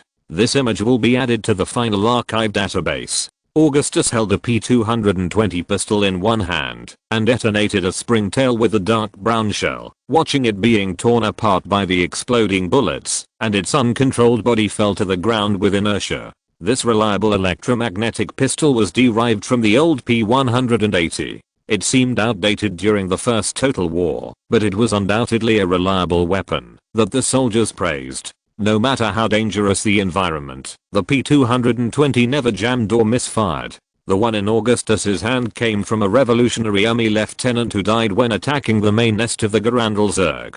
He was an excellent officer in his 20s and followed him on board when Korhal fell. The lieutenant, who was born in Sterling, didn't say a word when he put on his military uniform, and he didn't say a word when he was dragged into the wormhole full of spikes. About a squad of Revolutionary Army soldiers strode forward, and two huge Revolutionary Guard Goliath armed robots stepped over a shredded vulture vehicle and stepped forward, each step leaving a deep pit in the muddy ground. These giant Goliaths would be equipped with wide shoulder armor plated with golden wolf emblems above their 30mm machine guns, and each bright red flag on the cockpit guided the direction of the rear troops. In another direction, perhaps only a few dozen steps away from here, Augustus heard the sound of dense rockets being fired. A group of Revolutionary Army soldiers from the 106th Infantry Battalion pressed forward from Augustus' left side. They were severely damaged by the Jumunganda swarm during the attack, and had to retreat to the opposite side to rest. However, before the troops were replenished, this infantry battalion with only more than 100 people joined the battle again. Looking forward, there were 2 battalions of the Revolutionary Guard Division. A skirmish line several miles wide covered the flat ground infected by the Zerg fungus blanket and organic buildings. To the right, a mile away was a fast-flowing river. It was once the largest of the densely tributary waters of air, but now it has begun to shrink and dry up, only washing the bones of the dead when the rainy season comes. On the road to the Overmind, it is not so to say that there are corpses everywhere. Huge intelligent war machines of the Protoss collapsed on the ground can be seen everywhere, and those seriously injured or dead Protoss have been warped back to the nearest fleet and Protoss hub. When he looked over again, the huge body of the Zerg Overlord was already in front of him. Augustus was like walking towards a mountain. This mountain was already high and steep when he looked at it from a distance. The closer he got, the more he could feel its majesty and incredibleness. The Zerg Overlord was shaped like a super beetle covered with a brown-black shell, or a fleshy flower bud covered with metallic scales. The spikes were harder and sharper than metal and taller than skyscrapers, stretching straight into the sky. Titus Finley creatively described it as a paw on a rosacea, while Hannah Hank called it a pile of fesses. The Overlord's sky-high body was hidden in boiling steam clouds and storms, all of which came from an ocean evaporated by the Protoss purification beam. Huge wounds and burn marks left by Protoss plasma weapons were visible on its body. Thousands of gorgeous and light golden Protoss fighters shuttled through the clouds and blew a white particle energy beams densely wove a shining net. The Dark Templars pirate ships also joined the battle, and their highly impactful gun blades were unique compared to their rare counterparts. The closer to the main hive area, where the Overmind was located, the fewer the number of human revolutionary forces. This was not because the Revolutionary Army suffered too many losses, but in a huge war covering half of the continent, hundreds of thousands of people were just a stone falling into the water. Even the Protoss had far more people than humans, not to mention the Zerg, that covered the sky. But no Protoss would ignore the sacrifices of humans, and every victory they had won. Even the most indifferent Templars had to admit that the Revolutionary Army was the bravest and most warlike humans they had ever seen, and they were worthy of the name of warriors. They are about to succeed. Augustus took out a loaded magazine from the ammunition unit of the power armor and loaded it. He once again confirmed the report on the helmet HUD display panel, and reported his words to the entire army. The last road to the location of the Overmind has been opened, and victory is within reach. All troops immediately evacuate outside the main nest building, and build a defense line. Leave the stage to the Protoss. The big one is coming. Titus, who was standing there, snorted. His burly body in customized power armor stood beside Augustus, holding a heavy machine gun with a hot muzzle in his hand. Fighting bugs. Oh yeah, I love this feeling. The Protoss who broke through to the main nest area are preparing to release an unprecedented psychic storm. According to the estimates of the personnel of the Amerigo scientific ship, the scale of the storm will be 50,000 times that of a tactical nuclear bomb and 2,000 times that of an apocalypse-class nuclear bomb. Kerrigan, who was wearing a blue and white ghost tights and light refracting clothes, said, "After all, almost all the surviving Protoss warriors in air are here. There are so many of them that it is said that they have assembled several powerful fanatic legions. The arbitrators of the Supreme Council and the high-level Templars of the Heart of Sanctuary-Aten, a StarCraft map, have also joined the battlefield. Most of the arbitrators of the Protoss Empire are powerful psychics. If not, it would be difficult for them to maintain their true colors in the vortex of the psychic network Kara, nor could they hide their deep thoughts as politicians. The heart of Adun is a sacred cemetery where Adun's comrades from the Golden Age are buried. The air is filled with the powerful psychic power of these deceased Templars, and the high-level Templars guarding there are also the most outstanding. Even when the Protoss Empire was in a precarious state, the Guardians of the Heart of Adun withstood countless attacks from the Zerg. It is said that the souls of the deceased Templars are still floating above the cemetery, and their power protects the Protoss warriors, making them stronger than ever before. A last-ditch fight. Augustus looked in the direction of the main hive. Under the Protoss' desperate and even suicidal attack, the Zerg's defense line was briefly torn open. But that doesn't mean the Zerg is retreating. At least 2 billion Zerg are gathering around the Overmind, and more are still in the underground hatchery. If it weren't for Augustus' suggestion that Tacitor activated the sealed Colossi and Mother ships, the Supreme Council would have followed suit after the initial success. Without the support of these powerful weapons, the Protoss and human coalition would have been completely destroyed by now, and that would have inevitably led to Tacitor driving the Star Shuttle alone to crash into the Overmind and perish together. But now, they have enough military force to try other methods. At this time, a huge point of light appeared in the sky, shining unusually even in the daytime. It was a severely damaged Protoss aircraft carrier, which was falling to the ground in bright flames, surrounded by a large number of Mutalisks, Zerg Guardians and Devourers. Finally, when Augustus looked at the aircraft carrier, it had already disintegrated in the air. With the explosion of the core crystal matrix, it turned into a brilliant blue flash, and the wreckage fell to the ground and caused a huge explosion. On average, one or more magnificent warships fell from the parallel orbit every few minutes, which means that the cruelty of fleet warfare in orbit is no less than that on the ground.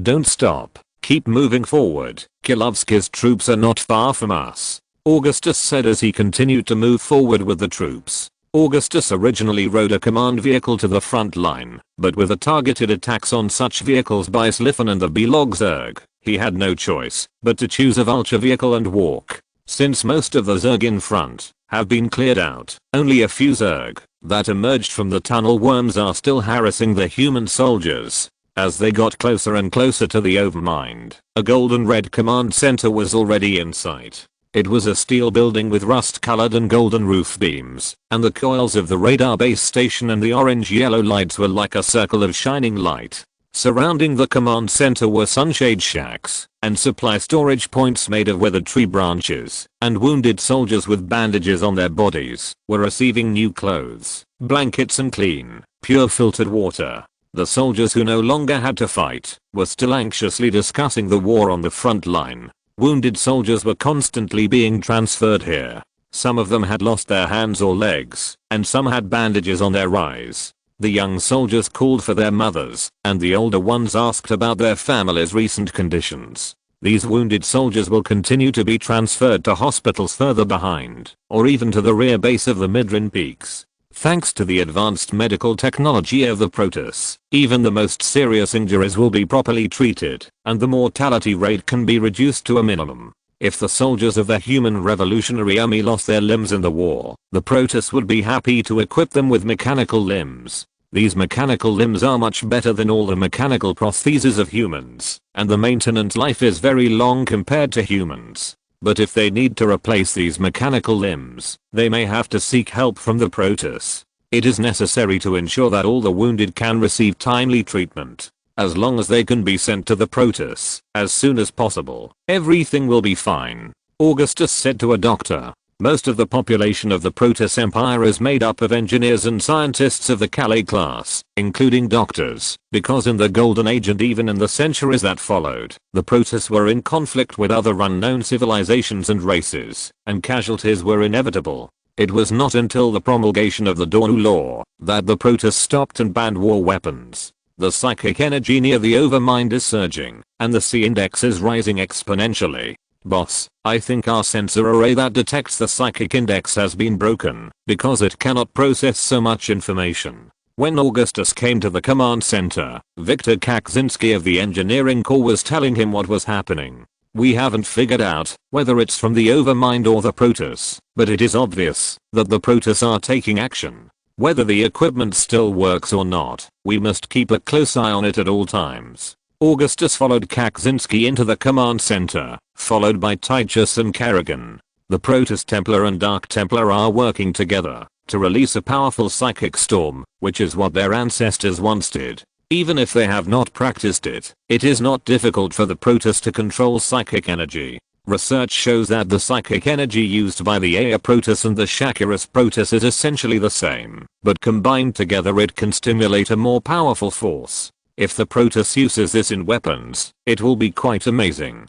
Kaczynski said as he walked just over 30 miles away from us. The most incredible supernatural phenomenon to date is taking shape. The Protoss is a race that generally possesses telepathic abilities, and the power they gather together is enough to cause vibrations in the void. Oh, I never knew you were studying psychic energy in the void, Victor, so what does this mean? Augustus said as he took the elevator to the command room. I don't know, but I think the Dark Templar may be able to sense it. Kaczynski spread his hands and said, after all, there are almost no organized psychics in Moria, and I don't know much about it. A storm is taking shape. Karrigan's green eyes have unconsciously turned golden, which comes from some kind of keen perception of psychic energy. I can feel the anger and determination of the Protoss. The pre-war poems are being sung in the Kara, and the Dark Templar are full of cold anger. Can you take pictures of the scene? Augustus looked at Kaczynski. It's very difficult. Kaczynski raised his eyes that were sunken in his eye sockets. All the ships and equipment that are too close to there have been detonated by the surge of psychic energy. Even a wisp of overflow from this psychic storm is enough to make our best and strongest psychic agents black out. I'm trying to access the images sent back by the orbiting satellite, but that doesn't include me. Karrigan shook her fiery red ponytail. That's right, Mrs. Mengsk. Kaczynski said. You said the wrong thing. Titus reminded Kaczynski unhappily. You said it well. Before Augustus could say anything, Karrigan immediately patted Kaczynski on the shoulder. Can we contact Tacita, or Artemis and Phoenix? Augustus asked. I'll try. Kaczynski took Augustus to a control console. After a while, Artemis, the Protoss Empire executor who was commanding the Templar troops on the bridge of a mothership, appeared on the screen.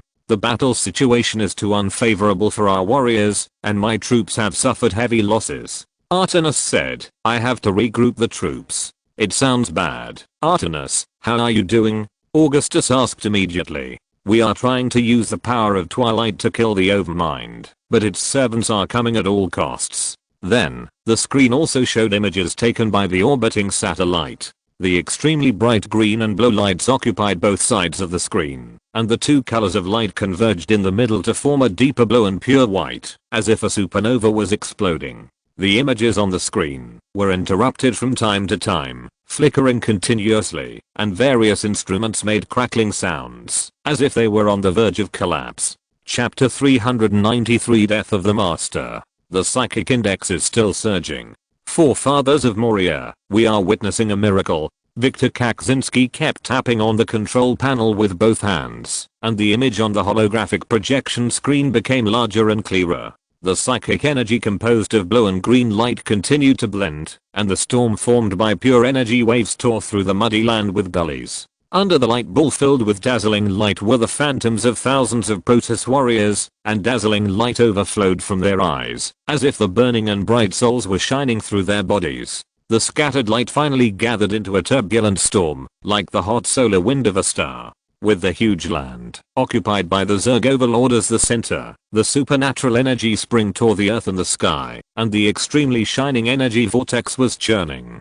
The strong airflow caused broad terrible thunderstorm weather, and the azure lightning stretched across the vast sky like a snake, like a large net woven across the sky. The surface of the earth was shaking violently, and even in the command center, where Augustus was located, the tremor of the earth and the mountains could be felt. The Zerg became extremely crazy, because the Overmind was threatened. They desperately tried to tear apart the Protoss and humans who were close to it. Outside the light, there was a dark army of Zerg and a sky-covering dragon and king worm. The Protoss and humans formed an indestructible human barrier around the High Templar and Dark Templar who were releasing the psychic storm, resisting the Zerg coming from all directions. In the air, the Protoss warships sailed out from the clouds, and countless Protoss fighters pierced the gloomy clouds, followed by the bright sunlight that seemed to come from the sky. The dense Zerg chased the high-speed flying Protoss aircraft, which was just like a black cloud that gathered and dispersed, like a group of flying insects under a lamp and a flock of birds drinking water by the lake.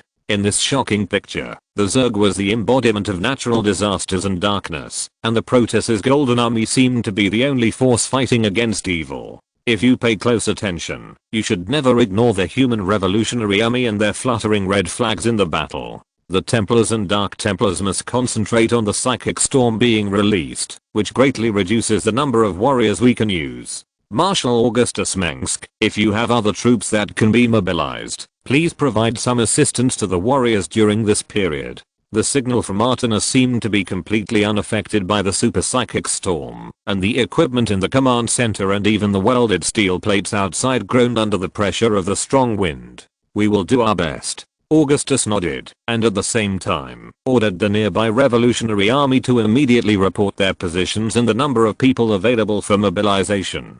Kara will respond to the call and guide the energy in your body to condense into a point, so that it can condense into wind. Tassida appeared in another position of the holographic screen, and he was guiding the Protoss to create a dazzling storm. 4,000 years ago, that was the golden age of the Protoss Empire's survival and development. Legendary heroes and sages honed their reputations, and the people of the Empire built great cities. The achievements of the Protoss were already brilliant. Now is a dark age, and the enemies of the Protoss Empire will not stop until they destroy everything we have. Templars, Dark Templars who are willing to listen to me, this is the darkest age, and it is also our age. He said. The sword must be forged with blood and glory, and we will show the glory of the Protoss. The stars of Air are the most dazzling, only when they burn themselves. Entaro are done. Fight for Air. For Air. Augustus could not hear the last voice through the communication, but it was still clearly imprinted in his mind through the distance of dozens of miles. It must be the spiritual war cry of thousands of powerful Protoss warriors. These Protoss are so loud. Damn it, I thought they were either cold mutes or arrogant blind people. Titus said. This is a war cry before the Protoss launch an attack. Titus. If you know the Protoss, you will know that it can even affect the spirit of human warriors, causing them to collapse before the attack arrives. Augustus corrected him. It's more than that. The golden light in Karrigan's eyes shone even brighter, so that it seemed to be made of gold. If you can hear the voice of the heart that resounds through air, you will know that all the Air Protoss are singing. She quoted the words of a Kale elder who was rescued by the revolutionary soldiers. When the ballad is sung, the legend will return. The ascended Twilight Apostle Adun will return to save the world. That is a destined prophecy, and the gods will not give up Air. Adun was the original Twilight Apostle, but we only know now that the savior Twilight Apostle in the prophecy is not just one person. Tassida said. For about 10 minutes afterwards, the screen was always filled with extreme white. Outside the bulletproof window glass of the command center, Augustus could even see stones and gloves from the Revolutionary Army engineers floating in the air. The gray-black sky turned green, and the blue-green colors seemed like paint floating on the water, or like the aurora of the North Pole. Augustus ordered the main division of Lundstein to provide support to the Protoss, and ordered the doctors to transfer the wounded to the underground bunker. Under the control of the Protoss, this storm will definitely not spread too far, otherwise it will harm itself, but the wounded are already very weak, and Augustus will never let these warriors who followed him here be hurt again. At a certain moment, all communications were suddenly interrupted, which meant that the energy of this mental storm had reached its peak. When the ballad sang, the light on the screen dimmed briefly, and with the surge of energy, it showed signs of space stacking. Multiple light groups composed of pure blue light appeared on the horizon. These light clusters, which may be even larger than the command center, gradually revealed the outline of a Protoss warrior. The size expanded several times in a short period of time, as if these already terrifying giants were just sitting, but now they stood up. They were reflecting the bright and shining light, and the brightness of the light continued to rise in a few seconds. The strong light released like a nuclear explosion, and a supernova explosion will fill the entire world in an instant until everything turns white. In the strong light and the earth-shaking explosion, all the screens and lights in the command center burst in an instant, and the holographic projection screen also dimmed. The earth trembled more violently, and even Augustus, who was wearing power armor, couldn't stand steadily for a while. Kerrigan was the first to react. She rushed to Augustus and tried to build an invisible barrier with her psychic power. Of course, it was more like a petite ghost agent rushing into the arms of the burly Augustus. If Augustus hadn't been wearing power armor, Kerrigan might have held him in her arms long ago. In this violent tremor, Titus was as still as a mountain. He even had time to steady Augustus and muttered to him to be careful. Titus always spoke softly to the little girl, but his boss enjoyed the same treatment. I'm not like a toddler who can't even stand steadily on the road. When Augustus realized that he was becoming weak due to excessive fatigue, a strong wind that swept the earth swept through the camp outside the command center, and even the electric poles were broken under the invasion of this strong wind. A dizziness directly from the spirit made Augustus dizzy and dazed, which was brought by the resonance of the will, thoughts, and emotions of countless stars. After only a dozen seconds, the storm subsided, and some equipment in the command center resumed operation, and the lights illuminated the dim world again. Try to figure out what happened? Kaczynski, Augustus said to the engineer in the command center. It will take a while, boss. Kaczynski adjusted his oily flat cap and quickly lit up several LED screens. The impact of this storm on our electronic equipment is likely to be catastrophic. Even the multiple cameras outside this command center have been damaged. I'm contacting the Alpha Squadron science ship Amerigo and the Nova Squadron Santiago. I hope they are safe. Faster, faster. Augustus was eager to know the result. Whether this psychic storm could kill the Overmind or not, it would determine his next plan. After all, Augustus could not stand in the center of the psychic storm to witness it all. All he could do was wait for his subordinates to send back the footage they had taken. You are too slow. Titus pulled out a wire that was emitting black smoke. Be patient with the engineer, you bastard. Swan may have told you that it is best not to mess with the Kel-morians anyway. Kaczynski glanced at him. Then Rory Swan must not have told you clearly what happened after that. Titus said. Half a minute later, the holographic screen appeared again when Viktor Kaczynski stood up and wiped the sweat from his forehead. The image was clearer at this time. Everyone present could see a blue-white beam of light that took up the entire screen. It surged out from a huge abyss and went straight into the sky, as if connecting the earth and the sky. Above the beam of light, dark clouds gathered like a vortex, and lightning flashed in the sky. Oh my god.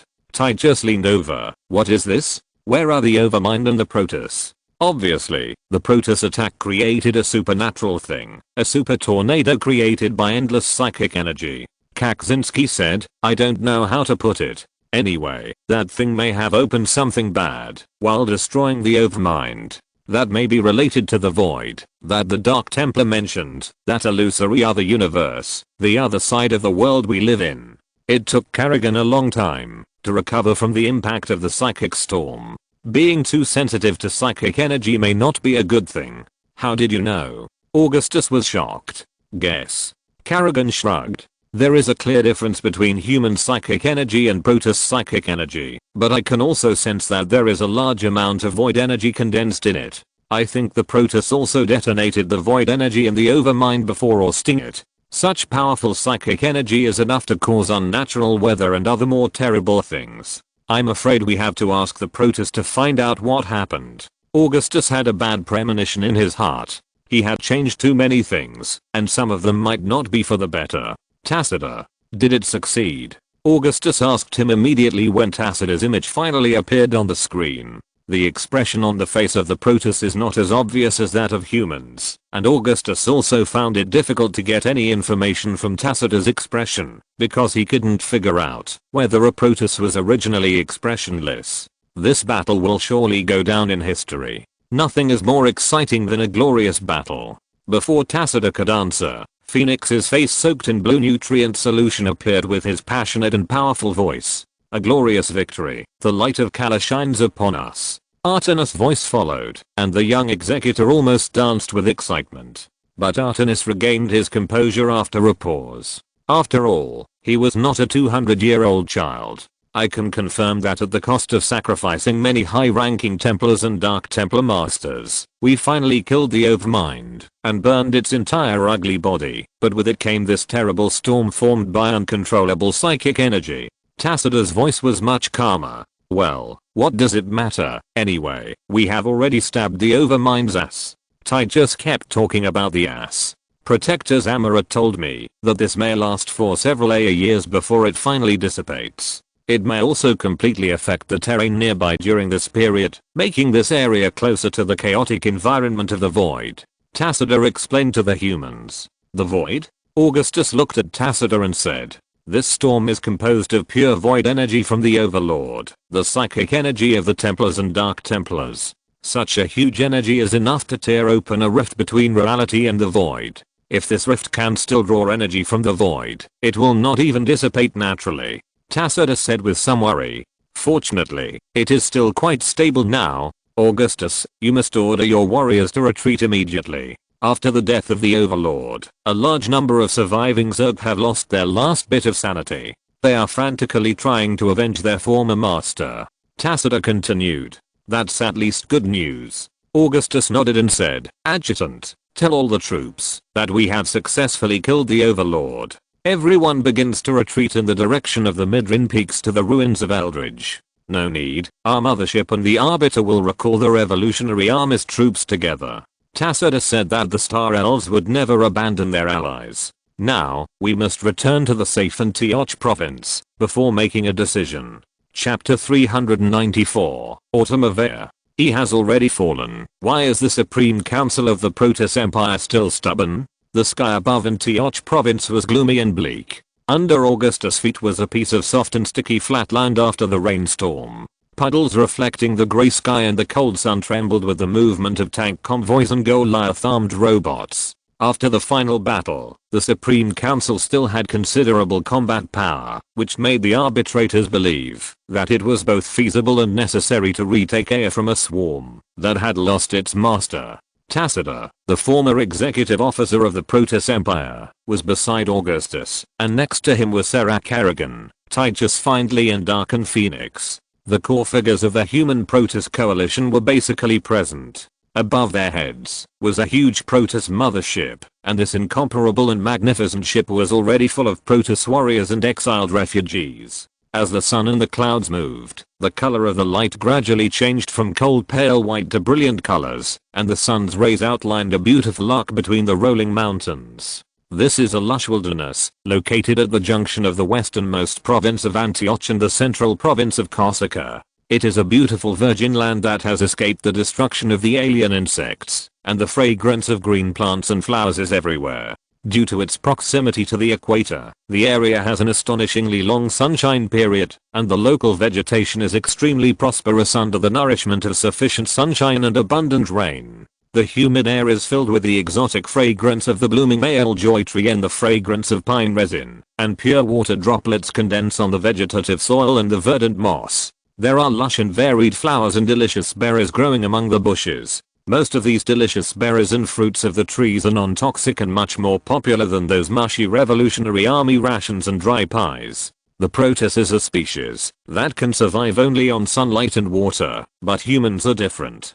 This area is quite far from the battlefield north of the Midrin Peaks, but it is still not safe. Protoss refugees from many nearby provinces of the Protoss Empire use this place as a transit station. They stay here for a while, and then some Protoss continue to move westward into Koshika controlled by the Supreme Council, while others choose to follow Tacita. According to rough statistics, the number of Protoss following Tacita and the Supreme Council exceeds 200 million or even more. The addition of Colossi and Protoss motherships allowed more Protoss to survive the Zerg attack, and the decisive attack of Augustus and Tacita also allowed these surviving Protoss to be transferred to a safe area in time. The past battles completely defeated the Protoss Empire, but the Supreme Council did not collapse. Phoenix's huge dragon knight mecha exuded a golden metallic luster under the bleak sunlight. After the death of the Swarm Overlord, the arbitrators of the Supreme Council and their followers retreated to Koshika. It is no secret among the Kara that the council members are still planning to reclaim the lost territory.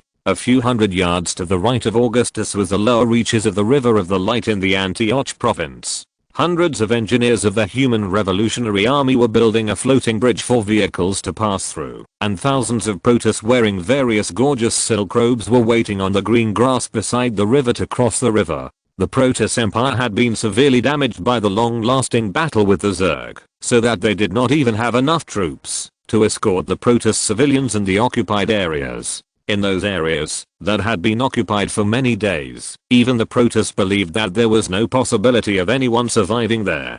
Reclaim the lost territory? Even if the number of Carre civilians is counted, the number of Zerg is hundreds and thousands of times that of the Protoss. Augustus raised his head and looked through a formation of Dark Templar pirate ships flying overhead. An extremely eye-catching azure tornado inevitably came into view. The glowing tornado stood tall and straight, and was clearly visible even from such a long distance. Protoss scientists had analyzed the cause of the psychic tornado. In addition to the psychic impact of the Zerg Overlord and the Protoss, it was also related to the Xel'Naga temple that was originally located in Ea, and then swallowed by the Overlord. That was the first temple built by the Xel'Naga after they came to Ea, and it itself was inextricably linked to the Xel'Naga's origin, the Void. In just less than a day after it appeared, the weather around the psychic tornado was changed forever. Rain clouds gathered, thunder and lightning struck, thunderstorms continued, and non-stop strong winds invaded the devastated land. The impact it brought was also multifaceted. The Dark Templar, led by the Dark Archon Zerachel, would hear many voices from the Void as long as they approached it. Some voices told the Protoss to beware of enemies in the dark, and some voices also declared that he would bring salvation. Those Protoss babies born near the psychic tornado generally have stronger psychic powers than other Protoss, and they are all called Void Children. Alderus is seeking our help. When looking at the Ea Protoss refugees riding on the golden beetles, Tacitus' blue eyes flashed with haze. But we don't know what the arbitrators are planning. After returning to the council heart of Koshika, he said, I feel uneasy, because the arbitrators still refuse to reveal their foresight as before. Foresight? Are you mocking them? Augustus was amused by Tacitus. No, of course not. Tacitus was puzzled by Augustus's reaction.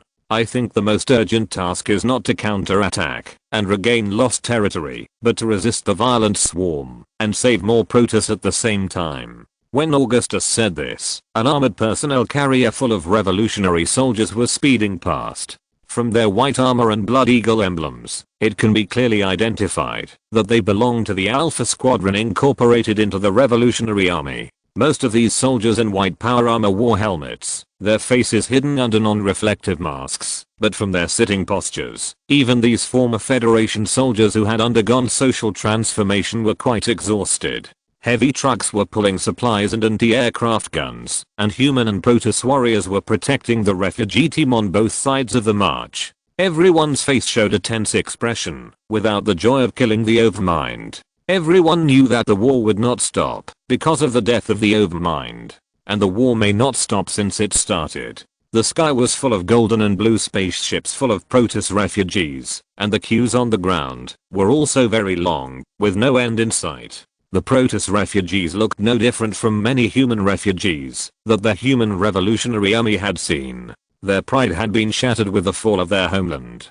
Too many Ea Protoss were physically and mentally traumatized by the impact of the death of billions of Protoss on Kara. In the past half month, our warriors have gone through too many cruel wars and separations of life and death. Augustus said to Tacitus, that may be more than they have seen in their entire lives. My warriors need to rest, rather than immediately engage in a more cruel battle. From Augustus' point of view, no matter how great the revolutionary soldiers are, they are still human beings. They are determined, but they are not machines after all. Your thoughts coincide with mine. Tacitus immediately agreed. We thought that after the death of the Overlord, the uncontrolled Zerg swarm would become easier to deal with, but this is not the case. The brainworms still control their tribes, and it is obvious that these angry Zerg leaders are determined to avenge the death of the Overlord. So, I rejected the request of the Supreme Council, and pointed out to them that it is unwise to take the risk of regaining lost territory at present. After losing the Overlord, the Zerg swarm has become much crazier than before. They are attacking any creature they see without hesitation, and there are even cases of brainworms from different clans killing each other. He said, "It's already very difficult to just resist the attack of the Zerg, and the already stretched military force can hardly support a vast battlefield." "Did you convince them?" Augustus asked. "Yes, the arbitrators decided to temporarily abandon the plan to recover the lost territory. They think my opinion is very important because I'm the most outstanding military commander of the Protoss Empire. The lovable thing about Tacitus is that he is too humble and doesn't even know what boasting is. Compared with Tacitus, the ambitious Duke is simply a bug. Although I heard that there are some different voices in the parliament, such as arresting me again, or approving the Dark Templar on air, the arbitrators are wise elders after all. You have to be careful of those different voices," Augustus said meaningfully. "The best option is to shrink the defense line." Augustus looked at the Protoss leaders around him. "Concentrate all refugees in the area under our control, and rely on the refugee camps and fortifications built there to stop the first wave of Zerg attacks. When the Zerg's crazy offensive weakens, we can consider whether to retake the lost territory." "Why do you think the Zerg offensive will definitely weaken?" Tacitus stared at Augustus' cold grey eyes. "If the Cerebrates are determined to occupy air for a long time, they will surely persevere in attacking the Protoss homeland until they achieve their goal. No one can predict the movements of the Zerg swarm and understand the thoughts of the Cerebrates." Augustus said, "We can only hope that the Cerebrates will split up and fight each other for the vacant leadership position after the death of the Overmind." In fact, Augustus, who knew the plot, was very sure that after a period of time, the Cerebrates tired of revenge would return to Char, the homeworld of the Korhal sector. On Char, they will eventually merge again and transform into a new Overmind, and the Zerg that have lost the control of the Cerebrates and remain in air will become ownerless wild Zerg. By then, air would still be extremely dangerous, but the Zerg would no longer actively attack the Protoss. In a sense, air would become a strange wasteland world. My suggestion is to keep the original plan unchanged, continue to transfer refugees to the direction of the Zelniga portal, and at the same time, rely on the fortress of Antioch province to build a defense line to resist the attack of the Zerg and cover the evacuation of refugees and wounded." While Augustus was speaking, Tacitus had already opened one of his hands and used his psychic power to project a detailed map. The beautiful and difficult Protoss characters on it were quickly transformed into human language. On the map, the symbol of the Zelniga portal was very eye-catching. "That's it. Are our people really willing to go to Shakuras, the home of the Dark Templar?" Phoenix said worriedly. "The Zelniga portal is connected to many other portals in the universe, and the coordinates we know are only Shakuras and EG in the Korhal sector." Augustus replied. "Zarachel said frankly that the Dark Templar are willing to accept compatriots from air, and I'm grateful for that." Tacitus said, "In order to avoid the worst outcome, civilians must be transferred to Shakuras first. This is the best option." Phoenix said, "Prioritize the evacuation of civilians. We can no longer afford greater losses. The Templars are ashamed of deserting the battlefield, so my warriors will stay in air until everyone is safely evacuated. The Zelniga portal is not far from here." Tacitus said, "The protectors and phase technicians are preparing to open the passage to Shakuras. At the same time, some of the Protoss who refuse to go to Shakuras will be sent to the home of the Human Revolutionary Army, Hagi, and Marshal Augustus has agreed to take in our compatriots who have suffered." Tacitus looked to the south at this time. At the South Pole in the Antioch province, there is a Zelniga portal, and a large number of Protoss fighters and transport ships are heading there. Has the Supreme Council decided to stay in air? After thinking for a while, Augustus asked Tacitus again. "I'm afraid it's like this. The Supreme Council is unwilling to leave air," Tacitus said, "and this may not be simply because they don't want to give up air. The arbitrators are very resistant to going to Shakuras, the home of the Dark Templar. They think it is a humiliation. Thousands of years ago, it was the Supreme Council that exiled the ancestors of the Dark Templar, and now they have to pray for the protection of the exiles. Put yourself in their shoes. This is actually not difficult to understand."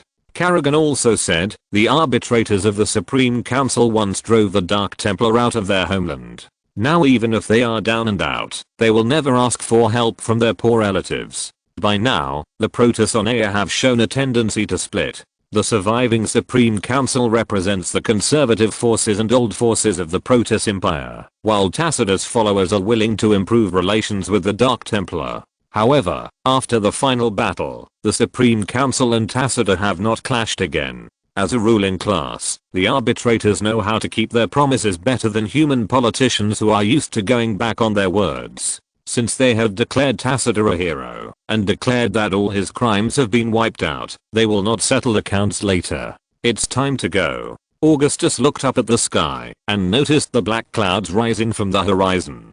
Generally speaking, there could only be one thing, that is, the swarm of insects covering the sky. Go to the Xel'Naga portal. We need to send the refugees out of air first. Thanks for voting. Chapter 395 Reliable Protoss Technology. Air's Xel'Naga portal is located on a lush riverside meadow, next to several lakes with diameters ranging from 10 to 20 miles wide.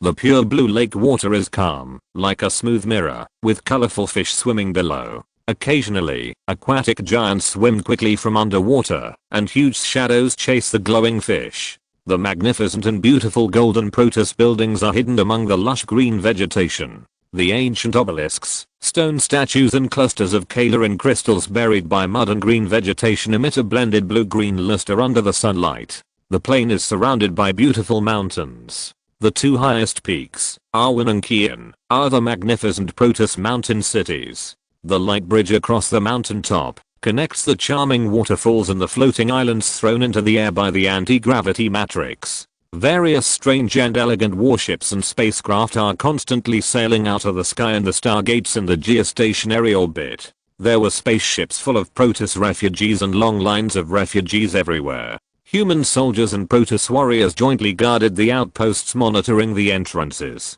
Even the huge colossi were transporting refugees. The Protoss had never been so eager to escape from their paradise-like home. After the death of the Overmind, the Zerg that invaded various provinces still showed no signs of calming down. The Protoss also believed that their anger and retaliatory attacks on the territory would not stop in a short time. On a muddy road, crushed by armored vehicles, Kerrigan caught up with Augustus, who was walking towards the Xel'Naga portal accompanied by Titus and Faraday. This proves that our decision was right. The Zerg will not stop because of the death of the Overmind. We must relocate civilians as much as possible and shrink the defense line so that we can use more troops originally used to protect civilians to defend a smaller area. Augustus said, cities can be rebuilt, but people cannot be resurrected after they die. Not far away is a huge Xel'Naga portal on Ea. It is similar to the two on Shakiris and EG, but just like the veins of two leaves are different, the spiral patterns and even the materials of the walls themselves are different. Each Xel'Naga creation is a beautiful work of art. The Protoss' buildings are clumsy in comparison, like the difference between a magnificent castle and a child's sand dune. The one on Ea is even more golden, emitting a dazzling golden light on the surface. It is also the only portal on Ea that is still in operation. It is shrouded in a pale blue shadow and is large enough for ships to pass through. Even so, the Xel'Naga portal seemed too crowded. Every moment, a large number of ships and vehicles passed through the portal and disappeared into the illusory curtain. These ships passing through the portal were like a golden river across the sky. Even the golden light that human eyes could not catch was endless. But in the eyes of the Protoss, their small houses built with broken stones are more important than their own lives.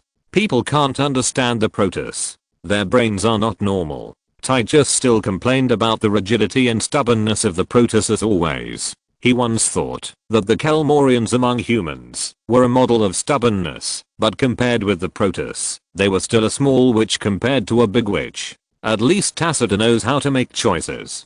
Kerrigan said, even the Supreme Council has pulled back its defenses and concentrated its forces to deal with the first round of Zerg attacks after the Overmind's death. No one knows if those damn Zergs will ever stop, right? The best way is to divide up the Protoss ancestral heritage, then pack up and return to our home in Antigua. We've helped the Protoss so much, it's time to disband. Titus never liked the Protoss, and it's the same now. It's a good idea, Titus, but it's a bit bad. Augustus nodded at Titus, then looked at Kerrigan. Judging from the movements of the Zerg, they have not come out in full force. A considerable number of Zerg are still guarding the remains of the overmind, including the most powerful Shayamat Zerg. Now it seems that the Supreme Council can most likely defend their half of Air, the Koshika province, and we can also defend the Antioch province. Judging from the Protoss's transportation capacity, they will be able to send away all non-combatants in 3 days at most. Augustus continued, at that time, only if we can defend Antioch or even just this Zelnaga portal in Air, we can hold on until the moment when the Dark Templar reinforcement arrive. Zarachol's Dark Templar are very righteous. They know the principle of lips and teeth being cold.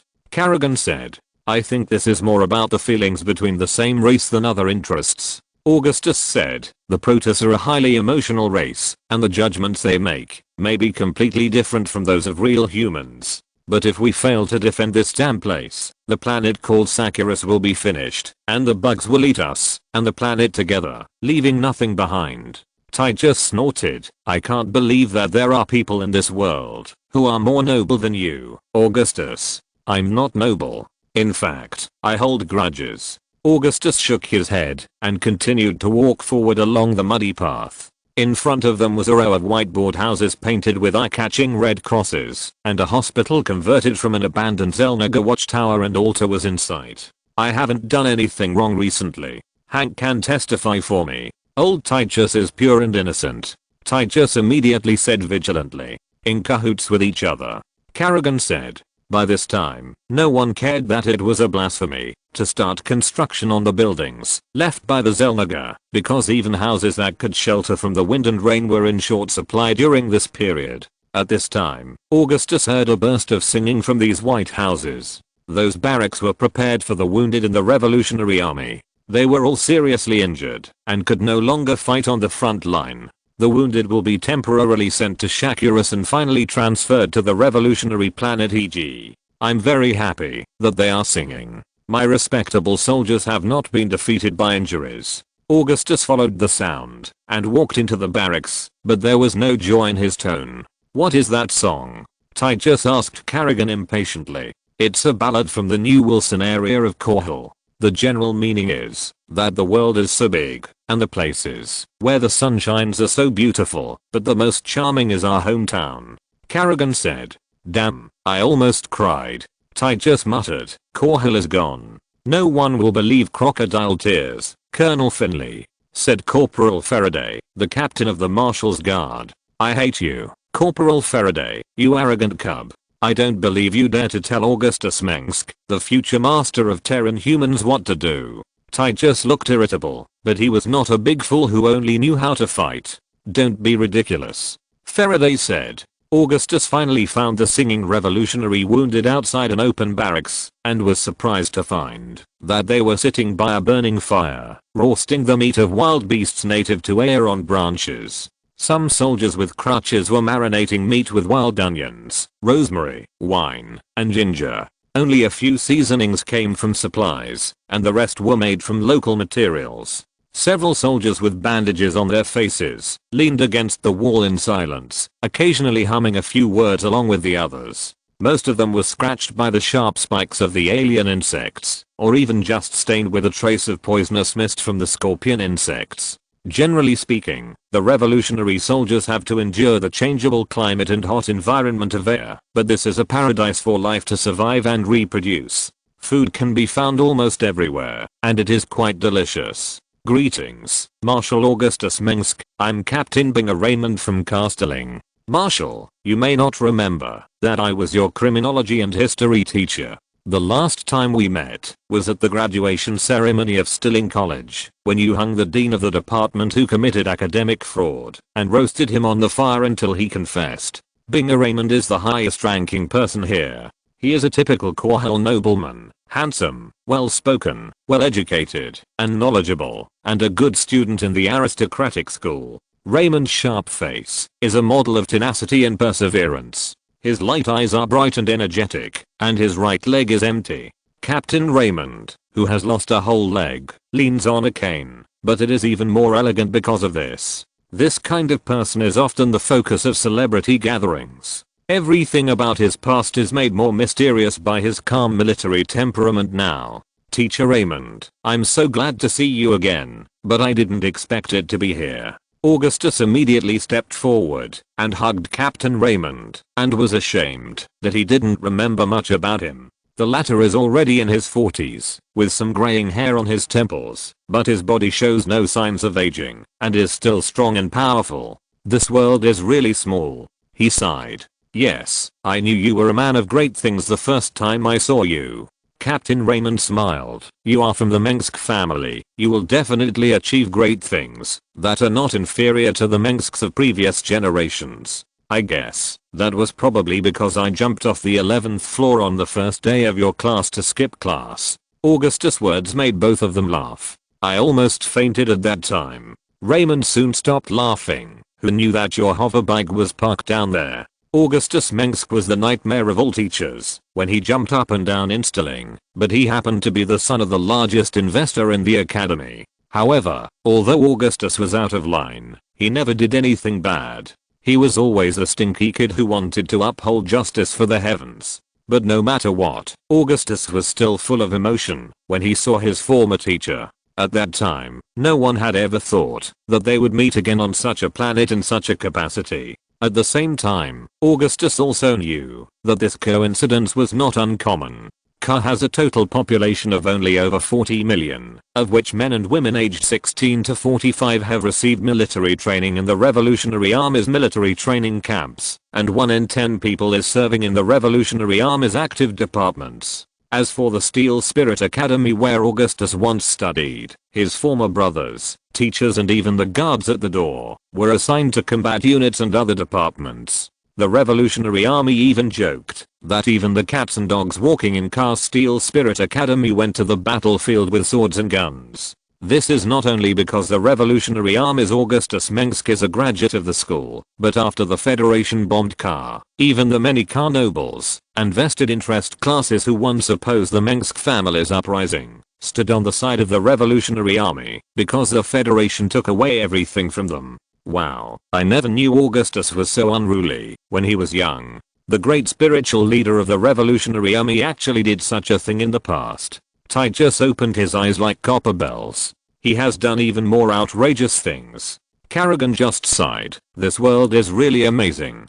Still in college used to be terrified of Mengsk, but now they regard him as the greatest hero in the history of the school. At the newly established Stilling College in the Umoyanka settlement, the principal who was once teased by Augustus even erected a statue for him. His brother Augustus Mengsk is also a troublemaker. In this respect, they are exactly the same. This is the nature of scum. I said, the relationship between us is exactly the kind of mutual respect between bad guys. Ty just touched his chin. What other outrageous things has he done? For example, some people claim that Augustus Mengsk once took kisses from 100 girls. Corporal Faraday is an avid fan of Augustus, and he knows all the stories he collected from who knows where. I haven't heard Augustus brag about this. Ty just smacked his lips. What about the details? Well, that's not true. Kerrigan stopped Titus from talking. He's not a lover of Korhal. That's hard to say. Ty just said, teacher,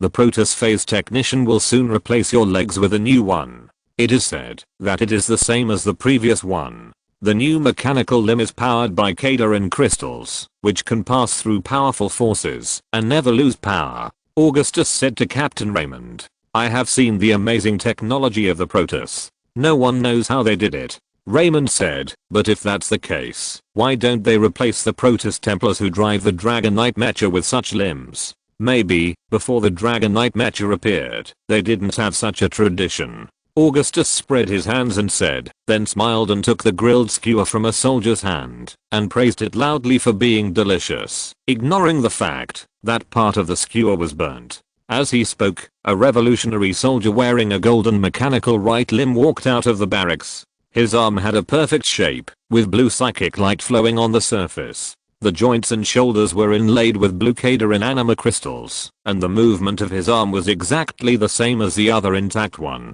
Both of his eyes were replaced with shining blue mechanical prosthetic eyes, and Augustus even suspected that crackling lasers could be shot out of them. Behind this revolutionary soldier was a chubby carry phase technician wearing a golden red robe. At the end of his long nerve bundle were several dodgy, sunfish-like dark golden mechanical servants.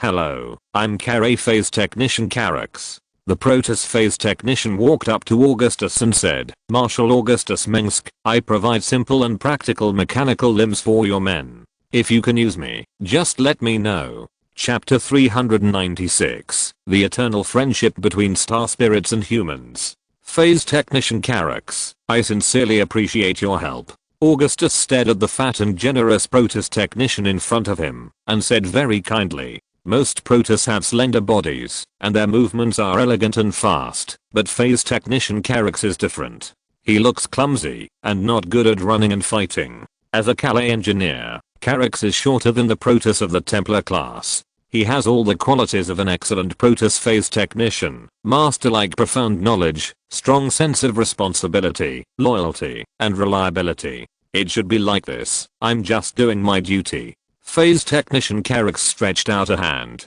to show Augustus a crystal field generator in his hand. This is a golden disc that shines like gold, and the fine line-like lattice depressions on the surface connect to the blue Cadarin crystal in the center. The Templars and the Revolutionary Army have fought so hard until now, and the Calais class is only contributing its own strength within the scope of its duties. I came to help humanity on the orders of Executor Artemis, so that is my duty. Every Protoss is the cornerstone of the Protoss Empire. Augustus said to Carax.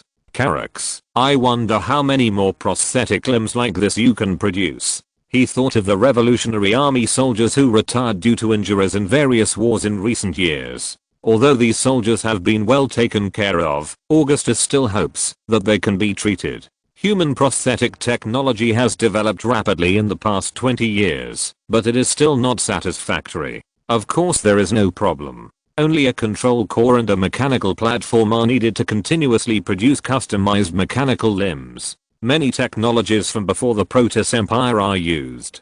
Although they are ancient technologies, they are still very advanced. Carax still respected Augustus very much, because he knew that this human was a close friend of Executor Tacitus. "Marshal, I have been studying the generation and application of prosthetic limbs. Extra limbs can also greatly improve work efficiency. The mechanical limbs built for the Revolutionary Army soldiers use neural connection technology and energy transmission devices that match the human psychic potential." "That sounds very good," Titus joked. "If someone shoots a bullet in my brain one day, I might be able to get a new one from the Protoss. I will do my best to save your brain, Mr. Titus Finley, but I'm not a doctor after all." Carax couldn't figure out what humor was. In fact, he was now confused by the mess in Titus's mind. "Thank you for being a good Protoss." Titus was speechless. "Hello, soldier. I'm Marshal Augustus Mengsk." At this time, Augustus looked at the revolutionary soldier who walked out with Carax and extended his hand to shake his hand. The soldier's hands and eyes had been modified, and some of the components were handmade by engineers of the Phase Technicians, because the Protoss Empire had not used related technology for many centuries. "Marshal, I'm Corporal Ramon Walter, an assault scout of the 1st Brigade of the Revolutionary Rangers. Now, the Rangers are affiliated with the Northern Legion on the battlefield of Aya. Greetings. We are always fighting against the enemies of mankind." The soldier had shaggy reddish-brown hair and freckles on his young face. He was tall and strong, with muscles like solid bricks, as loyal and reliable as a loyal and reliable Kargat land horse. The Rangers have become an ace force in the Revolutionary Army. They are well equipped, and equipped with a large number of vultures and reconnaissance vehicles as vehicles. They can rush into the battlefield with high mobility to provide support to friendly forces, or penetrate the rear of the enemy at a tricky angle, causing them to be in disarray. It's an honor. Augustus noticed that the other party's mechanical prosthesis even had a delicate touch and temperature like a human hand, rather than cold metal and stone. "Tell me, how did you get injured while bravely fighting the Zerg?" Augustus looked at the soldier's mechanical prosthesis with a blue glow. "Well, Marshal, I was exploring an ancient Protoss ruin in the east of Antioch at that time, because it happened to be on the marching route you know. Buildings like this can be seen everywhere in air, and the crystals in them are even dangerous to humans." The soldier named Walter said, "I encountered a scorpion worm over 10 feet long there. The monster killed 2 of my comrades, but I killed it with a grenade in the end." He sighed. These eyes are the price. After that, I lay in the ruins waiting to die, but was rescued by several Protoss who passed by. They treated my wounds, gave me water and food, and stayed by my side to prevent me from being taken away by wild beasts until I was found by my own people. Augustus hugged the soldier again. Your superior should have told you that you deserve a Silver Tower medal and a pension. The Silver Tower medal is a medal awarded by the Revolutionary Army for at least major military exploits. What Ramon Walter did not say was that it was because of his warning that other friendly troops avoided a dangerous ambush. Compared with those medals that seem too common, because of the large number of awards, the Silver Tower medal is much more valuable. It is marked by the Silver Tower in the main city of Castelling, and can only be obtained by those who have made extraordinary military exploits. At the same time, this medal was also a shame for Edmund Duke, the commander of the Alpha Squadron, because he did not have the most valuable medals. Yes, sir, they also arranged a leisurely job for me in the rear, but I still applied to be able to return to my original unit. Walter said. That young, vigorous and clean face showed a firm expression. The war of our generation has not ended yet. Your application will definitely be approved. Augustus said to him. The front line welcomes brave and unyielding soldiers at any time. Augustus finally patted Walter on the shoulder and watched him walk towards a blue-painted revolutionary transport ship. The white wings of freedom logo on it represented the Revolutionary Army's never-ending revolutionary cause. What a tough guy. Ty just rarely praised others. At this time, a dilapidated off-road vehicle drove past the barracks on the muddy road, carrying several revolutionary soldiers who were about to receive prosthetic limbs. The driver was a non-commissioned officer with a Silver Cross medal. The ribbon was worn and wet by the hot and humid weather in air. The off-road vehicle stopped in front of Augustus and Captain Raymond beside him. The non-commissioned officer got out of the car and first greeted Augustus excitedly, and then asked if he could take the captain away. Yes, Augustus nodded and looked at his former teacher. Captain, I hope to see you again at your medal ceremony. Goodbye, Marshal. Everything is for the revival of Korhal. Captain Raymond said to Augustus before leaving. I will definitely rebuild Korhal. Augustus said firmly. Korhal is my hometown, and he should also be the center of the new regime. Will I be able to see her again? The once beautiful Korhal. Raymond's eyes were wet when he got on the off-road vehicle with the help of Augustus. I will definitely. Augustus sighed in his heart. Korhal is now covered with radioactive wasteland. Even if the city is built again, it will be difficult to restore the environment to its previous appearance. Rebuilding a planet raised by nuclear weapons? Marshal Augustus, perhaps the Protoss can help you. Carax, who followed him, was able to obtain information about the destruction of Korhal from the thoughts of Augustus and others. Is that true? Augustus and the people around him immediately looked at Carax. During the most prosperous expansion and colonial era of the Protoss Empire, our ancestors tried to transform those dead worlds that were originally barren and even change the rotation speed of a planet to make it more habitable. Carax took a few steps back under the impact of so many excited and enthusiastic emotions of the human race. Great. Augustus excitedly shook hands with Carax, who seemed caught off guard, like an innocent blue cat with its paw pinched. It's a small favor. Carax said, the humans have helped us a lot. So many revolutionary soldiers have been buried on Ea. The Protoss will never forget their sacrifice. Korhal was a beautiful planet like Ea. The nuclear radiation can be completely eliminated. It only takes time for us to rebuild it. If I should have thought of it earlier, I should have mentioned this to Tacita. Augustus decided to seek the help of the Protoss after the situation on Ea stabilized. If the Protoss helped, Augustus could rebuild his homeland at a faster speed. Under the influence of the Protoss technology, Korhal would surely build new cities. Augustus would not ask the Protoss to provide a lot of support, because the Protoss themselves had to rebuild their devastated homeland, but they could always help a lot. Every architect of the Protoss had the talent of a master in this area. When they built those Protoss buildings that were extremely magnificent in the eyes of humans, humans had not yet set foot in the Kaprulu sector. Captain Raymond said before leaving, we will be back soon. It won't be too long. I believe that Executor Tacita will do his best to help the human revolutionary army. Carax just said, because we are friends, the friendship between the Protoss and humans will last forever. You are right, Augustus said. While sighing, Augustus' heavy mood became much lighter. He led Carax and others through the white painted barracks to the engineering station in the camp. Carax, I will introduce you to an outstanding human engineer. I believe you will get along well. I'm looking forward to it.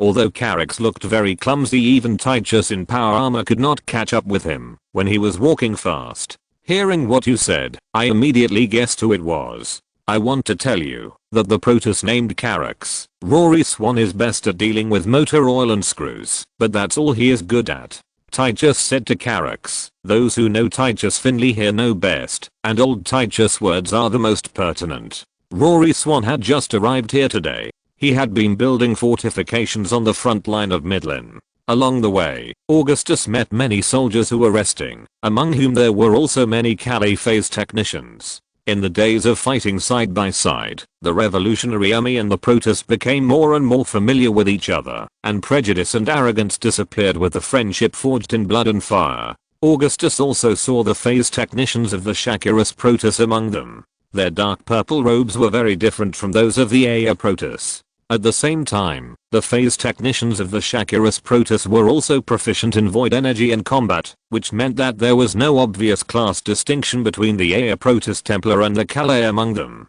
On the way, Augustus inevitably saw the dead. One of the soldiers died from the parasites that broke out of his chest, and his body was almost split in two. Another soldier committed suicide because he could not accept the fact that he was going to have an amputation. In the Revolutionary Army, not everyone has a strong will like the two people Augustus had just met. Many people only realize their own fragility after seeing the war. The cruel behavior of the Zerg on the battlefield can also bring unimaginable psychological trauma. The Revolutionary Army is full of applicants who have passed the telepathic test, but people's beliefs can also change. In these years of war, there have been cases where Revolutionary Army soldiers betrayed because they could not bear the pressure. Augustus finally met Rory Swan, the chief engineer of the Revolutionary Army, who was testing a new laser in an engineering station with a wide warehouse. At that time, he was sitting in the middle of a pile of supply boxes, surrounded by several young engineers, including Thatcher and Earl, the female engineers who had spoken to Augustus.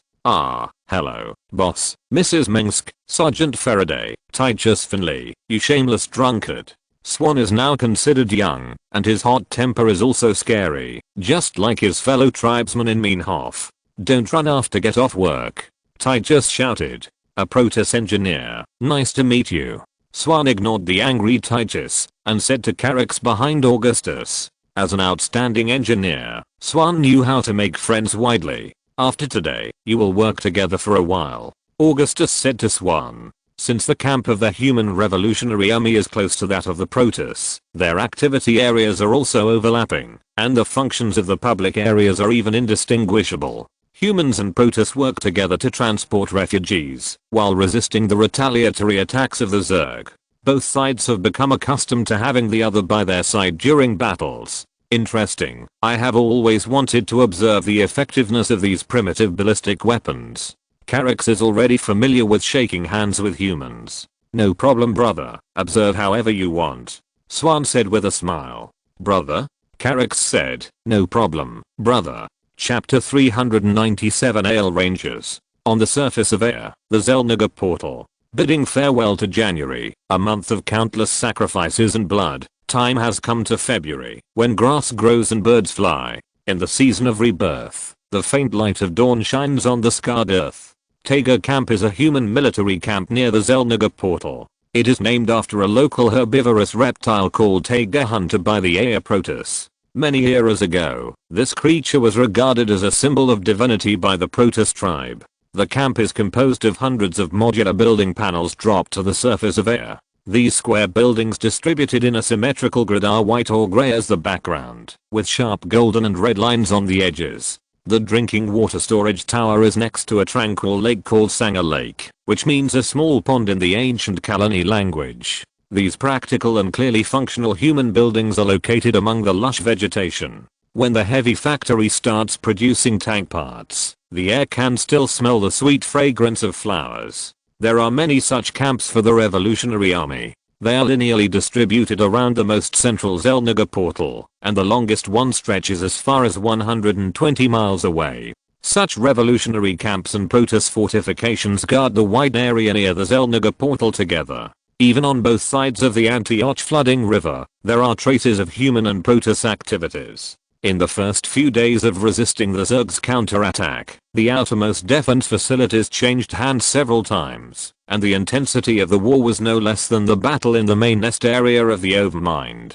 After losing the Overmind, the angry Zerg swarms came out in droves. The Zerg fungus blanket that had been retreating under the counterattack of the Protoss and humans once again quickly extended and advanced on the vast land of air. In the past 2 weeks, the furious Zerg swarms devoured a vast area including the provinces of Sion, Antioch, Vitali and the Protector's Temple, occupying almost 90% of the land on air surface. At this point, everyone began to wake up. They completely underestimated the meaning of death and destruction represented by the Zerg plague. At that time, the Protoss and humans knew that, if the Zerg had done so earlier, the vast sea of Zerg would have submerged the entire area. However, after the Overmind arrived on air, it no longer responded to the calls of its servants and remained silent. This was puzzling.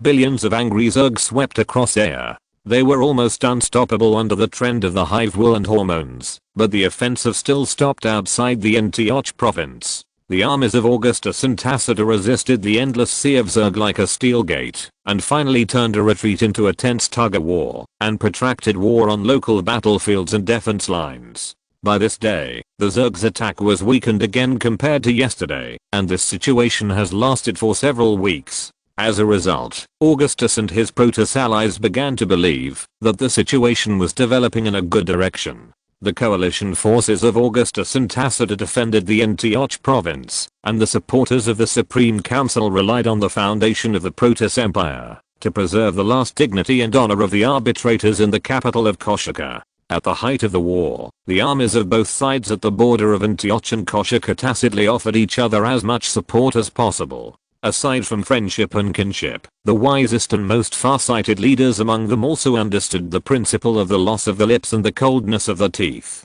As the situation was gradually improving, the province of Antioch, which had been shrouded in the shadow of war, finally ushered in a long-awaited peace. When the smoke cleared, the survivors had time to mourn for those who had died, and the vast land that had been reduced to wasteland. In time, perhaps the Protoss could look forward to the future, and look forward to regaining their old territory. The mottled afternoon sunlight shone through the lush branches and leaves, and fell on the windows, swaying on the walls behind them, that were hung with guns, sketches, and combat pre-ordered documents. The wind rustled, and the fan above was spinning to extract the gas in the command center. A special tactical unit of the Revolutionary Army's 109th Ground Assault Division was walking along the asphalt road of the command center. They were a mixed unit of fire demons, firebots, heavy armored raiders, and death reapers, a new combat formation created for the air battlefield. Sometimes these troops would also include Templars or Dark Templars, and then they would be called Air Rangers.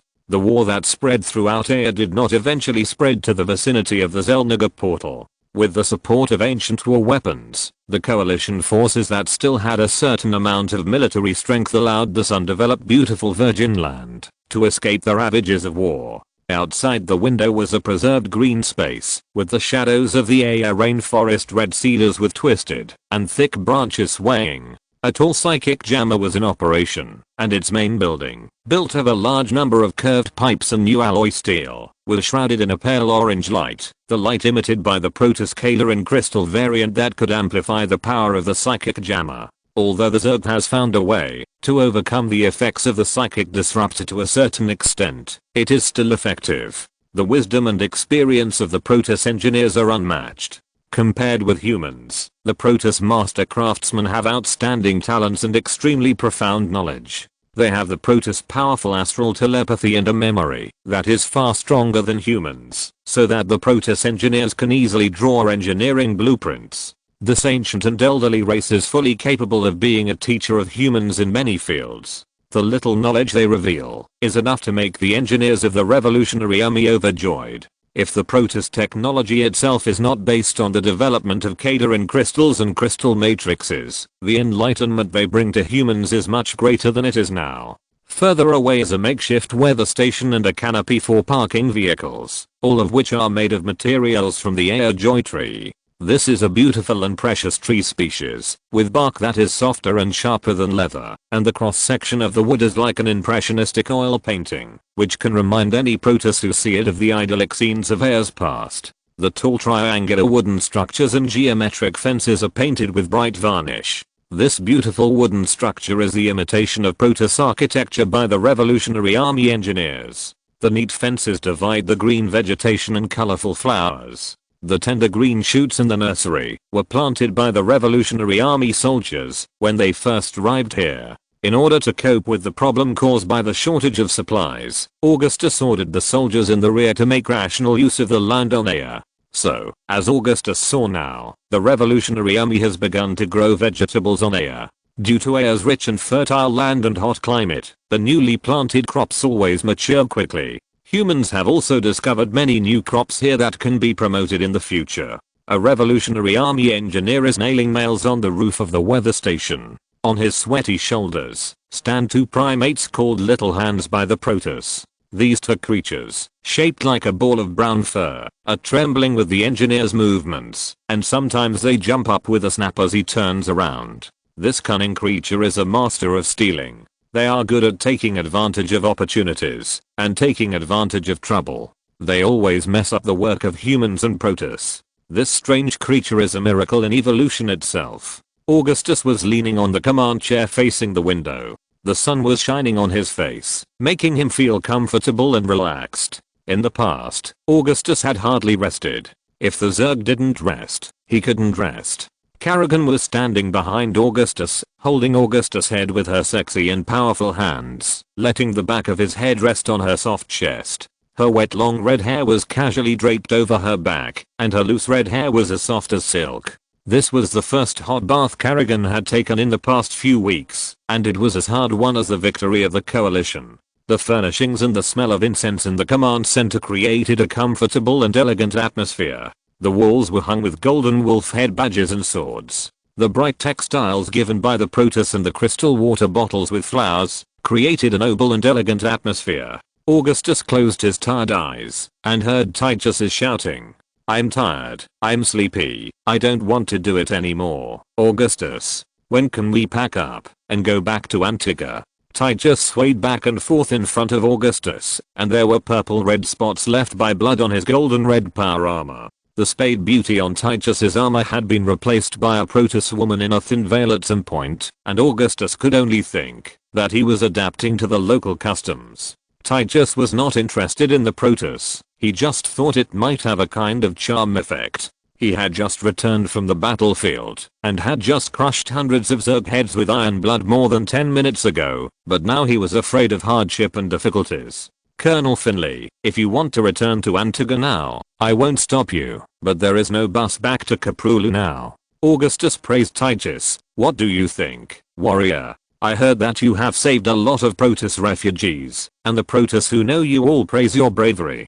In my opinion, you are the best freedom fighter here." "You are mocking me," Titus muttered, walked straight to Augustus's wine cabinet, picked up a bottle of whiskey and a plate of blueberries picked from the Aya rainforest, and ate them. "That's what you said yourself." Augustus shook his head. "I received a report from the front line that the Zerg offensive has obviously weakened today. They haven't even launched an attack on the Executor's fortress for more than 2 hours. The number of Jomungandus swarms is increasing, but the other multiple hives have disappeared without a trace." "Titus, you just came back from there. Tell me what happened." "Same old. The Zerg came fast and hard, and we in the Protoss hid behind the solid fortifications and bombarded them. The Zerg on the ground piled up like a mountain, and our people kept falling down." Titus said, "Today is really strange, because the Zerg don't seem to want to avenge the Overlords so much. I can smell the pheromones of the Zerg in the air. They must be scared. In other words, why do they have to fight to the death for a dead old master?" He went on, "Now that the boss is dead, of course the property will be divided up, and they will go to the new master. Loyalty is the most worthless thing. You are not the Zerg, Titus. Kerrigan did not turn to look at him. The profile of her face became more beautiful and charming as she became more mature. Are you saying that I'm not as good as a stink bug? Titus was furious. You are something else, something more stink than a stink bug. Corporal Faraday, the captain of the Marshal's Guard, was walking in from the door of the command room, holding an exquisite basket woven from branches, which was filled with air fruits and carefully carved wooden crafts. The Protoss of the Phoenix tribe sent you some gifts. The master craftsman among them made you an exquisite Protoss Sigma long knife. It is said that this weapon can easily cut the head of a Zergling. Corporal Faraday handed the thing in his hand to Augustus under Titus's fascinating gaze. Thank them for my generosity. Augustus took the sharp snake-shaped sword and said, I hope they won't be upset that I gave it to Arcturus out of thin air. It means I still remember him. Your brother will be happy, even though you only mentioned him a few times in your letters, while Dorothy Mengsk's name appears 100 times more than his. Kerrigan said, I don't know what to say, because he didn't contact me. Augustus nodded and handed the sword to Faraday to keep. Then he took a cup of instant coffee from Kerrigan and talked about the front and the Zerg again. The Zerg still hasn't stopped attacking, but some of the hives are leaving the front. As far as I know, apart from the Overmind, there are very few Cerebrates who can command other Cerebrates like the Overmind. If the surviving Cerebrates have not reached a certain consensus, then they have fallen into a civil war for power. Anyway, this is good news for us. Titus, take my wine and get out while I'm still in a good mood, so that I don't have to get angry about the trouble you caused. Do you understand? Augustus changed his tone. How many times have I told you not to try to steal from the Protoss? You can't hide your thoughts in front of them. It's just humiliating yourself. Which bastard complained? Is it you, Faraday, you despicable bulldog? I swear this matter is definitely not over. Titus, who was bluffing, slipped away after putting a few bottles of wine in his pocket. Has he always been like this? Faraday's face showed a sad expression. Always like this? Kerrigan shrugged. Titus has done as much good as he has caused trouble. Once he gets drunk, he will do some funny and embarrassing things. If it is outrageous enough for Hanak to try to cut the hair of a Protoss Templar, what Titus did is far beyond your imagination. Well, after the noisy Titus finally left, Augustus closed his eyes and prepared to rest. But the next moment, his cold grey eyes opened again, because the Dark Master Zarachel appeared in front of him without knowing when. Hello, Master. You always inadvertently prove how flawed our work in protecting the Marshal is. Corporal Faraday's face twitched. As a proud member of the Marshal's Guard and Augustus' personal bodyguard, nothing could make him feel more ashamed than this. I told you that a distinguished guest would visit today. Augustus looked into Zarachel's eyes that were emitting green light. Augustus Mengsk, I bring you a message from afar. Zarachel's telepathic language went straight to Augustus' mind. The brainworm Dagoth of the Shamat's worm has left air, and the brainworms of at least 4 hives have also disappeared. Only the Wind of Air knows where they are going. Chapter 398 The Missing Star Spirit. February. Across the southern border of Antioch province, through the land of the elders and the rolling Shrieker hills, you can see a beautiful beach scattered with countless white shells and colorful crystals. The Ark Harbor of the Auriga tribe in Antarctica was built on the only deep water port in the region. Legend has it that many arks were built there to carry the Protoss to challenge the vast ocean of air. It was also the starting point for the Protoss Empire's fleet to set sail. The unparalleled ark ships in the Protoss Empire's fleet also originated from this amazing supership. They once cut through the waves on the ocean of air with terrible storms and stood still in super hurricanes and tsunamis. In the interstellar era, they also sailed towards the stars with a different look and conquered the galaxy. In the ancient times, when the Protoss had not yet received the enlightenment of the Xel'Naga, starting from here, along the coastline, you can reach the sacred temple of the Protector. It is a vast and mysterious virgin land, a dreamlike paradise. The primeval rainforest and the lush green ferns stretched as far as the eye could see. Ancient ruins and creations from the Age of Gods were hidden in the lush vegetation. The wind blew through the spore-bearing ferns and the clearings in the forest, covered with a layer of reddish-brown leaves. The air was filled with the special smell of banana plants. The leaves flying in the wind brought the hissing of alien insects. The uneasy atmosphere made the soldiers tense their nerves and concentrate on the guns in their hands. Come on, suave gentlemen, get your asses out of the bushes. There are at least 3 dozen hungry bugs ready to eat some fresh human flesh. Colonel Titus Finlay's huge golden red power armor did not look very eye-catching in the branches full of bright red leaves. His heavy alloy spiked boots were deeply sunk into the fallen leaves on the ground. This is nothing new. These bastards always get hungry quickly away from the fungal blanket. Titus had just finished speaking when a hydralisk with a giant bone sickle stretched out suddenly jumped out from under the fallen leaves and swam among the trees like a snake. Its dark brown skin with red patterns was an excellent camouflage. Without the heat source detection device, the revolutionary soldiers would not have been able to find this terrifying monster waiting for them. The terrifying monster, which was more than 10 feet long, arched its back and shot a series of sharp spines at the marching revolutionary soldiers. The piercing screams were creepy. The spines, shaped like daggers, cut the fallen leaves into pieces and nailed them tightly to the riot shields and frame reinforced power armor of the revolutionary soldiers, making a series of clanging sounds. The Sail Ranger unit is an experienced veteran unit, often ordered to perform the most dangerous tasks on the AL battlefield. Each of them can be called a veteran who has experienced hundreds of battles, and the wars they have experienced are not comparable to the guild wars between humans. Compared with ordinary power armor, their helmets also use a more advanced double-layer structure. The outermost electroplated alloy steel mask is enough to resist the spines of the hydralisk and the deadly poisonous mist of the scorpion insects after closing. They are all well-trained outstanding warriors, brave and powerful, able to survive in dangerous environments, and advance in rugged and changing terrains. Then, with a thunderous gunshot, the hydralisk was shot and killed by a Mark II railgun. The bullet, which was comparable to the caliber of a machine gun, almost cut its entire head.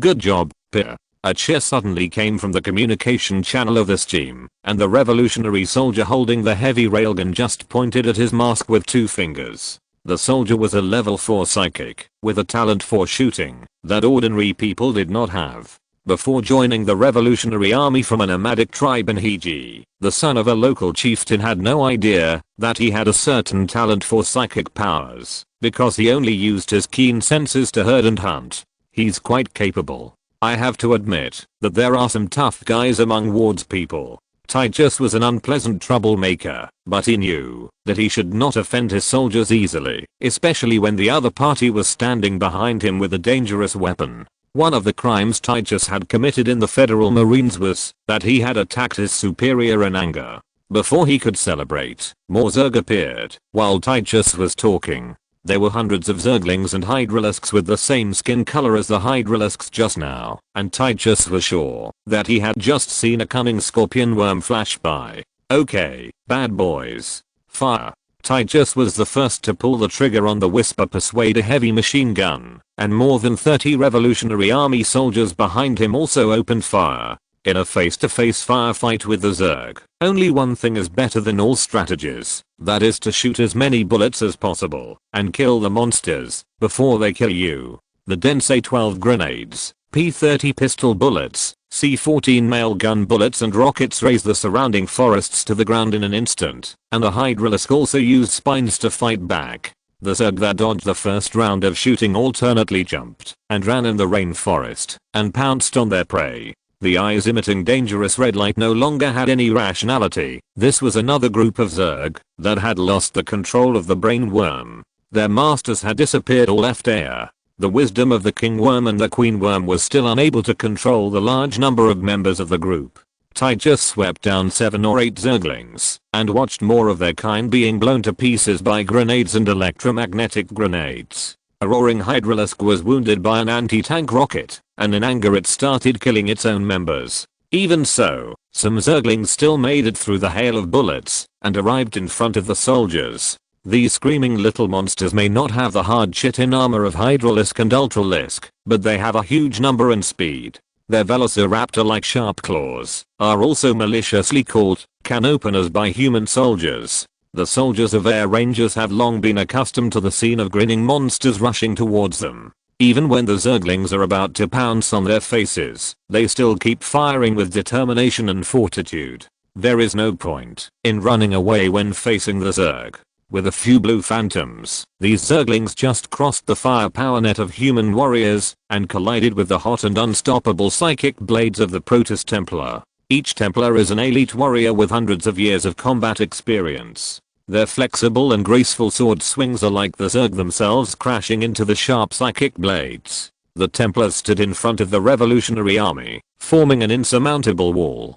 For these elite warriors, it was not the first time that they cooperated so well. The time when humans and Protoss fought side by side could be traced back to the most tragic moment of the Battle of Aya. A few minutes later, the Zerg, who had lost the command of the Cerebrate, hurriedly retreated after leaving behind many corpses.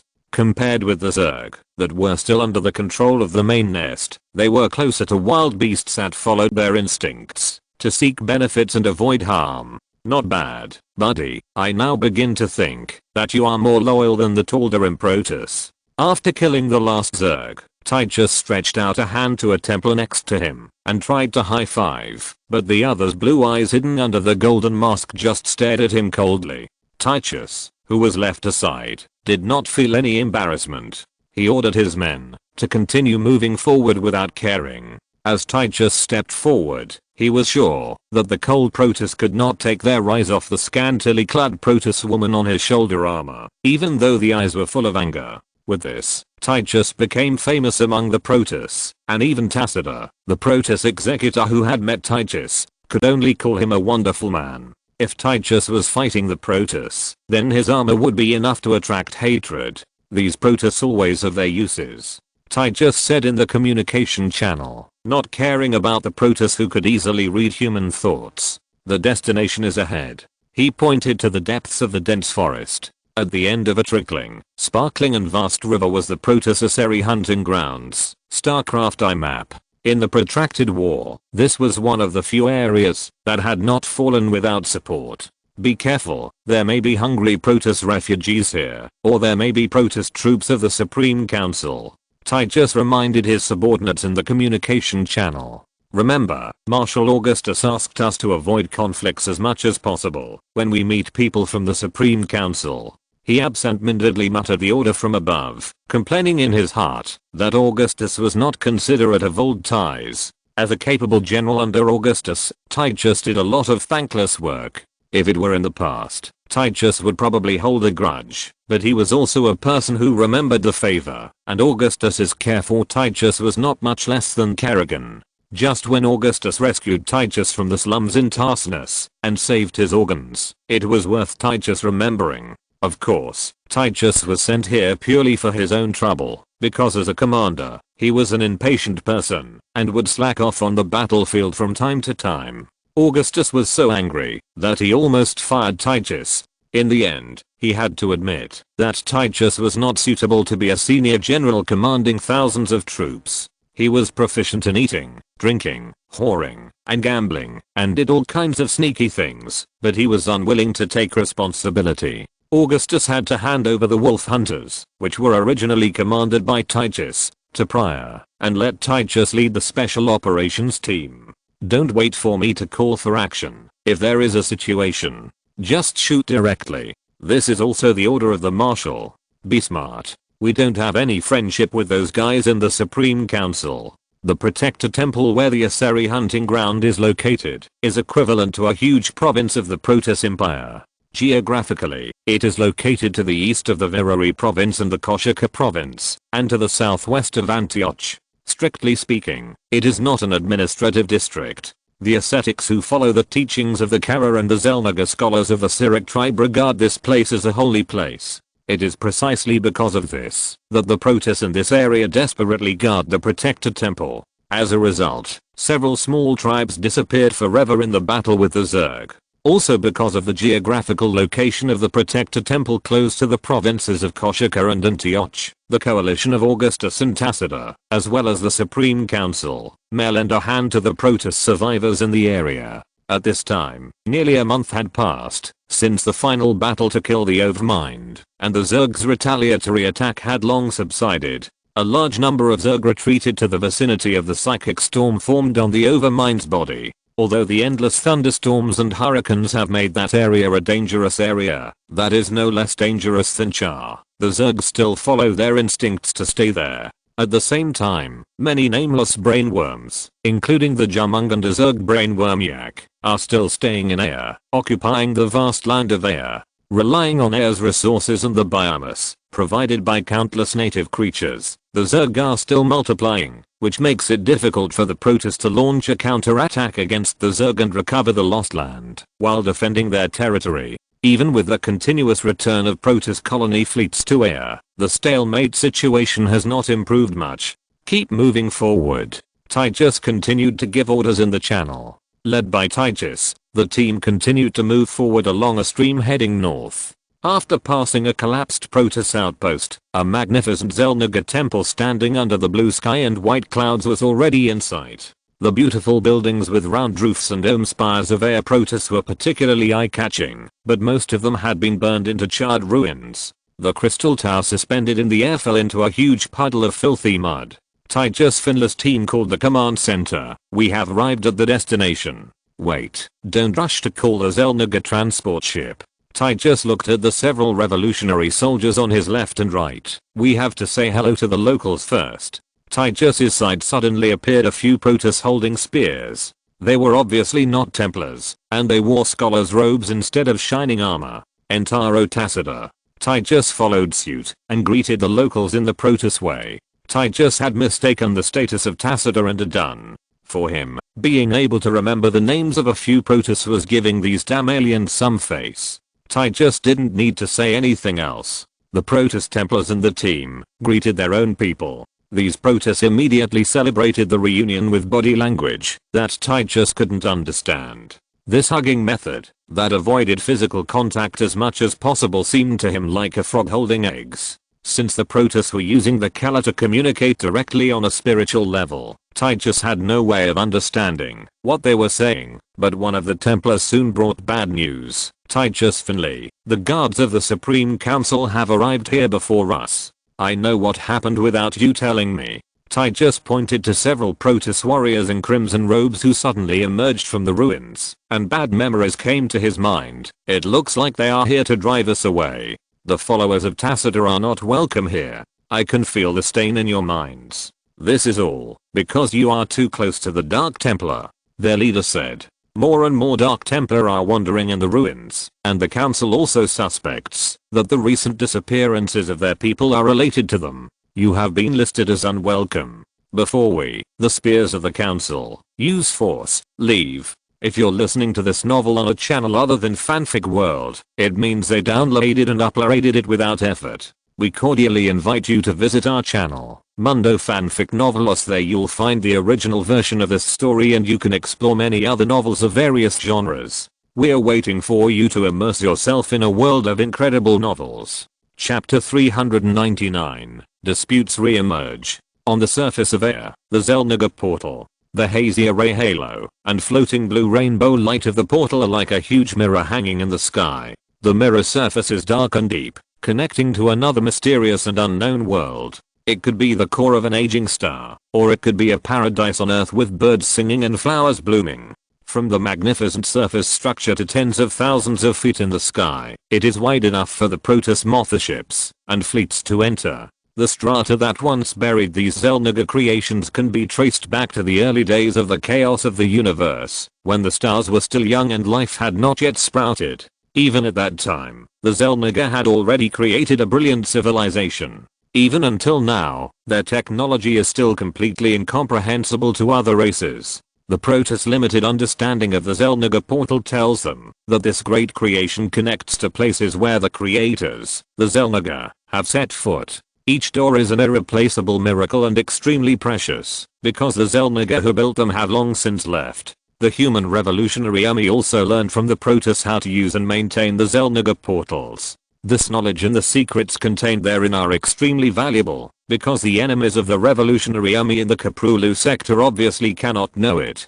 For Augustus, as long as he still has the Xel'Naga portal in Air, he can return to the Korhal sector at any time through the one in Hiji. All the Xel'Naga portals in the universe are connected. As long as you control 2 of them, you can cross the latitude of time and space to the other side of the universe. Augustus still remembers clearly that a week ago, this portal was still in full operation. Countless Protoss and human spacecrafts carried Protoss refugees to the portal. The spectacular scene is still fresh in my memory. As time passed, and the situation gradually eased, the scene of endless people in front of the portal has become less and less common. More than 150 million Protoss refugees have been safely transferred, and the rest remain in the Antioch province. Only some supply ships from Shakuras and EG are still transporting supplies to Ea through the Xel'Naga portal, which has now become the lifeline of the Ea Human Protoss Alliance. We have completed our mission in Ea. It's time to go home. The rest will be left to Tacitor and Phoenix. Augustus put down a stack of reports on military expenditures and reached out to take the purple berries wrapped in brown paper from the table. Ea's fruits are both delicious and nutritious, better than the antique rations of the Revolutionary Army that may have been stored in the federal warehouse 10 years ago. After a little cooking, the fresh green fern leaves and animal meat are stewed in a pot, which is a rare delicacy. Augustus occasionally shows the hunting talent of the Mengsk family in the jungle of Ea. It is a popular pastime among the nobles of Korhal. Like sailing, squash and horse racing, it is a popular aristocratic entertainment among them. However, Augustus no longer gets much pleasure from this pastime that the nobles think is elegant and stylish. His past cynicism has long turned into extreme seriousness in everything. Yes, we have been away from home for too long, and the soldiers are looking forward to the day when they can return home. The war in Ea has made them feel deeply exhausted, and that cannot be erased by the ardent pursuit of revolution and freedom. Kerrigan sat opposite the wooden writing table, fiddling with the handicrafts and fragrant flower arrangements on the table. Now the number of Zerg in Ea has been greatly reduced compared to a month ago, and the Zerg Behemoth and Leviathan in the galaxy have also left. If this situation continues to improve, it will only be a matter of time before Tacitus' troops gradually recapture Ea. Augustus chewed the delicious and juicy purple berries, but he missed his mother's baked snails and the dish of garlic roasted potatoes in his heart. There is less and less we can do in Ea, and the Revolutionary Army must not stay too far away from the Kaprulu sector for too long. I have ordered the Revolutionary Army to return to the Antigua system in batches on March 2nd, and let the entire army prepare to evacuate Ea. He continued to speak to Kerrigan, hoping that she could understand the political game and the impact it brought.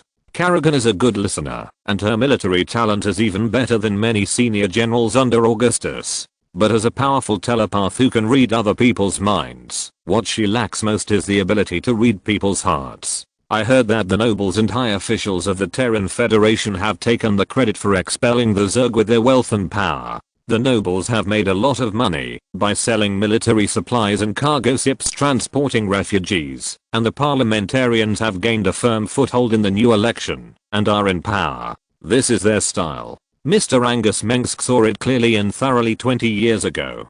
Kerrigan stood up and adjusted her new grass grey military uniform. It was the uniform of the mountain troops of the Revolutionary Army, and she wore it on Kerrigan purely to test the appearance. And it is precisely because Kaprulu does not have you that they can live comfortably and happily. Some people rumored that you are dead, because now it is Horace Warfield who has come forward. The politicians who attack each other in the federal political arena have begun to discuss the possibility of recruiting the Revolutionary Army. Any military uniform will show an excellent effect when worn by handsome men and beautiful women, but it will look loose on lazy and sloppy people. Kerrigan's slender figure, neat straight red hair and cold abstinence look could easily be on the cover of the Revolutionary Army's recruitment poster. In fact, she has just returned from a photo shoot. Before long, posters featuring Kerrigan will appear on the streets of Imogen, Antigua and even Moria. She will be seen as a revolutionary fighter or a battlefield Valkyrie, and the enemies of the revolutionaries will do their best to belittle this image.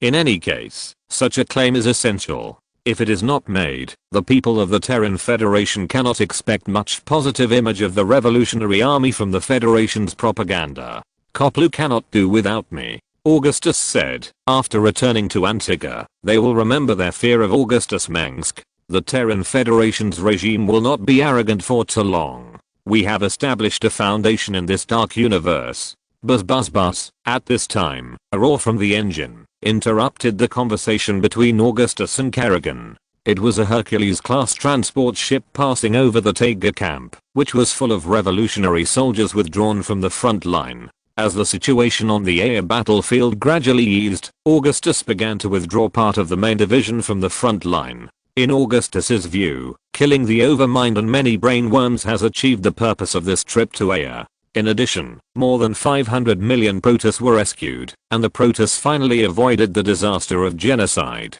Next, there is no point in sending troops to the air battlefield. Recovering their homeland is a Protoss own business, and has nothing to do with humans. The window of the command center suddenly dimmed, as if a huge dark cloud was floating over. That came from the Xel'Naga transport ship that the Revolutionary Army dug out from Lake Eldridge. It was also the largest ship in the Revolutionary Army, which was large enough to be converted into a huge mobile dock. Because even if more facilities were added to this Xel'Naga ship, its engine would be enough to bear the new load. The Xel'Naga ship did not even need to replenish energy. From the perspective of humans, its internal energy source was almost endless. But if the life of the Xel'Naga was extended to a longer period than a universe, it would not be worth mentioning. After Tacita decided to give this giant Xel'Naga ship to Augustus as a thank you gift for the human Revolutionary Army's aid to Aya, Augustus had already decided that no matter what the Supreme Council said, he would never return the Xel'Naga transport ship to them.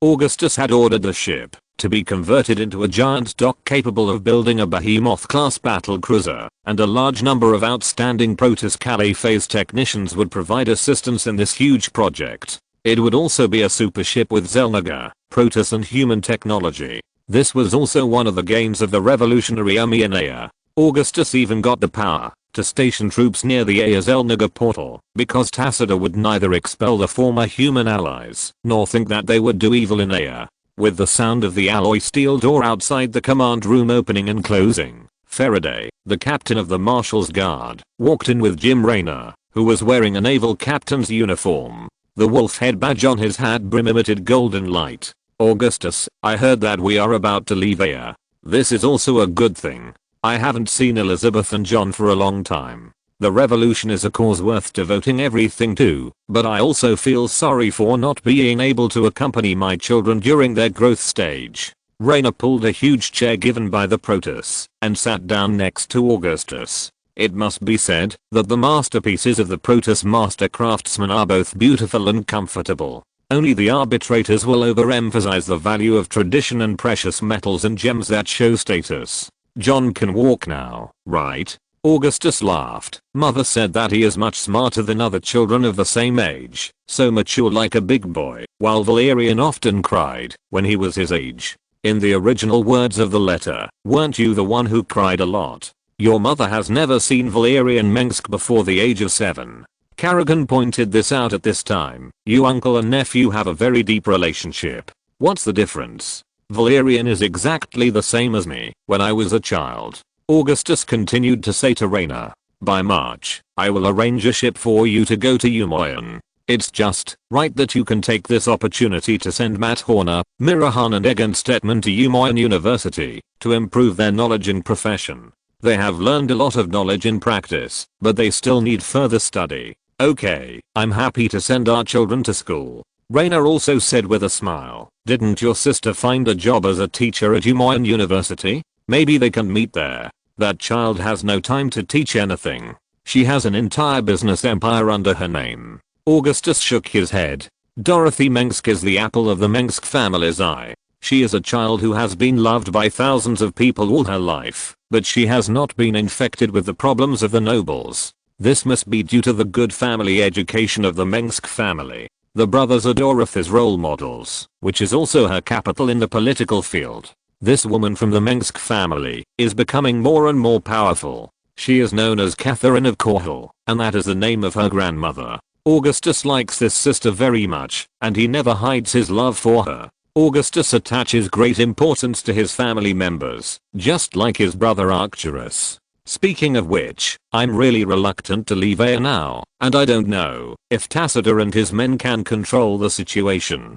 Compared with the people of the Supreme Council, they are just generals with no political experience, and they lack the determination and courage to kill their own people. Raynor blinked and turned the topic to another side. We all know that Tacitus is kind, but we also know that he will suffer a great loss for this. Unfortunately, including people like Phoenix and Artemis, no one is decisive and ruthless, so how can they lead an empire? He said, that kind of person should be someone with great ambitions like you. The most unfavorable situation for Tacitus is whether the Supreme Council can tolerate the deepening cooperation between the former and current executives and the Dark Templar of Shakurus. Augustus also said, that must have been a huge blow to the reputation of the Templar class. Most civilians in the Protoss Empire fear and hate the Dark Templar, while the Dark Templar are tolerant of their own people who once expelled them.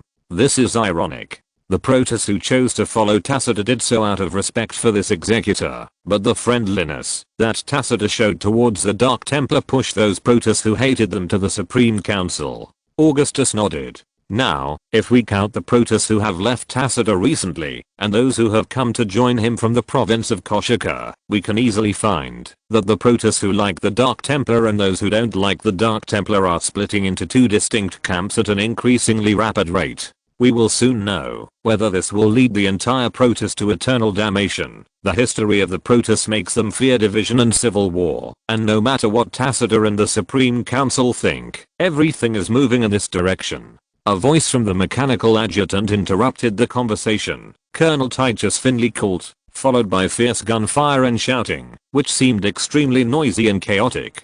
Damn it, the people of the Supreme Council attacked us. What are these hairless beasts doing? They drove us away before, and attacked us halfway, when we were on the way. They really don't care about their face. Chapter 400, Blade of Vengeance. The revolutionary soldiers in the barracks were ready to go before the sun rose. They took a transport plane with a backpack of supplies, and arrived at the border between Antioch and Koshika province. When the soldiers received the order, they were ready to return to the Kaprulu sector, but the rapid deterioration of the relationship between the Supreme Council and the army exceeded everyone's expectations. 12 divisions and armored divisions of the Army and Marine Corps were reorganized into the LC Line Corps to cope with the increasing tension on the border. The short-lived peace was as fragile as ice in the sun, and the long border between Koshika and Antioch was once again in a state of war. There is no need to get involved in this muddy water anymore. Let the Protoss fight to the death. In the combat meeting room of the Marshal's headquarters, General Laland Runstein was leaning back on a wooden chair, and the melancholy eyes in his deep eye sockets were staring at Jim Raynor opposite him. I'm willing to come here to kill the Zerg overlord or thwart the Zerg's determination to devour the world, but I don't want the warriors to shed blood and sacrifice to save the Protoss. After the destruction of Korhal, 2 or 3 generations of entire villages, cities and even entire administrative districts joined the Revolutionary Army, or engaged in related industries, which means that the bullets in our hands may be produced by our parents in the factory. The war has caused us to lose too many relatives and friends. When a brigade is severely damaged, a wife in Umoya or Antigua may lose her husband and son in an instant. I know, Runstein, I learned that your last cousin died at the hands of the Protoss in Aya. Raynor sighed and pushed a glass of Abaddon brandy to his old friend. I don't know what to say, brother. Maybe the only thing we can do is to inherit his will. If the Protoss really decide to start a civil war, while the Zerg are still lurking outside the Midrin Pass, then I bet that the brainworms in Aya would be overjoyed. They would not miss this golden opportunity. Colonel Rickid just walked in from outside, his grass grey uniform still stained with a lot of pink pollen. Now is the season for flowers to bloom, and the plants in the Aya rainforest and grasslands have already bloomed. If it were you, I would just wait for the Speaker of the Supreme Council to show up, and then I would snipe his head off. This would save a lot of trouble. We can achieve our goal without too many deaths, or, for the sake of world peace, I would rather be a killer who does dirty work. Come on, Bennett kid, I doubt if you can hold your gun steady when facing those cunning and vicious Protoss, or do you think that old sniper rifle can penetrate the Protoss shield? Don't worry, just stay behind and blow the trumpet, and we can save those of us who are fighting seriously. Edmund Duke's snake-like triangular eyes swept across all the senior generals present, and finally stopped at Augustus's gloomy face. General Duke was wearing his dark navy uniform, and the golden wheat ears on his shoulders and the many medals on his chest were particularly conspicuous. The golden wolf emblem on his hat was brighter than anyone else's, as if it was smeared with oil. Even though he was forced to join the revolution, Duke's character of ostentation and vanity never changed. I propose that we let the Protoss of Tacita attract firepower, and the Revolutionary Army will send an elite force to attack the Supreme Council directly, using heavy artillery and warships to advance. The Protoss' light weapons are not to be feared at all, and they are no scarier than a laser pen. He glared at Raynor when he looked at him. This stubborn Federation noble has always liked to exaggerate himself and belittle his enemies. If someone is afraid of death, then Alpha Squadron will shoulder this responsibility. Alpha Squadron was once the most ferocious army in the Federation, and the same is true in the Revolutionary Army. I have no objection to you going to die, Duke, but don't let those resocialized soldiers attract firepower for you. Raynor blinked and said, "You look like a cunning venomous snake, but your brain is not as good as a donkey. This won't be the last time you speak nonsense, but I swear you will pay the price for insulting a nobleman in the future." Duke was almost angry, but he didn't dare to fight in front of Augustus. "I'll say this again next time, Duke. You can sit here purely because of the good deeds of your ancestors." Every time they met, Raynor would have a verbal battle with Duke. Duke would be furious every time, but he couldn't do anything to Raynor. Let's wait and see. If you have seen a thunder beast being burned to ashes by a colossus, you will know that we should stand away from those monsters. Someone told me that the Protoss is a peace-loving race. It's really funny. Jackson Hole, the commander of the Nova Squadron, did not participate in the meeting of the high-level Revolutionary Army until today, but he also showed little interest in the conflict between the Protoss. In any case, there is no reason to abandon allies on the battlefield unless it is necessary. Colonel Pryor of the Sarah Mixed Division inserted a several-inch-long worm tooth on the conference table. Although it looks inconspicuous and fragile, Colonel Pryor has proved himself to be another general under Augustus with countless victories in wars. The war inevitably left traces on Pryor's face, and he also transformed from a federal governor to a true iron-blooded warrior. Now, we must ensure that Tacita wins the possible civil war. The Supreme Council once ordered the burning of human planets, and has always regarded us as an inferior race. There is no guarantee that one day they will not burn us when burning insects. Pryor said, "This war must be fought, and it must be fought beautifully. The Supreme Council of the Protoss Empire must be eradicated, and the pro-human Tacita will control the Protoss. At that time, we will have one less terrible enemy in the universe, and one more reliable and powerful ally." You are right, but how should this war be fought? Raynor threw an ale bird egg at Duke, but the other party dodged it quickly with the swiftness of old age. From what I know about the Protoss Templar, they won't resort to much intrigue even when facing the Zerg. If a war breaks out between the Templars, the most likely scenario is that they will fight to the death in the face of the enemy, crying and killing their own kind. What else can they do? He continued. And the variables are Zarachel's Dark Templar and us. The seemingly upright Templars will not do assassin work, and the Sagas, who are proficient in hunting and stealth, are on the side of Tacita. This war will only end with a tragic victory for one side, unless Tacita or one of the Supreme Council leaves heir. Augustus spoke at this time. What I know is that Tacita does not want to fight this war, and after the Protoss Empire almost collapsed, the Supreme Council was not sure of defeating Tacita by launching a larger war. He signaled his generals to stay calm. The Supreme Council claimed that the previous small-scale frictions and conflicts were personal affairs and had nothing to do with them. With both sides exercising extreme restraint, the possibility of war breaking out has become increasingly low. I sent troops only to deal with the worst possible situation. What? I came here because someone told me that we will be able to fight those arrogant Protoss soon. Duke said dissatisfiedly, "These alien monsters must be taught a lesson. I don't object to fighting the Supreme Council now." Augustus' cold grey eyes swept across the generals present. "But since the last time the Supreme Council's guards suddenly attacked us, I began to suspect that we are in the midst of a huge conspiracy. I'm not afraid of the battlefield, but I don't want to be used as a gun. The Supreme Council of the Protoss doesn't seem to be united. What are they doing?" Raynor frowned. I heard that the Protoss have Kara. They are as one, and there is no suspicion at all. Every arbitrator in the Supreme Council is good at hiding his or her own thoughts and political stance. This behavior is tacitly tolerated and not regarded as weird. Therefore, it is normal for the arbitrators to have disagreements. Some of the arbitrators hate the Dark Templar to the extreme, so it makes sense for them to secretly assign their subordinates to attack the Dark Templar and us. Augustus said. They are still attacking the Dark Templar. I heard that this conflict was caused by Zarachel's men attacking the Templar.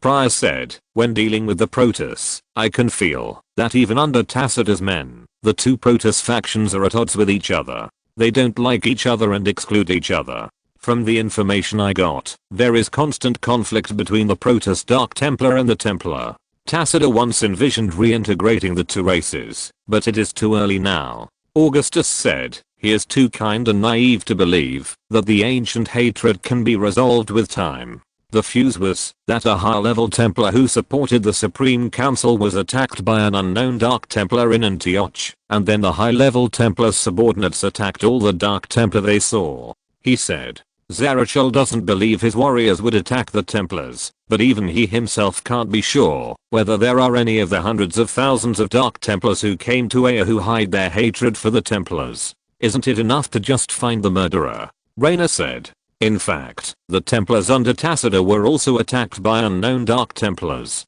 Augustus said, this means that those attackers do not belong to the other side of us. The Zelniga portal connecting to Shakuras may have given those Dark Templars who hate the Templars an opportunity. Remember the Dark Templar we met next to Rathsigel, the matriarch of Shakuras? Auriga, the figure of the Dark Archon Zarachel, appeared in front of everyone again. When he spoke, the hunchback Dark Templar elder was standing on the conference table and looking around at the humans present. Augustus and others were already accustomed to Zarachel's way of appearance. After all, a Dark Templar who knocked on the door and came in was really contrary to the style of Master. Except for Duke's scream, the generals present did not lose their composure too much. What brings you here, Zarachel? What is Auriga? I have no impression of him. Renault pulled over a chair and motioned for Zarachel to sit down, but the latter just moved his broad feet and walked twice on the smooth surface of the conference table. Several sunshine cycles ago, I saw the Dark Templar Auriga with my own eyes on the battlefield of Aya. At that time, he was about to attack the injured Templar. Zarachel used his psychic power and the Ihananima crystal embedded in his wrist armor to show an illusory image in front of Augustus and the others. A Dark Templar in a dark blue robe was emerging from a cloud of black fog, and his followers were like shadows in the sun passing over the lush land of Aya. This is the Dark Templar we met in Shakuras. At that time, he seemed to hate Tacitus very much, but if you ask me, it's not the person. The evil deeds done by the Supreme Council more than 1,000 years ago should not be blamed on Tacitus. Raynor's memory is not bad. As early as the last time I saw Auriga in Shakuras, I was surprised to find that the darkness in his heart was so deep that he abandoned the rationality honed by the Dark Templar in the deep void and let hatred dominate his thoughts. Zarachel continued. Auriga was once the best apprentice in the Temple of Wisdom of the Elisa tribe. Now, the good qualities taught by the knowledge are far from him. He entered Aya when we opened the Zelniga portal to Shakuras and began to implement his evil plan of hunting the Templar in the shadows. Zarachel reached out a hand and lifted the fur on his left shoulder armor, revealing a hideous wound deep enough to see the bone. Are you injured, Zarachel? Augustus exclaimed in surprise. Since meeting Zarachel, he had only been injured when dealing with the Prince of Blades Gabriel Tosh, but that wound was far less severe than the one he saw today. I caught up with Auriga and asked him why he killed the seriously injured Templar who was unable to fight back, but the once smart and pious apprentice Salazar asked me why I betrayed Danerazim. Zarachel said with sadness. At that time, I tried to hold Auriga's hand and beg him to come back to us, but I was only ruthlessly rejected. Only then did I realize that a pure and kind Nerazim Protoss had been eroded by hatred and had changed beyond recognition. His former brothers and compatriots had become enemies. Auriga firmly believed that he was right. He was full of lies and weak defenses for his evil deeds. I tried to convince him, but it eventually turned into a quarrel and a duel. He said, he was able to hurt you. Augustus shook his head. If Augar is not caught, the rift between the Templar and the Dark Templar will continue to widen.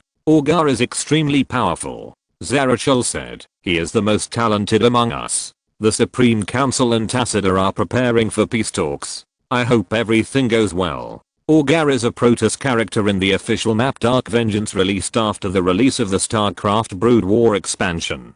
He also appeared in Christie Gordon's novel Legend of the Dark Templar, and was eventually sealed by the Protoss protector Zamora. End of this chapter. Thank you very much for reaching the end. Don't forget to like. Looking for more exclusive content and immediate access? Subscribe to our Patreon. Remember, every like, subscription, or donation encourages us to continue. Thanks to everyone. See you in the next video.